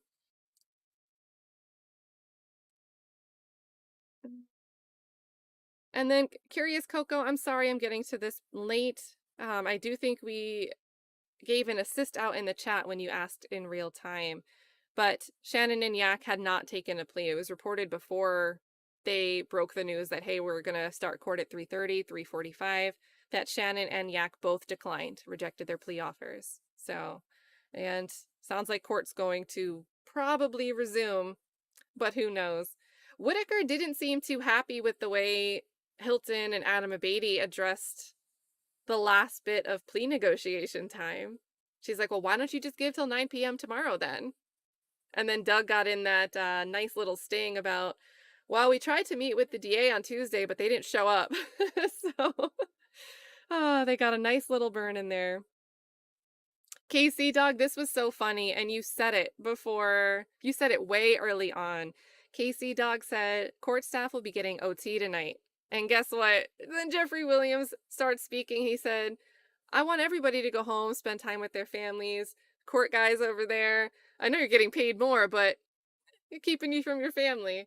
So KC Dog saw the future a little bit there. And also KC Dog said, she just made me quit my day job. Thank you so much for all your support, KC Dog. Kevin Kirksey says, can the judge set aside the plea? Serious question. I don't think that that's really a process. So I know with a verdict, if there's like a legal error, there's a mechanism for a judge to set aside a verdict. But I don't think, and I could be wrong, but I don't see logically why there would be a mechanism to set aside a plea, because the judge is the one adjudicating it. Like, she's the one that's deciding to accept the plea. So I'm not sure. I'm not sure on that. I don't think she can just like sua sponte accept a plea and then say, I'm going to set it aside right after.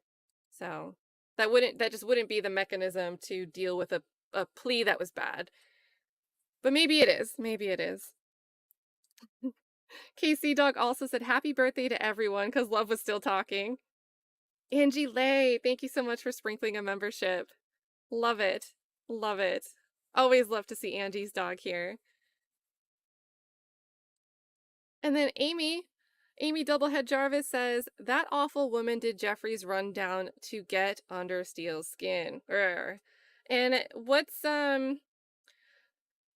that's kind of the way that stuff's wrapped up is kind of what gets presented to a grand jury. So imagine, and I think in Georgia, it's one party, right? I don't think the defense gets a shot in Georgia to counter offer a defense during a grand jury hearing. It's just the state presenting their case and calling a couple witnesses, and the grand jury is like, oh, okay, this sounds like that. Yeah, I think I'm gonna check that box. Or no, I don't really think it checks the elements there. I think in Georgia, it's really one-sided. So imagine a jury only hearing the representations that Love gave. So imagine that. whatever love just spieled. That type of thing is what a grand jury would have heard, unchecked by an opposing voice. Big problem. It's probably why there's such a huge court backlog and indictments that aren't actually getting put through the court system. So great point here, Amy. Thank you so much for the 5. Leah's dad says, YSL is only considered a gang in Fulton, it seems. He's good musically as long as he doesn't talk about being blood. Yeah, I think so. And I think a lot of it, too, driving home that point that other people could be writing stuff. So interesting to see if they try to make a mess of something that comes from his lyrics, though. It's like, I want to say it shouldn't happen, and that's stupid. It's free speech, but I just picture someone, a certain someone, being ready to like, aha, they did the thing. Good to see you today of all days, Leah's dad. The Honourable, yeah, that says, good thing jury isn't on social media, so they have no clue. Right? Yeah, I mean, can you imagine they turned on the TV and Brian Steele and Keith Adams are talking about how much the prosecutor sucks? Oh man, this is great. Love to picture it. YSL Jeffery, perfect person to be in the chat today. The Keith comment at the end was to you, those like you, kattnotwilliams, and others. The whole chat, great job all.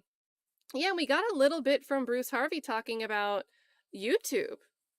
And we're in the chat. We're looking at what is being said in the chat in real time, getting feedback. And I think, obviously, it's a resource. It takes time. But having someone in your law firm, especially on a case where the sentiment could make a difference, having someone on your team that's just watching, engaging the sentiment, seeing what people are saying, I think it's really huge. So in a way, the public discourse happening through YouTube is becoming part of trial strategy, which is just really cool to think about beyond this case. I think Depp v. Heard, it was social media was a little bit contentious there too. And is still continuing to be contentious. Several podcasts, or maybe not several podcasters and journalists combined have recently made the argument that social media is the reason that Amber Heard didn't win that trial. So, and I vehemently disagree with that notion. And I've looked at some of the databases and the work that they're doing, the very shoddy statistical work that they're doing to say that they did the math. It's really something I hated to see bigger media put their name behind. But YouTube's really important. I think in a way we see bigger news outlets trying to weaponize it, trying to shut it off. And I say keep talking, keep talking. And shout out to YSL Jeffery, really like the perfect name today. Zion42 says, that interview with the Honorable Attorney Brian Steele and Honorable Keith Adams was a very powerful moment that I hope is paid attention to in Atlanta and around the world. Right, it is really powerful, and we just got done saying, like, what if the jurors for the remaining 2 defendants just turned on their TV? We're waiting for the trick-or-treaters to arrive, turn on the TV, and here's Brian Steele and Keith Adams talking about how the prosecution sucks. Just too funny. But really love to see these interviews. And I know Brian Steele hasn't been, we've seen a lot of Doug, we've seen a bit of Max Shart. I really hope Keith Adams, Brian Steele, Bruce Harvey, Miss Westmoreland, Leah Abbasi, Angela DeWilliams, I'd like to see if they're willing to do it. More interviews. I hope they get to share more of their thoughts. Really good stuff, and nice to hear them be able to speak freely and not in front of the court. Thank you so much, Zion42. Clizilla420 says, I'm late, but how does this affect his ability to make music and perform his catalog? I think it shouldn't, but again, I think somebody's going to raise a fuss, so we won't really know the impact until we see somebody take issue with it. However, I wouldn't be surprised just because so much time has passed and, you know, things change, trends change, people change. For a multitude of factors, we could see a whole different aesthetic from Jeffery Williams in general. And I don't think he should have to censor himself at all, especially not in an artistic sense. But whatever he decides to do, I hope nobody tries to mess with him over his lyrics. It'll make me mad. You'll see me go live and be like, they're raising hell about his lyrics. So I don't really know how it affects his ability. I feel like it shouldn't. And I think the judge tried to make it clear that you can still work with musical artists like Gunna, even though you shouldn't be associating with others named in this indictment. You have the extension there to work with Gunna, with Sergio Kitchens. And you can travel and do things for work, whatever. So I really think she took his music into consideration there. And I hope nobody tries to encroach on somebody's First Amendment rights. So no more rap on trial, please. Innocent Bystander Channel, good to see you. Oh, tell me you're going to do a video on this. Innocent Bystander Channel says, great coverage of this trial by you for all the weeks and months. Hope you're feeling better. I'm energized. I am energized. I'm good to go. I am good to go. Probably in like 2 hours, I'm going to try to talk and be like, hello. But that's okay. That's okay. And I think we have the day off tomorrow. So I can rest my voice tomorrow. It'll all be fine. You guys do me a favor. Make sure you're checking out Innocent Bystander's channel.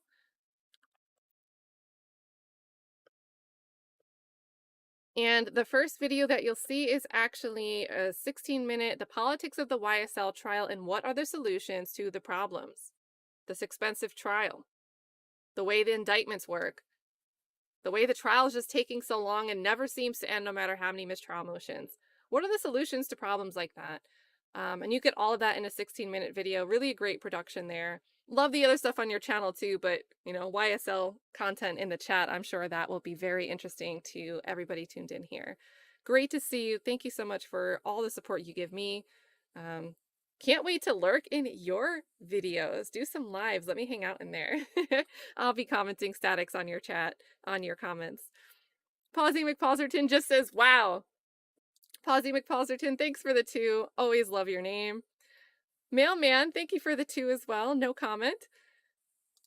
FFS out here just making it rain, these gifted memberships. Thank you so much, guys, for all of your support through this trial. You guys do not have to donate anything. You do not have to, especially, I love the gifted memberships. If you want to give gifted memberships, super generous of you. But what you guys have done for me, because there's been times where I'm like, can I do another stream and then still get my work done? But you guys have made it possible to do all that. So huge appreciation to all of you.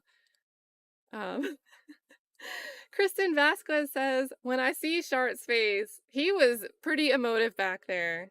Sorry I was blocking him a couple of the moments. I kept trying to move my face and then they would move the camera and I'd be blocking someone else.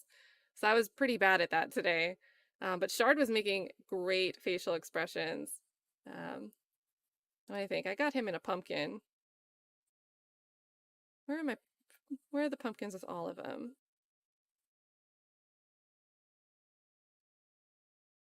There we go.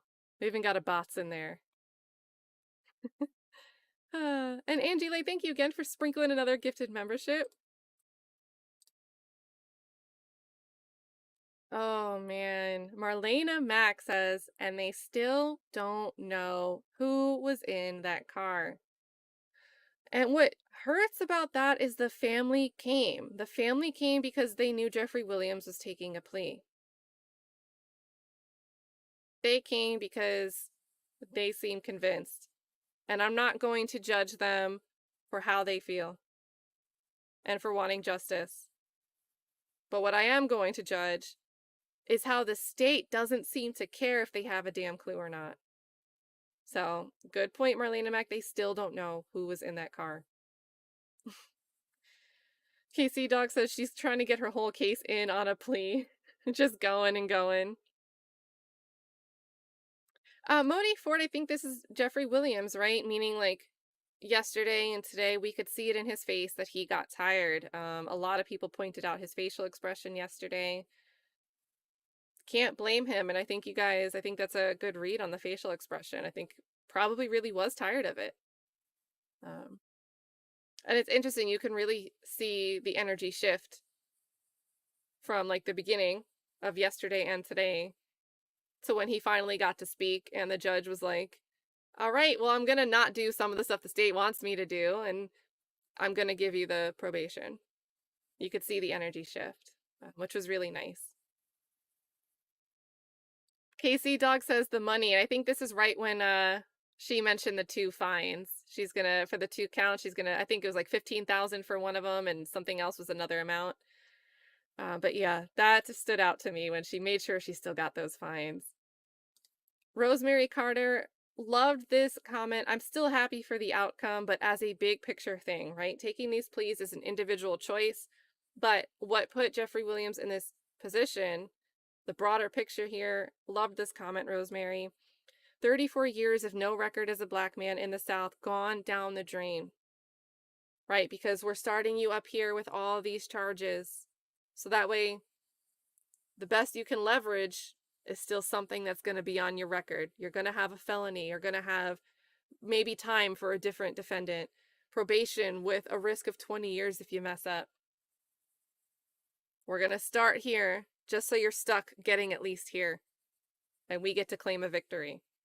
Really, really sucks. Really, really sucks. Thank you so much, Rosemary Carter. Sheenie Beanie says, I'm just waiting for Steele to have his turn to speak. He will bring this home. Do you guys, the whole chat was so tired of Love speaking. Steele spoke for just as long. And the chat was like, yeah, go Steele. He will bring this home. The state ruined this case. Disorganized, sneaky tactics, free thug. Yep, and again, this comment was in retrospect. This was before Steele was speaking. But I think it rang 100% true. Brina says, so you prolong the trial till they get a plea. Got it. And remember, they didn't want to... I think the rumor I heard about a plea being offered to Jeffery Williams was like, still basically life. That was like the best they'd offer him. If that was just a rumor, like they didn't really offer him anything worth taking. But then they picked off these other co-defendants to get them to agree to plea and testify against these co-defendants back in December of 2022. All these, no bond for you, but here's probation. And I'm so happy that Whitaker called that out. So happy. Like, finally, say something, call it out, judge. But yeah, this is exactly it, Brina. And this is what happens to a lot of the accused. KC Dog says, I wish they had an AI voice just read all of this to him instead of Love. Oh, heck yeah, that'd be nice. I love Flesh of the Gods. He's going to be going live soon. He does some of the voice changes every once in a while when Love is speaking. It's really great. Miss AB says, none of this sounds like a deal. I'm definitely confused. And this was also probably during the state's reading of theirs. Oh, man. Yeah. To me, even the very last deal they tried to offer him still shows that he was like the big fish. He was the big fish. I'm not doubting that they're trying to get the 2 on trial and then there's severed co-defendants awaiting. I really think they're going to hang on to the ones that are tied to the Donovan Thomas murder, right? So, but yeah, this definitely, even the way the deal was, still made it seem like Jeffery Williams was the big fish. Dolly1 says, Nichols got a murder dropped and got 7 years. Huey had more charges than anyone and got 9 years. This is all about politics and justice. Sad. The big fish. The big fish. The Honourable, yeah, that says, wasn't he facing a minimum of 30 if guilty? Good Lord, what type of plea negotiation was this? I'ma shed a tear. No violent crime, but killers got the murders dropped. And I really think, again, this is... what was it exactly that Paige said that called so... Oh, I don't think... I think I'm switching thoughts here. Paige did call Love out during the colloquy, and then also called Hylton and Abate out when they tried to make their second argument for a victim impact statement on the idea that she should be acting like in court right now that anybody was convicted of the murder of Donovan Thomas. Like, Whitaker, like, do you realize how crazy that is? That the judge has to remind someone during a plea for one defendant in a trial where there's still remaining co-defendants, no jury deliberations, no verdict. that the judge has to remind the state, we didn't have a murder verdict for the Donovan Thomas murder. It's like they just forgot about it at the same breath that they want to make it the center of their case. Just really weird. But again, what else is new? Coco says, is a plea considered a win for the state? Yes, but in a weird way, I want to say, because it's some type of conviction. It's some type of something dispositive. I would say that maybe an Alford plea isn't exactly a full win in terms of it being a guilty plea because they get to maintain their innocence. But here I think there was a small loss for the state because they have the NOLO. They don't have Jeffery Williams saying, yes, I'm guilty of being a gang leader and trying to violate the RICO Act. They didn't get that, and I think that's the win that they really wanted. So, and I'm glad that he's free on probation without giving them that.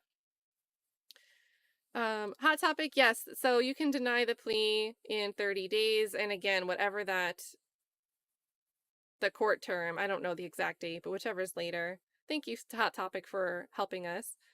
Julie Cat says, why would Steele roll the dice like this? I think we ended up finding out that it was really the client, and it's supposed to be. It's got to be the client's decision. So I really love that Steele said, I want to keep fighting. I know you're going to win, but he wants to go home. He's eating out of a bag. He's eating out of a bag. Like, I really appreciated Steele in that moment. Because, like, he expressed himself, but also showed he understood. So, and I think that was helpful for us in the chat, because we're like, why? Slab of Oak says, Miss Love is doing a 3-hour recap of everything they failed to prove. A We Suck at Our Job, greatest hits. Yep. The Sprinkle's printing out the mixtapes right now. Ah, Thug's home. All right, turning over to the chat. He's out. Wonderful. Oh, yes. There we go. There we go. I know Thugger Daily's got to have something.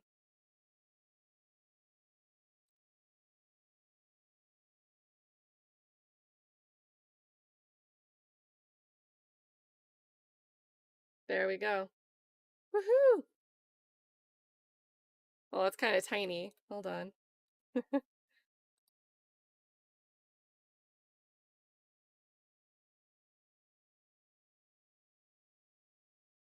Let's zoom right in on this status right here. Let me move the pumpkins. Look at that. R for released. R for released. There we go. Love to see it. Thank you, Slab of Oak. KC Dog says, objection, Your Honor, 403, LOL. We still got Doug Weinstein, so hopefully we get some more 403 objections. Isabella Crisp, thank you so much for the 8. YSL Jeffrey says, I can see Jeffrey collab with D1 from LA. Now, is this kind of like also saying that you can picture him heading over and doing more music out of LA and staying away from Atlanta as well as a secondary point? I think that could be cool, seeing him just in another area for a little bit. Might as well, right, with the terms? Nancelot says, you rock, kattnotwilliams. No, you rock, Nancelot. I'll keep watching your channel as long as you're on. Super sweet. Make sure you suggest some content that you'd like to see. Try to make things work. And also, I was like, I know she said something. Yeah, happy slimy Halloween, y'all. There we go. There we go. I knew there was a Halloween one in here, too. So thank you so much, Nance. Hold on, let's get the pumpkins back. Get the pumpkins back up here. And I don't know, was there anything else from Thugger Daily while I'm over here?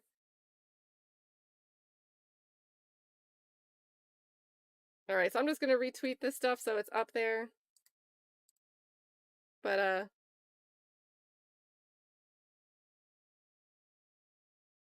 oh, Joseph Papp is on vacation when all the stuff happens. Shout out to Joseph Papp and Shadi. Doing great coverage with AJC on this trial. Oh, did I just put the giant pumpkins up? Well, whatever. Jose Guzman says, ask Steele on the show so we can see his reaction to a song. Okay. I will send a message and ask him for his reaction to the ABCs of Steele. That I will do. I try not to bother attorneys or like Hey, hello. But that one, I might do that, guys. I might do that. I'll do it for Jose. Thank you, Jose. JC, thanks for sniping somebody out here. If you just got a gift from JC, make sure you're saying thank you. Let's see. Floyd also loved this. I can't imagine being innocent, but sitting in jail for all this time. On top of that, having to sit in court day in, day out, listening to them misrepresent all these things in your life to work for their narrative. Right. It would make my blood boil. I hate when people lie on me. In a way, I really also don't like when people misrepresent or even just take something I say the wrong way and then don't want to understand my explanation of what I actually think and feel. Right? So it's one thing to lie. That's terrible. I can't even stand hearing somebody get my own thoughts wrong, interpret the things that I do the wrong way, especially if I can't explain them. So can you imagine sitting there for 150 days while the state's saying that every time they wipe their nose, they're making an order for some crazy gangbanging to go down? Like, man, not a good thing for stress, for the blood pressure. Floyd, always love your insights. Thank you so much for your support. Ike, again, this was earlier, you guys. Ike says, sounds like a gamble. Did they even pull a handle? With the bars here, Ike. Yeah, KC Dog said, are you kidding me, when it seemed like we're taking that negotiated plea. But it worked out, it worked out. Tay Biz at the anticipation, and thanks for holding it down. I had this on the screen for a while, the eyes emoji. Here we go. Always good to see Tay Biz. Please tell me you're going to do a reaction video on this. Nita Beta, I know the sentiment. Is he serious? They fought so hard. But this is, I think, I know Brian and Adams would have kept fighting. But again, that's what the client wants, and I think everybody's happy. And luckily, right? Whitaker didn't just like, oh, I'll do exactly what the state's asking for. Mistrial, another name I love. Love was using her soft voice when speaking. Yeah. Yeah. So speaking with Doug is so cringe. She definitely had that soft voice going on. Never. I don't think that's gonna stop. I think we're gonna see a lot more of the yelling when it benefits her, and the soft voice when it benefits her, or when she thinks it benefits her. Not one of my favorite things to hear. Thank you so much, Miss Trial. Kate Aiden, thank you so much. Kate Aiden says, Kat, thank you for all your great coverage and commentary. Kate, thank you so much for the kind words and the huge $30 support here. Great to see you. Glad to have you. You're in the chat for quite a bit here, hanging out with us, so glad you got to be with us today. Always good to see you. And again, if we could, I was going to say, yes, does it show as orange? It must show as orange on your screen. I was like, Kate's chat matches our pumpkins. We got all the orange going. And did you guys do anything for Halloween, or did you guys all just hang out and watch this all go down?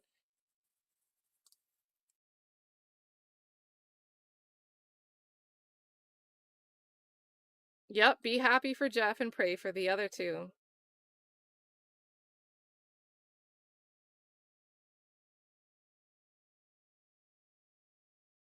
And Touche, this was earlier again. Touche had said, Steele seems really bothered. I hate this. Man, as soon as he started talking, I really think this, like,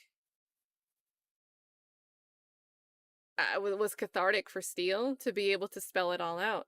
Because he hasn't gotten to present a case in chief. He is not going to get to present a case in chief now. But the way he laid it out, I think it got it off his chest. So I think he really did start here. He seemed bothered. But man, he went off. I think it was really great. KC Dog predicted it. Big fines and go home. So yeah, there's some probation mixed in the middle here. But yeah, they got the fines and Jeffrey got to go home. KC Dog, she's so irritating. Dre, this is like arbitration. You know, I wouldn't quite say so. because there wasn't going to be a further back and forth, right? It was just, this is the farthest we'll budge. Two different things. You figure it out, judge. So technically the judge is kind of arbitrating it, but I think arbitration can have a little bit more back and forth.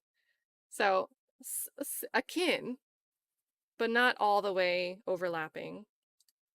Oh, CT Benny the N-word show, this was earlier, says, why? I think it all worked out, though.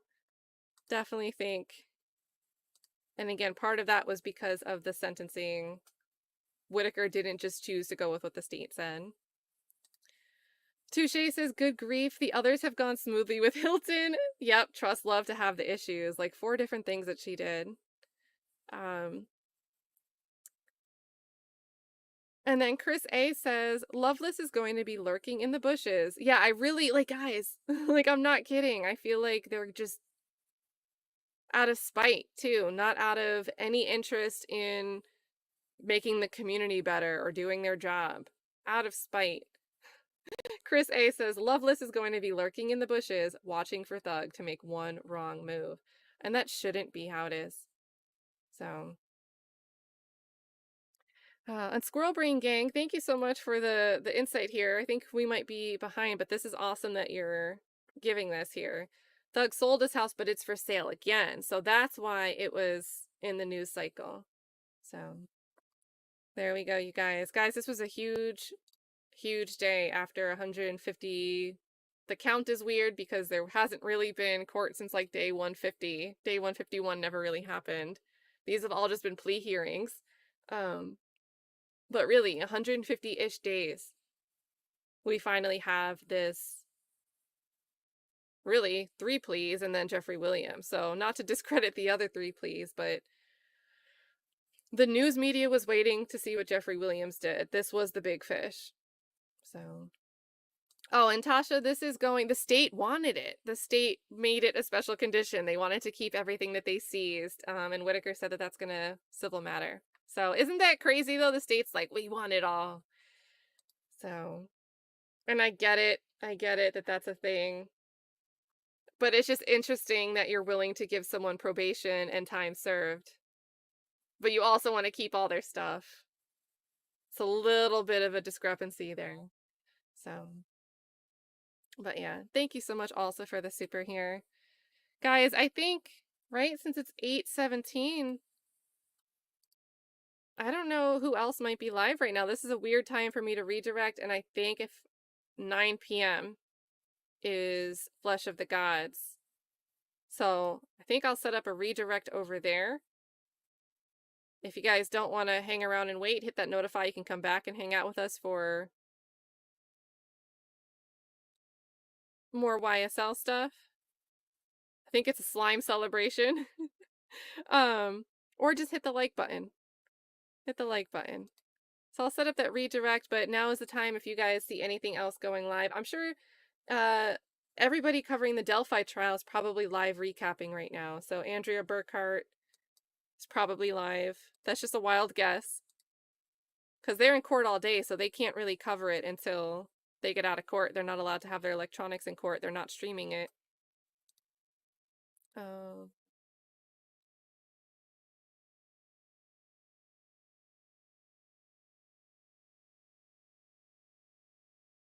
Set up the redirect.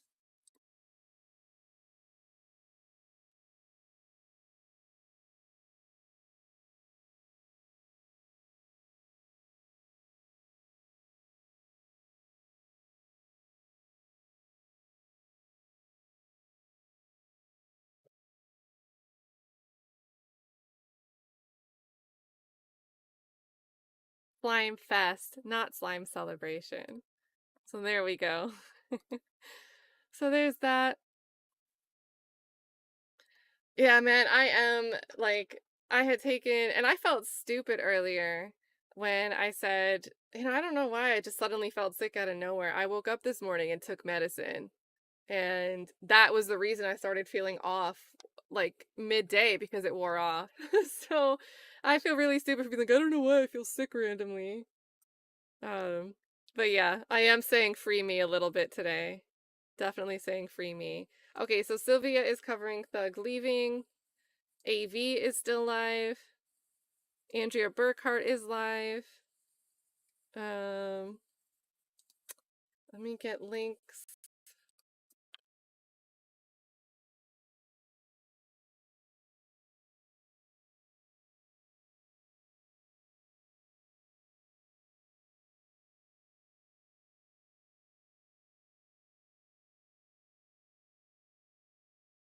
Share button. 7.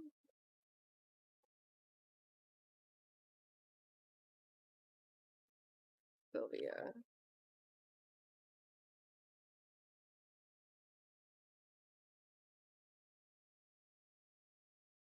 Wait, is Sylvia on the other channel she has? What's the name of Sylvia's second channel? Because I don't see her live on the other one, but I know she has 2.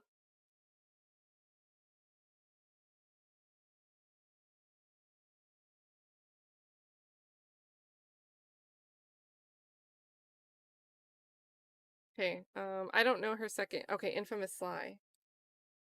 That seems like obvious now. It's like almost her name.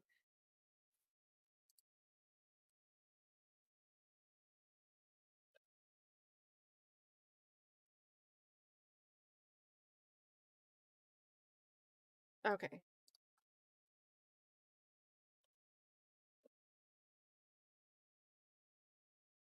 Okay, and then so there we go. There are links to AV7 and then also Sylvia are both live in the chat. This is going to redirect to a YSL content with Flesh of the Gods that is starting at 9 p.m.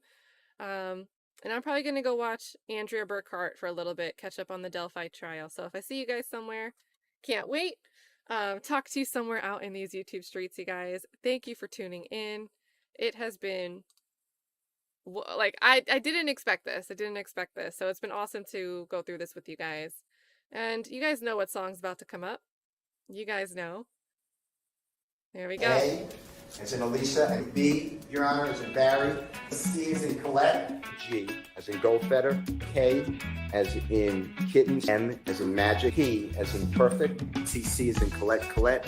U as in Unbelievable. V as in Victory. W as in Wonderful. O for objection. S for sustain. E for buffering. E for Pepto-Bane.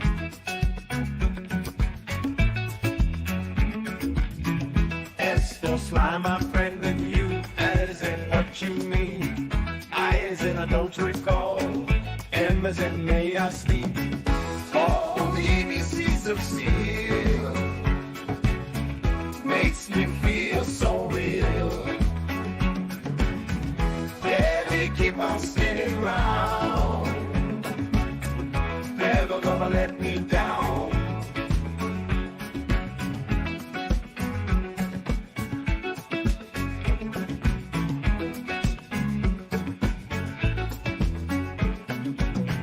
G for gavel slams down P. T for telling anything. R for rights we stand. I for infinity. Life's a courtroom dance. Keep your stances strong. With ABCs of steel, you can never go wrong. Oh, the ABCs of steel makes me feel so real. Yeah, they keep on spinning round. Never gonna let me down.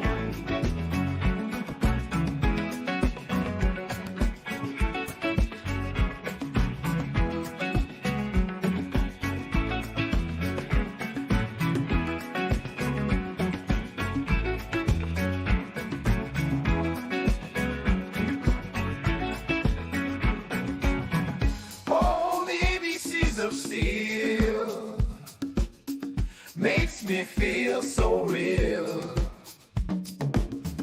Yeah, they keep on spinning round. Never gonna let me down. Oh, see